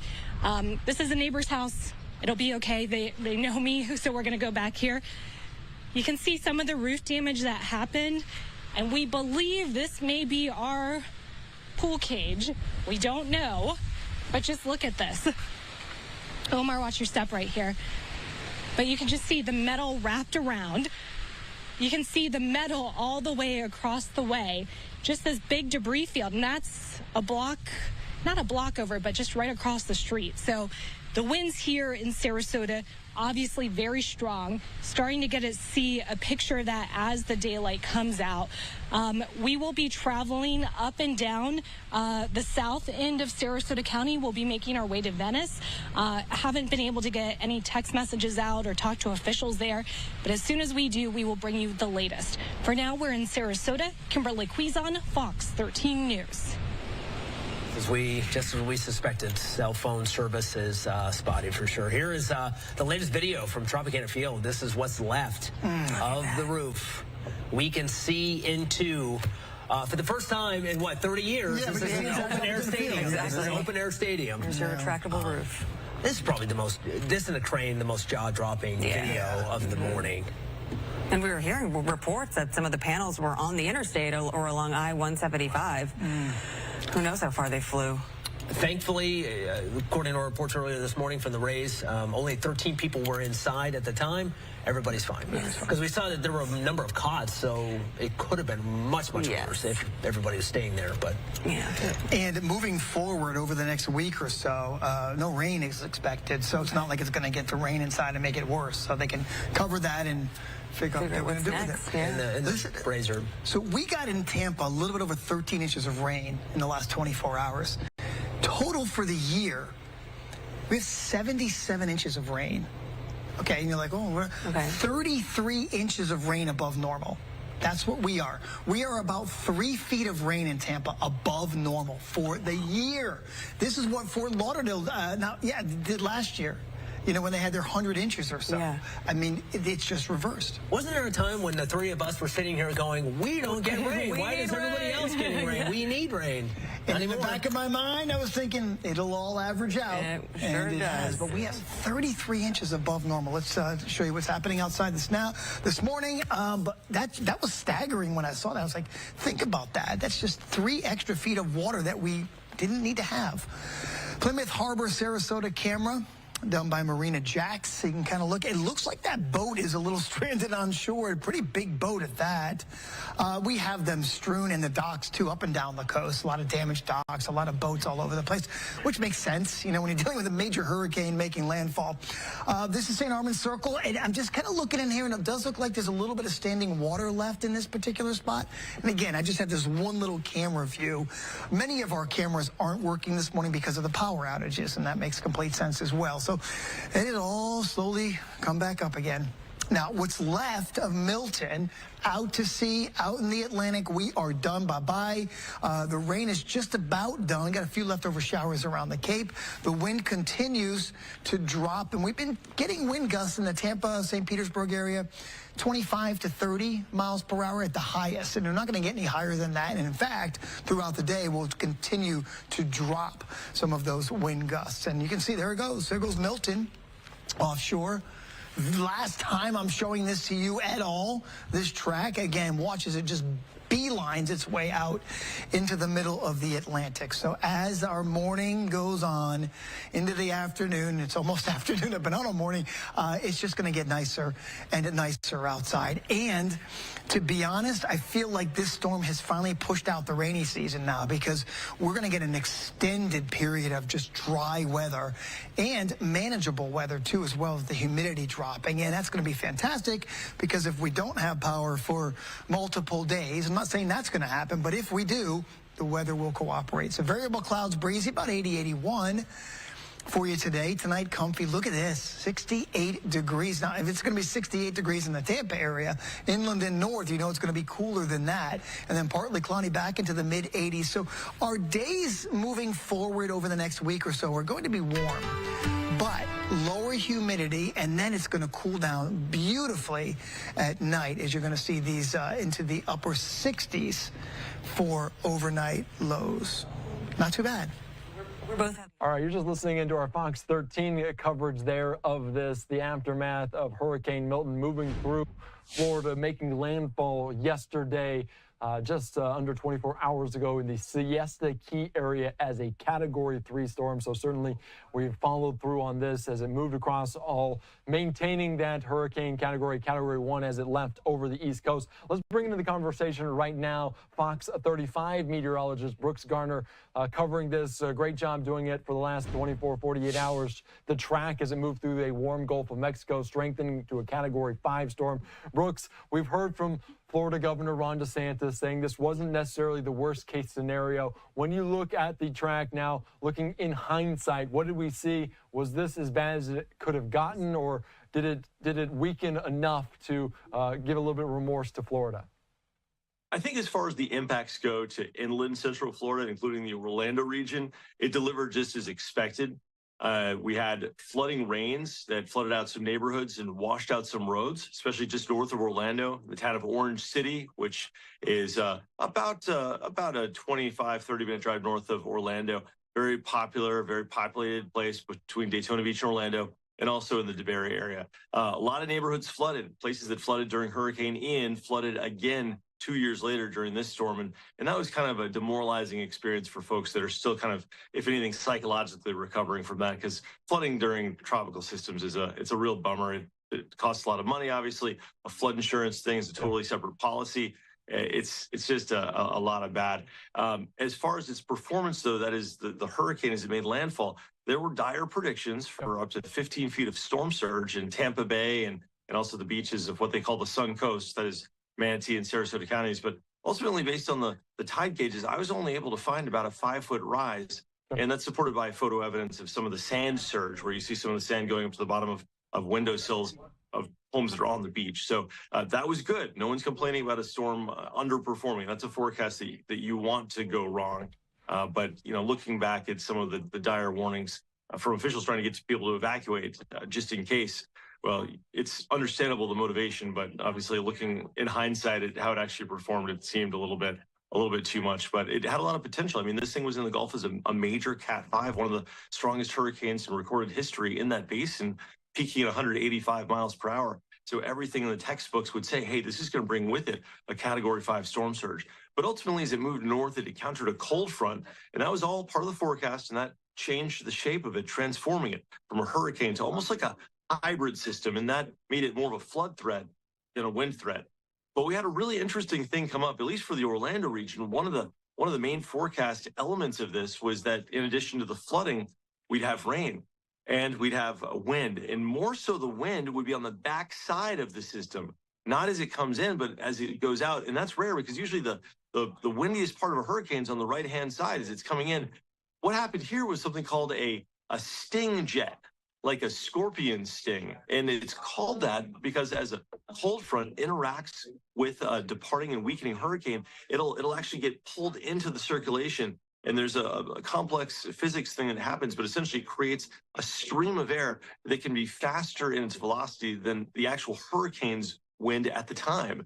And so the hurricane came through producing gusts to 50, 60, 70 miles per hour. And that knocked out power for a lot of folks. But once the hurricane left, we started picking up wind gusts to 99 miles per hour in some places. Now that actually has faded away, but it was an example of just how dynamic these systems can be and why we need to track them so carefully and learn everything we can about them. Yeah, that's so very interesting to talk about it looking back in hindsight. You know what's coming, but you talked about maybe not being as much of a water impact and a water event as much as it was a wind event, because that was certainly the case in St. Pete. We did see the Tropicana Field, the Major League Baseball stadium with the rip roofed off. We saw the crane that was toppled. I know that's a little bit further west than you guys are as well. But can you talk about the wind in the area? Because it was a Category 3 storm when it made landfall. It was still a Category 1 storm. Are you guys used to that wind? Is that common? Is that unusual? Can you give us some contrast there? Sure. Well, first off, the track that made landfall near Siesta Key, that's south of St. Pete, south of Tampa, by about 30 miles. And it was far enough south where it actually pulled water out of Tampa Bay instead of putting it into Tampa Bay. Now, the reason for the dire storm surge forecast was that if it had made landfall a little bit north of that area, we would have had a surge of water in Tampa Bay, and the worst case scenario, and it would have inundated South Tampa and a city area with 1 million people. So it was good that as far as Tampa Bay is concerned, in St. Pete, that it made landfall farther south toward Bradenton. That actually resulted in a negative storm surge, pulling water out of the bay and reducing levels. To answer your question about is the area used to that, is Florida used to that? After Hurricane Andrew in the early 1990s, they changed the building codes to ensure that new construction conformed to a certain amount of wind tolerance that it hadn't before. So a lot of new construction is actually quite hefty and quite able to withstand the winds. Obviously, when you look at Tropicana Field at the time when the roof ripped off, they had winds over 100 miles per hour. That was a Teflon cloth roof. So it was basically a giant sail. And there's an interesting thing that can happen due to the fact that it's shaped like a dome. It's called Bernoulli's Law. And it's the same thing that makes planes fly. Essentially, when you force air over a curved surface, it'll create a pressure difference. And if there's any kind of a dome shape to it, it creates a lower pressure aloft, which creates almost like a suction feature. And so what may have happened is as the wind rushed over the canopy, it literally pulled it up and created little ripples, and then the wind was able to get in there and make a tear. And then, of course, once there's a tear, the whole thing fails. The irony of that failure is that was the place of refuge for thousands of linemen and first responders. You can see all those cots there in the outfield. This will have a lot of implications on the Tampa Bay Rays because there's, as you may know, been a huge controversy about the stadium being in St. Pete. They want to move it to Tampa so it's closer to the population centers. There's a whole contract snafu where they had an agreement until like the 2050s to put it there. So then there were plans to redo it, and it's a whole thing. But with a roof ripped off now, it's kind of like if you damage a car and it's considered totaled, is it worth putting the money into it to get it back to its old muster, or do you just start over again? So that'll be one of the conversations. That area rarely sees wind like this, though. In fact, the last time Tampa had a direct hit, and by the way, this wasn't considered a direct hit for Tampa. This was a near miss. But you've got to go back to October of 1921. It was called the Great Tarpon Springs Hurricane, and it formed in much the same way. A big hurricane came out of the Caribbean, a cold front, because it's fall, came down from the north and guided it right into Tampa Bay. In fact, Tarpon Springs is a little town just north of St. Pete. And so that guided the water just right up the bay. And it was the only time since that the Gulf has connected to the bay at Tarpon Springs and Oldsmar, where typically it's like an isthmus where you have like mainland Peninsula Florida, and then there's like a little offshoot that is St. Petersburg or Pinellas County. It made Pinellas County, which is a huge county, it made it an island cut off from everybody. And it was a monumental storm. And back then, in that time period, there were under 10,000 people that lived in Tampa Bay.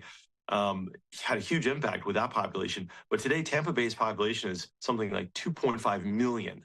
So can you imagine if a major hurricane was to hit in the wrong orientation? I mean, that would be a catastrophe. And that's why officials are so urgent on advising people to get out, especially from the beachfront communities of Pinellas County, which includes Clearwater Beach, St. Pete Beach, Pasco Grill, all those beautiful places that so many of us have vacationed to or maybe have plans to vacation to. So it wasn't great news for the Bradenton area or for Sarasota or for Venice or for Fort Myers. The storm surge did push in on the south side of the storm, but it was only at least what we can see about 5 feet. So the water was a little bit higher than Helene in some cases, but not by much. And the governor was talking about that at one of the press conferences. That said, damage will have been done, and a lot of places that were still recovering from Helene just a couple of weeks ago got another storm surge. Overall, though, you know, the main death toll in hurricanes like this is the storm surge. And one reason 2 years ago, Hurricane Ian was so deadly with over 100 people dying on Fort Myers Beach, is that they didn't evacuate. So many times in Florida, we have hurricanes and hurricane warnings, and they're super inconvenient to evacuate from. It costs money. You're sitting in traffic. It's just, it upends your life. And if you've got a dog, it's even harder. And so if you can ride it out, a lot of people choose to do that. But in Fort Myers Beach, they thought, maybe we can ride this one out. And it also goes back to your first question about the forecast, the track. A lot of the tracks for Hurricane Ian 2 years ago had it actually hitting Tampa Bay, or maybe as far north as the Big Bend and the eastern panhandle of Florida. And so folks in Fort Myers during Hurricane Ian were like, well, we'll probably be okay. What they didn't realize, and what officials in a lot of places like Lee County didn't realize, is that that region was in the southernmost cone, you know, the big cone of uncertainty, and they were fair game for a hit. And in fact, it went that way, and they had what they had. So with the recent tragedy of Hurricane Ian, officials were a lot more on it as far as advising people to leave. And so that's why there's such a massive evacuation, the biggest one since Hurricane Irma in 2017.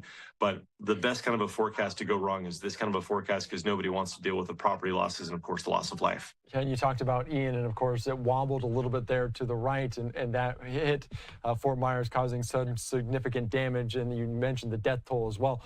Brooks, thank you so much for joining us. I appreciate your time. Great job as always. Absolutely. And it's interesting that you talk about some of those hurricane fatigue, and we were hearing from officials in Bradenton, Florida, on the coast, saying that Hurricane Helene, maybe some people stuck around. This time around, they didn't leave, so maybe some people learned their lesson just a couple weeks ago to get out, and that's why the warnings, and they make sure that you listen to the officials on the ground about some of these evacuation zones and mandatory evacuations and the such.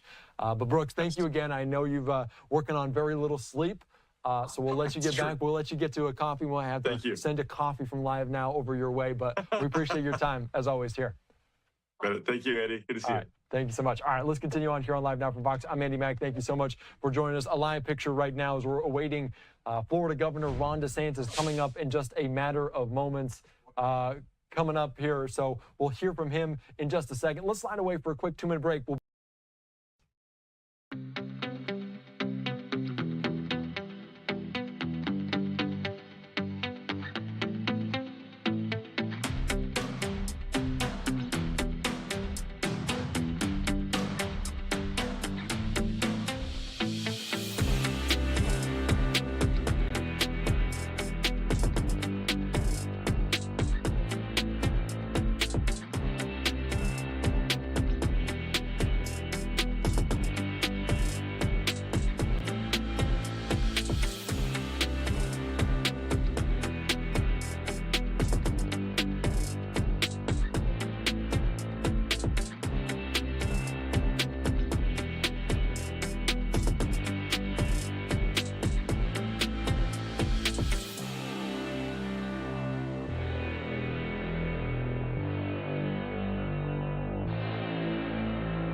welcome back in here to Live Now from Fox. I'm Andy Mack. A live picture there in Florida. We're expecting to hear an update from the governor, Ron DeSantis, in the coming moments at 12 o'clock Eastern time, right at the top of the noon for an update. We've already heard from him once this morning, talking about the impacts, talking about how Florida likely missed a worst-case scenario with this Hurricane Milton moving through Florida, making landfall as a Category 3 storm, maintaining those hurricane-force winds as it crossed the peninsula. Let's continue, though, here on Live Now from Fox. Take you out right now to our Fox 35 team. They're in their live coverage of this, the aftermath, the immediate aftermath. Let's listen in to what they have to say as we wait for DeSantis. Pretty heavily.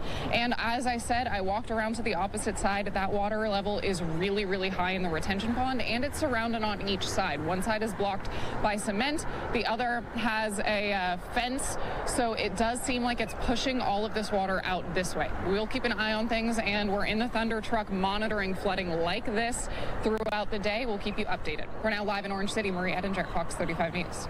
All right, we appreciate it, Marie. Thanks so much for that. We are now at 11:57. There is still much more ahead this morning right here on Good Day. All right, you're just listening into our Fox 35 team as they're continuing to provide updates on Milton. Again, a live picture there in Fort Pierce, Florida, the site of this next press conference from Ron DeSantis, providing an update on the recovery efforts immediately after this storm. And of course, we're also hearing from our friends Mike Boland, Mike's weather page, as you can see some of these images from late last night. The main jaw-dropping image of Tropicana Field, the Major League Baseball stadium in St. Pete, Florida, with the roof ripped off, the panels thrown onto the highways adjacent to that stadium.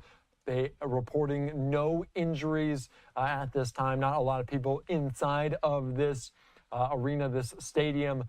It was just a staging area for some of the emergency management people there on the ground. So some good news, but some striking images. Also, the crane that toppled over due to the winds of 100 miles per hour or more in that region. So it has now moved across the state of Florida into the Atlantic, as you can see, kind of the eye there dissipating into the Atlantic, converging with a cold front. So still, we've been tracking this storm for the last 24 hours or so. The National Hurricane Center doing a great job. Our Fox 35 team, our Fox 13 team doing a great job on the ground as we're still monitoring the latest. I do want to continue on, though, and put up one more time this live picture. You can see the microphones set up, as soon enough we'll hear from DeSantis, other emergency management crews talking about what's to come in the recovery efforts, the search and rescue efforts as well, revolving around Hurricane Milton, this Category 3 storm. Let's take you back out to our Fox 13 team. More live reports from them on the ground, flooding and when the impacts of this storm. Let's listen in. Behind me is just completely underwater. It is just devastated. This community is called the Lakes at Countrywood off of Sam Allen Road.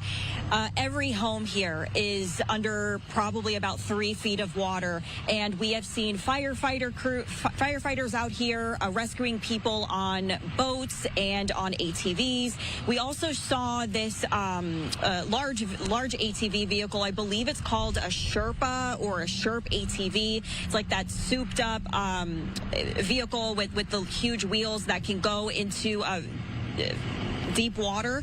And we've seen people firefighters, rescue numerous people out of these homes, people who were trapped and stuck.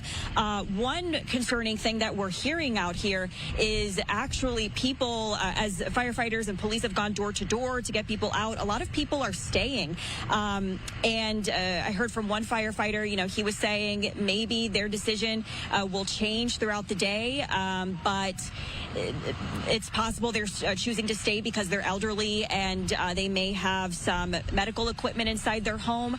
But the people who have chosen to leave, I believe that's about 30 or 40 people. There was a Hillsboro County Fire Rescue school bus out here, and the school bus was taking people to local shelters. They just left. So Some people were able to leave this morning. I believe that firefighters started to get the calls for emergencies around 4 or 5 a.m. And then the rescue vehicles were out here at 6 a.m. And they have been just getting people out one by one. Now, we were able to capture on camera a reunion between a mother and her son, her 55-year-old son, who actually lives in that white mobile home over there. And it was very sweet because when she got out here, she was looking for her son, concerned about him because he was trapped in his home in 3 feet of water, knee-deep water. And again, we were able to capture that sweet reunion on camera. So we will have that for you later on this evening. But I'm very glad to be able to tell just a good news out here. That was the best news that this mother could hear because she just was very concerned about her son. Yeah, thank you for sharing that with us, Carla. I think that that anxiety is a feeling that a lot of us can relate to right now, and I'm glad that she found her son and has that happy ending. I also want to say thank you to all the first responders who've just been busy, and as we can see behind you, their efforts are still needed, and this isn't over. Carla Byman reporting live for us. Thank you. They're working very hard. Yes. Well, if there's one bright note, Jim, it's that it's not raining, the storm is gone, and people can get out now and carefully assess their damage and look for to reconnect with their loved ones. Yeah, and you know, the cleanup begins, and I mean, the one positive note is the weather's settled down, and we've got a string here of some nice weather over the next several days. A little bit cooler, get rid of some of the humidity, so that's going to certainly help out for all the folks without power right now. Looking down in Sarasota right now, and we're just finding more and more scenes like this. There you see the boat up on land right now, and we just continue to see place after place. This is St. Armand's. You look down over on that, say, left-hand side over just below where it says right now as well. You can see, once again, a lot of that standing water in St. Armand's. So true color satellite imagery. Still have some clouds over us, but things are clearing out. The storm's moving away from us. Winds have really settled down.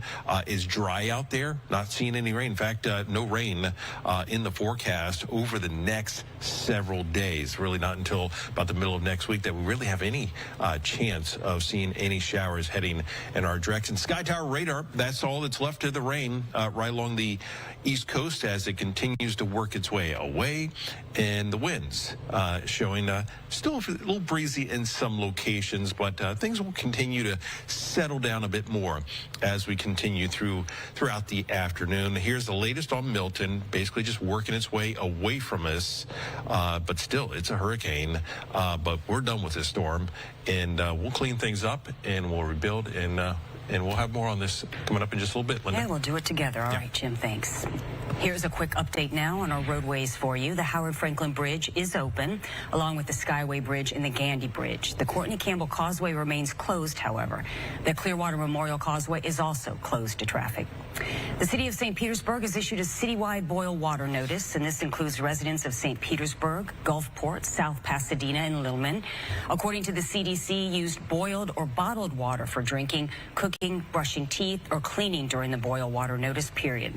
To boil water, bring water to a full rolling boil for 1 minute and allow the water to cool before use. The city will notify the public when the boil water notice is no longer in effect. An officer has a close call on the road before Hurricane Milton made landfall. This is in DeLand, where the officer just barely managed to avoid getting hit by a fallen tree branch. Wow, that was a close call. The car in front, not so lucky. The dash cam shows the exact moment the branch falls onto a Honda sedan. Photos afterwards show just how badly it damaged the windshield, and luckily police say the driver is okay. Well, the city of St. Pete has been assessing the damage, and this is drone video crews took earlier this morning. The city is encouraging people to stay off the roads, and you can see why, until they can deem that it's safe for you to be there. If you lost power overnight and are now trying to use a generator, please do it safely. And to do that, never run a generator inside your home, inside your garage, or near a home's doors or windows. It can cause carbon monoxide poisoning. Plug items directly into the generator or use heavy-duty extension cords. And be sure to turn the generator off and let it cool down before you refuel it. And finally, check that the entire cord is free of cuts or tears and that every plug has 3 prongs. More tips for power outages. Keep your freezers and refrigerators closed as much as possible and try to use flashlights, not candles. Hurricane force winds and heavy rainfall lashed our area overnight. We all heard it, felt it. The storm causing structural damages and even prompting emergency rescues. Fox 13's Aaron Mesmer joins us live in Tampa with more. This is really, Aaron, what I think all of us feared the most is being trapped in rising water. It really is. Exactly, Linda. Yeah, this really is what everybody feared, is how the water rose so fast. And this area of Tampa is maybe the worst and hardest hit area of the Tampa area, according to Sheriff Chad Chronister, not just because of how many people are impacted by this, but also because of the businesses and the homes and the cars that were completely destroyed. And some of these folks were trapped and needed to be rescued. We were riding along on an airboat with the sheriff this morning when they spotted a 14-year-old boy who was clinging to a broken piece of fence in a neighborhood off of Fowler Avenue. That's where we are. He was clearly struggling to stay afloat. Deputies and the sheriff pulled him onto their boat and brought him back to his apartment, which was also flooded. This came after an incredibly busy morning for the sheriff's office. Emergency crews rescued more than 130 disabled residents and veterans at an assisted living facility over here. Some of those folks had been moved from another facility in Bradenton, we're told, prior to the hurricane, only to get trapped by rising water here in the Tampa area. Here's how the sheriff described the situation here this morning. This was a big lift, 135 disabled individuals, a lot of them that couldn't walk. We had to bring their wheelchairs, their walkers, whatever they had with them. A huge undertaking between us and, again, our family from Hillsboro County Fire Rescue to do this collaborative effort. Even Fish and Game Commission sent some officers to get them out of the water as quick as we could. Yeah, that boy who was rescued told deputies he was staying at a friend's house during the storm and was trying to get back home, but the water got too deep. The sheriff says it's a good thing they found him when they did, and that's the case for so many people who live in this neighborhood who have lost everything. So many streets, homes, apartments, cars, businesses, as I mentioned, in this community are destroyed. The sheriff said that this is a community that had very little already, and what the little they had, they no longer have any of that. And these are communities that are now just assessing the damage and getting back to it and figuring what's left and what to do now to move forward, Linda.